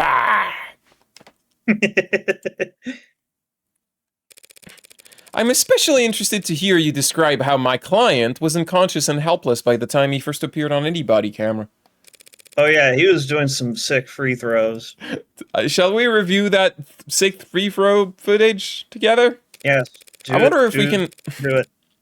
I wonder if we can pinpoint exactly how many wounds he received in between his arrest and when his mugshot was taken. Redirect, Your Honor. Really? What is she doing now? The prosecution called Detective London as their witness and asked their questions. Ada and I just had the chance to ask her own questions during the cross-examination. After the cross-examination, the people can redirect if they have additional questions for the witness. So it isn't just one for them, one for us. More like an eye for an eye for an eye until justice is blind and bloody. She wants another round. Why? Just stalling? Detective London, are you aware of an ongoing police investigation for a figure known as the Hound of Icaria? Not stalling.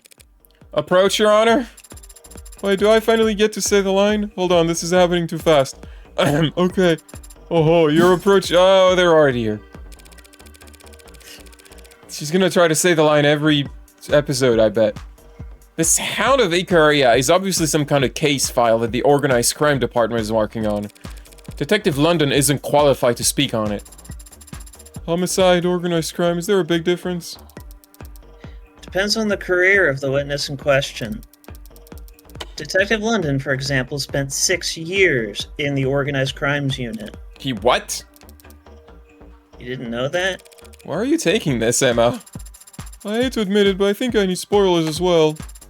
If you asked him about this, what is he gonna say? That the Hound of Icaria is an assassin who leaves calling cards at each of his kills, terrorizing the house's perceived enemies without shame. And that the lead suspect in those cases is a man around Sosuke's age and height, with gray-blue hair, a modded spine, and a large tattoo of a dog across his back. Sosuke, you vain son of a bitch, you got made with your shirt off?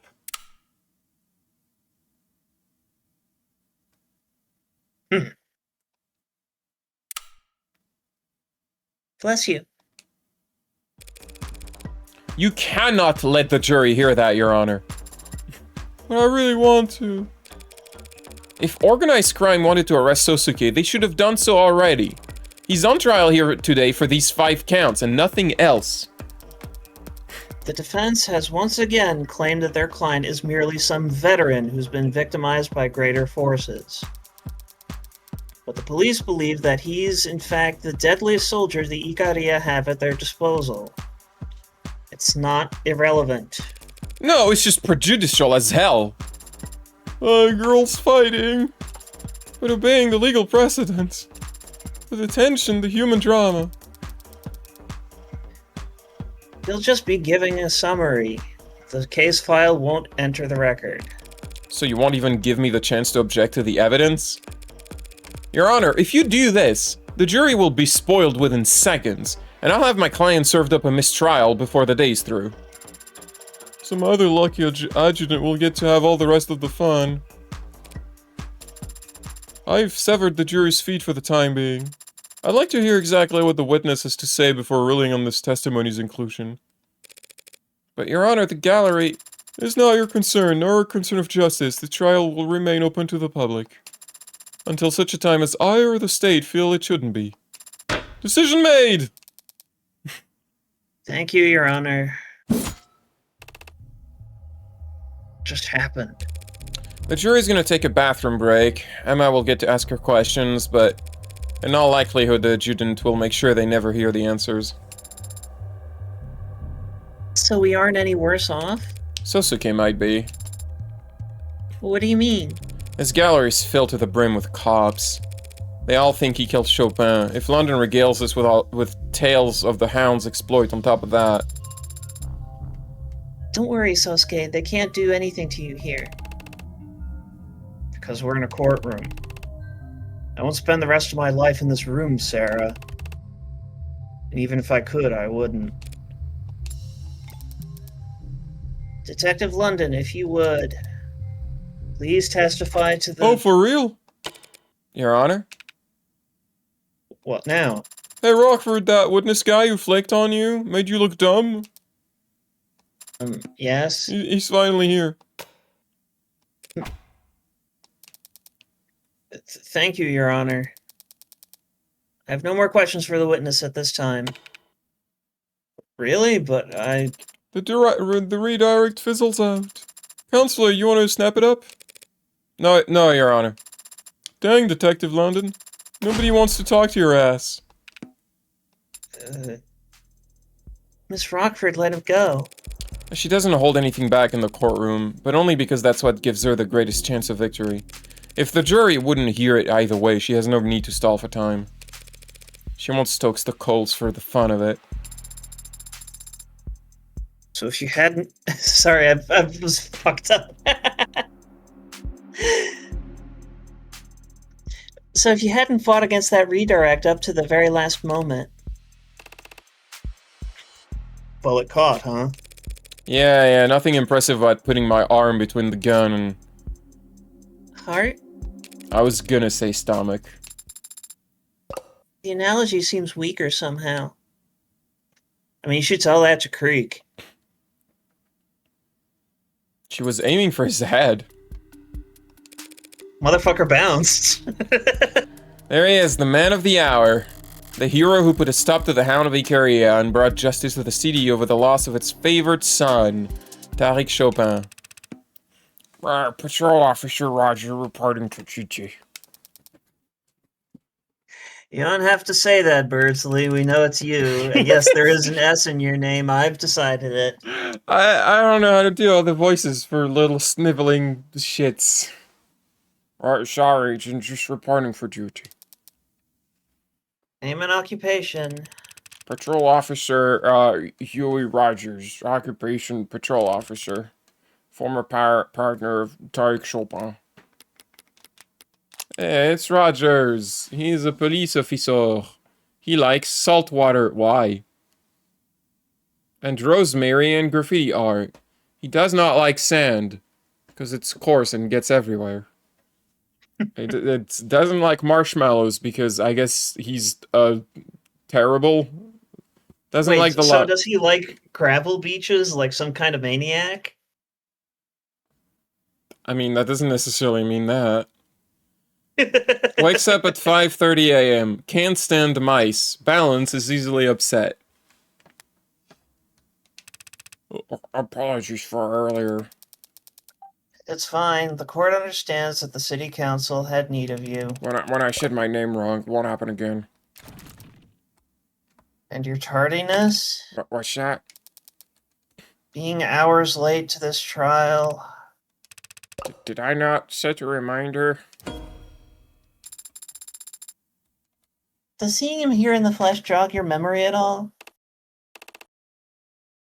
No, not at all. I think this guy would be pretty hard to forget.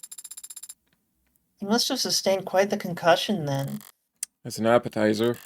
When I saw he's lucky nothing important leaked out of his ears. Shall we begin, Officer Rogers? Right, from where? The start?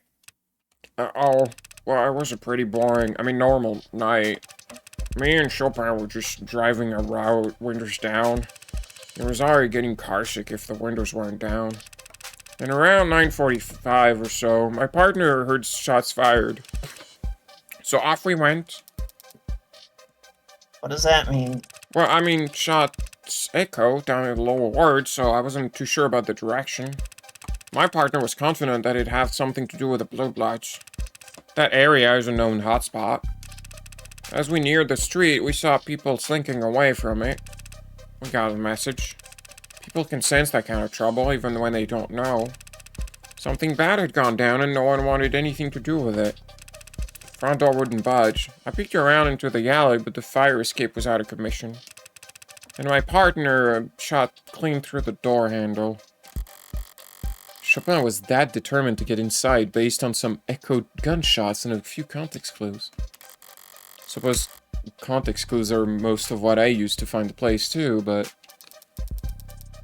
So when you arrived, the only way into the building was locked? Yeah, and so we had a strong reason to believe the shooter was still in the vicinity. I was in favor of waiting for backup at this point, but my partner was convinced the place was dead empty already. So he was moving a good bit faster than me right up until we got to the second floor, and we heard a loud slam. A slam? What kind of slam? Like slam! Or like salam?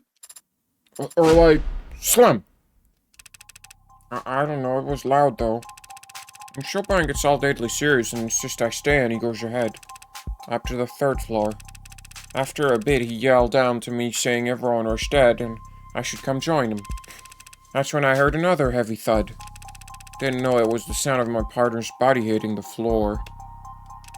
But I put two and two together when I saw that man there standing over him. Let the record show that the witness has finally identified the defendant. If you heard a noise at the crime scene, the natural conclusion would be that you were not alone. But if Chopin thought you weren't alone, why would he insist on splitting up? It seemed like the best thing to do at the time. It's Well- always a good idea to split up. That's it. Chopin must have wanted to split up so that he could cut off possible routes of escape. Perhaps I can shed some light on the late officer's actions. With more speculation, With some helpful theorizing. Capped off with the hard evidence. Officer Chopin explicitly told his partner to stay behind. And the only reason he'd do that is if he thought it'd let them catch an escaping suspect. why would he think a suspect was escaping if he heard a noise upstairs? He wouldn't. He'd only think a suspect was escaping if the noise he's heard was... Well, we have a dumpster, Magus, a fire escape. The dumpster did make a very loud noise when, London closed it. London! LOL! A noise that came from the alley. What kind of noise would that be? A noise like the one I was treated to when Detective London clumsily shut the dumpster out there. Hey now, it left my ears ringing too, you know? What are you even talking about? I'm talking about an exit plan. In other words, how the real culprit managed to flee the scene. How does a dumpster lid relate to some imaginary suspect's great escape?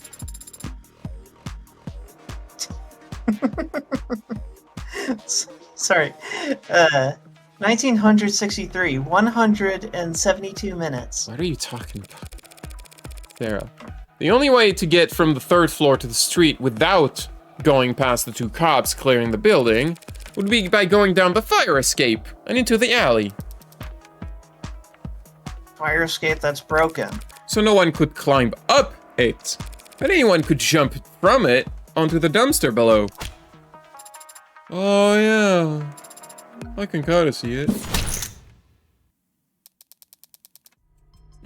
Must be a dead pixel you're seeing, Your Honor. Were there boot prints on top of the dumpster? A dent in the lid? Well, that's... No. Of course not. So there's no proof, no reason at all to think that anyone jumped down onto it. And no reason for us to entertain this train of thought. Damn it. Damn it. That's... got nothing. Even if there had been damage to the dumpster, I could never prove it was caused by a fleeing culprit. Adonai. I'm the one who's thinking. I know. But might this not possibly be the time for you to stop thinking and instead flip the go board like you've told me to do before?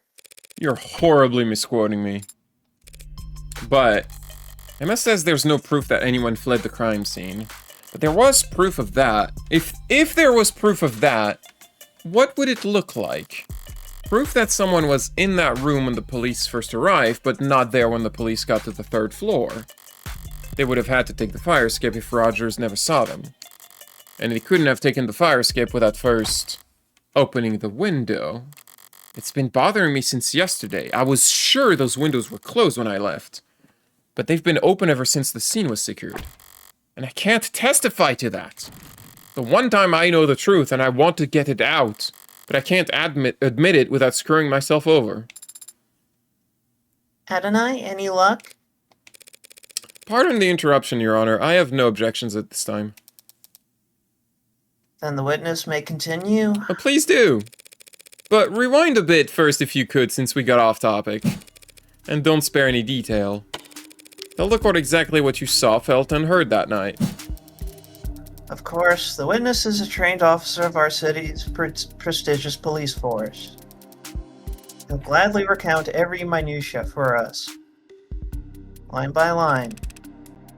Like every detail? Especially the irrelevant ones. Sure, yeah, sure. I did get a little in my head just now. Better listen through this whole testimony at least once before I start looking for holes. It was a quiet night, but then my partner heard gunshots. He headed for the nearest known Orker hotspot. Arrived to find the building dead quiet. The door was locked. I checked the alley, but didn't see any other way in. So Chopin shut off the lock, threw the handle, and we entered. Followed some kind of loud music up the stairs, and there was a slam, and my partner bolted upstairs. About a minute later, I heard a thud from upstairs and came running to find the defendant standing over my partner's dead body. Something stand out to you, Adonai? Anya! No crimes. No. But he's a little man. Yeah, my ears pricked up a bit. The saying is perked up, is it not? What? Let me focus. Got the sound system, the fire escape, the front door. Well, the sound system was pretty loud, and he's saying the building is dead quiet. That's a problem to me.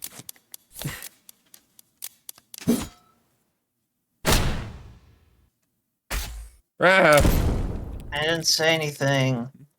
how could you have arrived to find the place dead quiet when there was a sound system blaring on the top floor? I like throwing my cards at Emma. It makes her infuriated.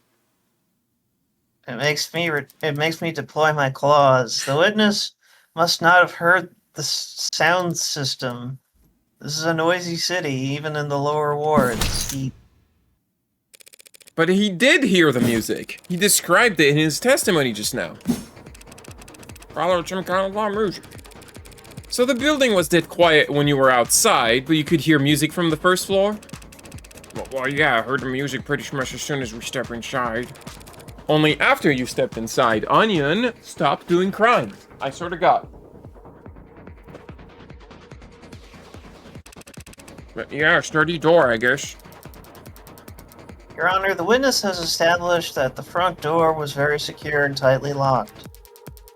There's nothing strange about it blocking out some amount of sound. It blocked out, like, all the sound. Once the door was open, the music was booming. The scene of the crime was of known Blue Blood property, yes? A safe house apartment complex of sorts, as I understand it. They must have made a number of modifications to the premises. That front door certainly looked like a newish addition. Check. Maybe they redid the windows, too. Ha ha ha. I don't get it. I don't mind stating it plainly, Your Honor. That building has been thoroughly... debugged. Insulated. Repainted, soundproofed. That building has been thoroughly soundproofed, Your Honor. Think the building was soundproofed? I know it was. I experienced it myself, stepping out the lower wards and into its dingy nightclub vibes. That would explain what the witness experienced, wouldn't it? Perhaps, but... But that wouldn't explain the building being dead quiet when they arrived. Not unless the window next to the sound system was closed. Showed my hand a bit there. She knows what I'm getting for. Counselor, asking the court to accept that the building happened to be soundproof is not the flawless argument you're making it out to be. The window in question opens to the alley. Rogers could have easily missed the noise coming out of it. Even though he already testified that he checked the alley before his partner shot the door open? He might have merely neglected to mention that he heard music at the time. Oh, music in the alley? I would have noticed that kind of thing, right? Fast on the uptake, that one. I'm looking at the arcs from every angle I can, rotating cubes in my mind as fast as my programming will allow. I'm still seeing a crime scene where the windows are open. What am I doing wrong? There's a trick to it. Try focusing on just a single cube first. Once you've got one spinning consistently. Yes, Your Honor, the windows were found open. It's a contradiction. The windows were closed when the officers arrived, but open by the time Rogers got to the third floor. That means that someone must have opened them. Someone not currently on trial, Your Honor. You should stretch before attempting mental gymnastics that intense, counselor. You're accusing her of stretching, though.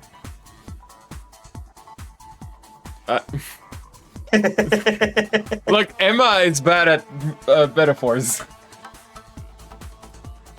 You claim that the windows were originally closed and only opened at the last moment as some mystery individual fled down into the alley. But we know Creek was standing in front of those windows when he was shot. And we can see his blood landed on the sides of the windows that face into the room when open. If, as you claimed, the windows were closed when he was shot, then his blood somehow ended up on the wrong side of the glass. That's... Your theory is flawed, a far-flung fantasy with nothing other than Officer Rogers' poor hearing to support it. All the actual evidence shows that at the time of the murders, the windows were exactly as we found them, flung open. Her logic isn't faulty, and I can't overturn it with any given piece of evidence. But I can point out the flaw in how she's presented her evidence. Thank you for the advice about taking full advantage of arcs, by the way. But trust me, there's some things that are best understood by visiting the crime scene in person. What? Helps keep you from getting flipped around. Okay, so this one's a little tricky. Because basically Emma is mistaken about a thing that she could only be mistaken about because she didn't go to the scene. And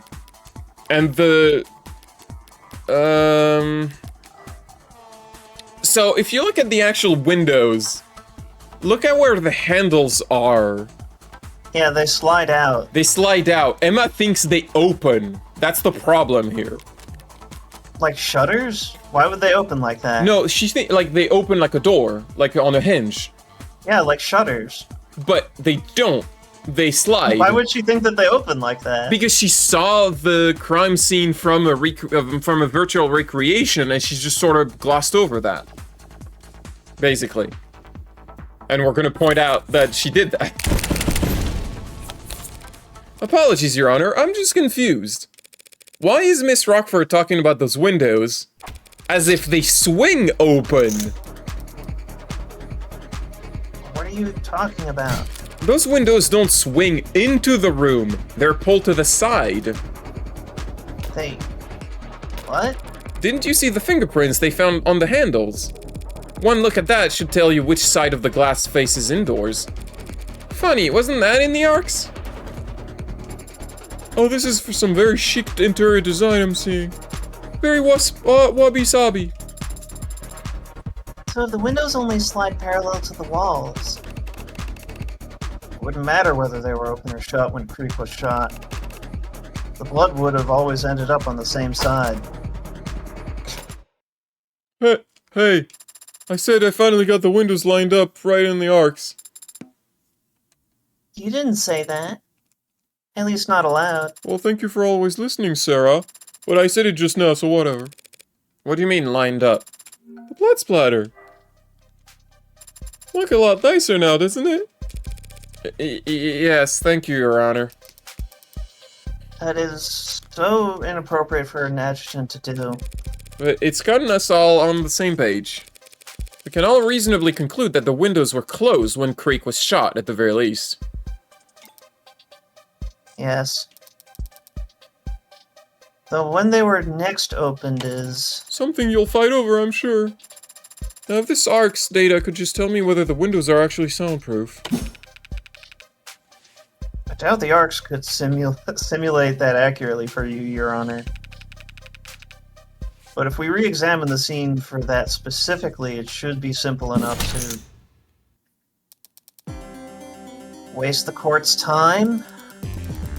Forgive me for repeating myself, Your Honor, but even if we prove conclusively that the windows were soundproof, the defense's argument still hinges entirely on the omission of one detail in the witness's testimony, that shots were fired. Putting it another way, just because he didn't hear the music, that doesn't mean he couldn't hear the music because the soundproof windows were closed. Devil's proof.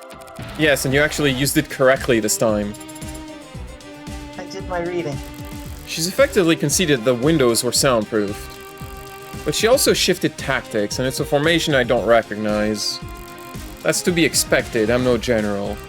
But I don't need Makoto here to tell me that war is deception. So how about a little misdirection? Listen up, Sarah. The important thing about the Devil's Proof is that it's always on our side. The side of underdogs, lovers, and dreamers of the world around. The side of the defense, innocent until proven guilty. That's what makes the Devil so infuriating for the prosecution. The people make her fair point, Your Honor. There really isn't any hard evidence for my fleeing suspect theory at the moment. But the people haven't disproven it either, have they? I forget the exact details, Your Honor, but all we need is a shadow of a doubt, right? To overturn 5 dead bodies, testimonies of 3 cops, and rooms soaked to the floorboards in forensic evidence. Yeah! Venu. I don't know what that means. Fury, indignation. Have you lost your mind? Are you trying to piss off everyone here? Yes. Come on, come on, come on. You don't hate my theory that much, do you? I'm warming up to it. Then I'll stick to the facts for now. At the time Rogers and Chopin arrived, the front door was locked. The music was still playing at the scene of the crime, even if Rogers didn't notice it until stepping inside. At the moment Creek was shot, at least, we can be certain that the soundproof windows behind him were closed. Yes, those are the facts. Why are you restating them? Because there's something that's been bothering me. There's just something that's been bothering me. It's just one of those things. It's one of those things. If we accept these as the facts, one part of the Honorable Officer Rogers' testimony makes no sense. Heard gunshots in lower wards, headed towards this. Well, I mean, you just kind of gave me the thing, and yeah, you know. How did he hear the gunshots while he was on patrol if the windows were closed? How could these 2 officers have set off in response to the sound of gunshots if the room was deafened at the time the gun was fired? Now you go there. Oh crap, yeah. Wait, excuse me, what are you talking about? It's the very first thing you told us, officer. Your partner heard gunshots. But how is that possible? By such that, but he said it. He said it. Even on the radio, he called us in. True enough, I can see it right here in the police network's database. 9:45 p.m. Officer Arc Chopin reports shots fired. So he did. And since we can't ask him to testify, we'll just have to take him at his word. But just to clarify, Officer Rogers, are you saying you never heard any gunshots yourself? Well, I didn't have my head out the window like him, so... That's what you're trying to do, isn't it? Report anything you see or hear across the network? Well, one report is usually sufficient. But confirmation is always ideal, right? Yes or no, Officer Rogers? I never heard any gunshots. Hang on, are you really? So you never heard a peep, but your partner, he somehow managed to waltz you both over to exactly where 4 vicious murder moitas had been committed before anyone else got there. I just drove where he pointed, so... Counselor, you need to be very careful here. Thank you for your concern, Miss Rockford. But don't forget, I hate losing. Pardon? I said, but don't forget to direct your comments to the bench. You bring that up now? Every cop in the room already thinks I'm a mob lawyer at this point. Compared to that, mocking the memory of the deceased is small time. I feel like you're gonna say something shocking here, and I should stop you. But I can't really stop you before you say it, so... I'm just confused is all, Your Honor. How could Officer Chopin have possibly arrived at the scene of the crime when he couldn't have heard any gunshot? Unless he was asked to come there directly. Oh, like he got an Evite? Exactly. Officer Chopin answered a distress call from the Blue Bloods. Tumult.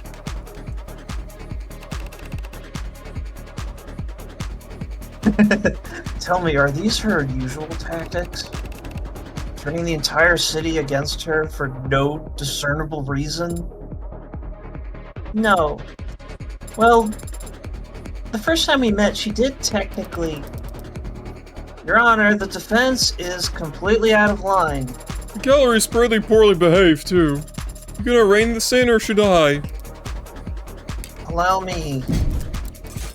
Therese Chopin was an upstanding officer with no marks on his record. You say he was some kind of blue blood pawn, but he had to break into their building in order to enter. And you have the gall to claim he answered a distress call when there's no panic button, no phone records to suggest one was ever sent? True. True. That's all you've got to say after posthumously accusing the son of 2 city councilmen of being corrupted by blue blood pocket change? It's a fair point. Chopin was the son of 2 city councilmen and by all accounts a dedicated police officer. He wouldn't work with the Blue Bloods without an unusually strong motive.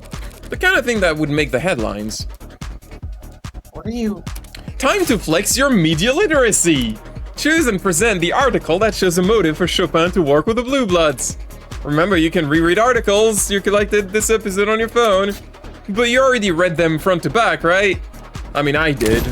Not on stream. There's no back to them. They're all on the phone. Unless you want to read them backwards. So we have the serial bombing, Witch of the West, targeting state data. With a political convention next month, heightened security, spanning city contracts from Mercs. We have a helium fuel developed by Dr. Sirius. We have ballot measures, public schools, acid snow, renaming, renovating Atlas pillars. So there is a hint in the court record that's kind of important.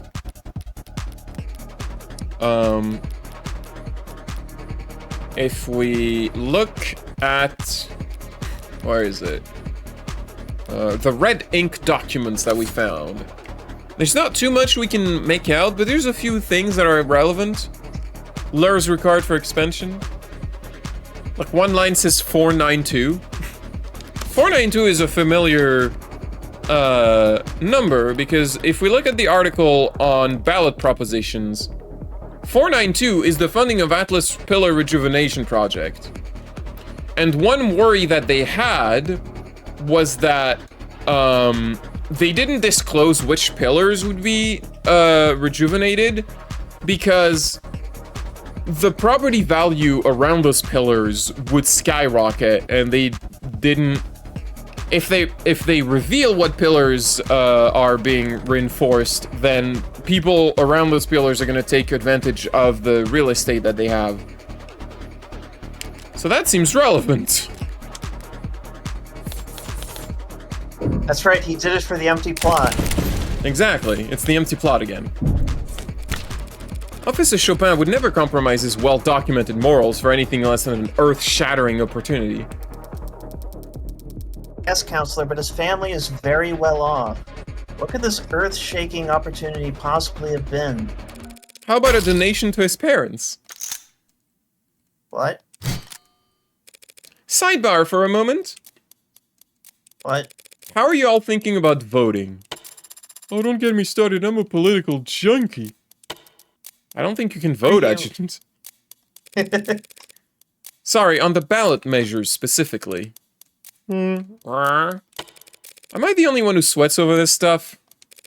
Maybe it's old-fashioned, but I was hoping to hear some diverse, nuanced opinions on Proposition 492. Wait, but that's the... Funding of Atlas Pillar Rejuvenation Projects. I think it's a nice idea. Bringing prosperity to the lower wards, literal stability to everyone above them. And of course, the mother of all paydays to anyone lucky enough to own the land it'll require. Wait a minute. You mean... You're... Am I the only one who reads the news anymore? Wasn't counting on this being rhetorical. That's funny coming from Morgan, who hadn't actually read that stuff until her friend told her to. Who on the city council is sponsoring Proposition 492? John's parents? One last question. Less rhetorical this time. This crime took place at a known blue blood property. So why was this found there? And this is when we, submit the red ink documents. Kabam! Highly confidential red ink documents were found underneath Chopin's corpse. They're almost entirely illegible by now, but you can still make out a reference to Proposition 492 right there. That struck me as odd. Reinforcing the canopy. A state construction project that massive in the lower wards would mean... Even the police can't keep a crime scene secure down there unless they're willing to play ball with the blues. You'd have to get past the blue bloods. Or through them, with open arms and firm handshakes. Just what the hell are you trying to say? Counselor Morgan, if you... Sorry, I wasn't sure I was actually had to spell it out, but it certainly looks like Patrol Officer Tariq Chopin was working with the Blue Blood Mafia to defraud the city. Uh-oh. Gekida. She said it. She said that? What did you just say? Are you trying to piss off every cop and every politician in this city? Sorry, I'll gladly retract my statement. That is, as soon as any cop or politician or prosecutor can explain to the court how Tariq Chopin was able to arrive at this crime scene that night, when we all know damn well he never heard any gunshots. It is a bit of a pickle. What you got for us, witness? What? I don't know, he had good ears or something. Good intuition or whatever. Your Honor, the simplest explanation is that Officer Chopin was tipped off by a CI that he neglected to inform his partner about. Chopin was in... A patrol officer with secret criminal informants that he'd hide from his own partner? That sounds horribly corrupt. And you called my comments inflammatory. Corrupt. You got brass ball, alright? That's real rich coming from a lob lawyer's out of Korea. Big uh-oh. Your Honor, the witness's last statement. Was a regrettable slip of the tongue. Frankly, his entire testimony has been less than ideal, and so... I read snipped the jury's feed, but the crowd... Seriously, is the hound? Isn't the hound that... cop-killing animals? Yeah, the whole stinks like everything beer. Watch what you say about a man's family, you... Right, you're establishing the back, too.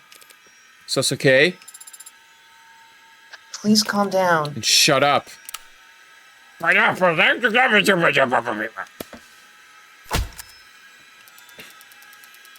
Your Honor, these outbursts from the gallery are not ideal, but we need to focus on preventing...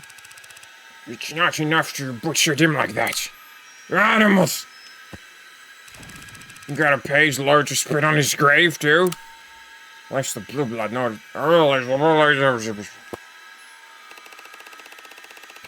How dare you? While you pigs were colluding with blue bloods to rip off everyone in the lower wards. Better blue blood than piss running in your veins. Sarah, hold him. Pardon? Stop him from doing anything stupid now. Okay, it was fun, but now you've ruined it. You're all done. This court is now recess. Bailiffs, clear the room. It's not enough. No, I'm not done talking. I want to speak. Tell him, Rogers. This heat. Burn the house! Tension like a haze in the air. Rip him out by the roots. On the back of my neck. Every last one. Should have taken you out when I had the chance, you. A bead of sweat and something that feels like...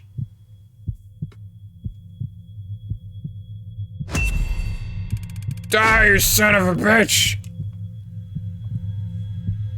Behind us! Down! She smell. What am I reaching for? I don't even have my gun. Too slow anyway.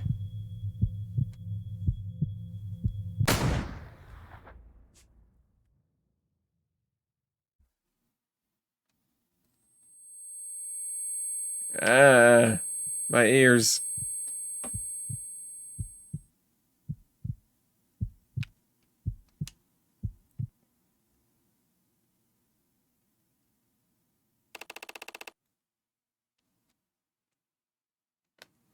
That's so secure. Sorry, it took me a while to realize that was his color. Okay. Yeah. Hey, are you okay? Are you hit? Sosuke, I am not injured. Danger's gone. The heat of the moment, replaced by the chill of a cold sweat on my lower back. Why did you push me down? What? What do you mean, why? Why did I... I take my time turning back to trace the bullet's trajectory. Vaguely, I'm aware of stomping feet as the crowd rushes to the exits, but the sound is far away. Reflexes, sorry. That's London. You alright there, ma'am? I'm fine, detective. Thank you. For a moment, I lock eyes with Detective Quasim London. In that instant, I recognize a nameless flickering across his face. Cold and sharp like frostbitten furs. Nameless. Nameless fucker. I don't think Sorry. that fits. We don't need to work for it because we only ever see it once. At the very end. And we're gonna stop here. Cause it's late. Ugh. And I gotta get to sleep. Hey, Pollard. But, what? Did I call you... I was gonna say high roller, and I stumbled on Pauline. I called you Paller. Yeah, you got a real Clancy moment there. We're glancing it up in here. Yeah, well, I gotta sleep. Well, I'll leave you on this cliffhanger. Bye. Bye-bye. Where's the button?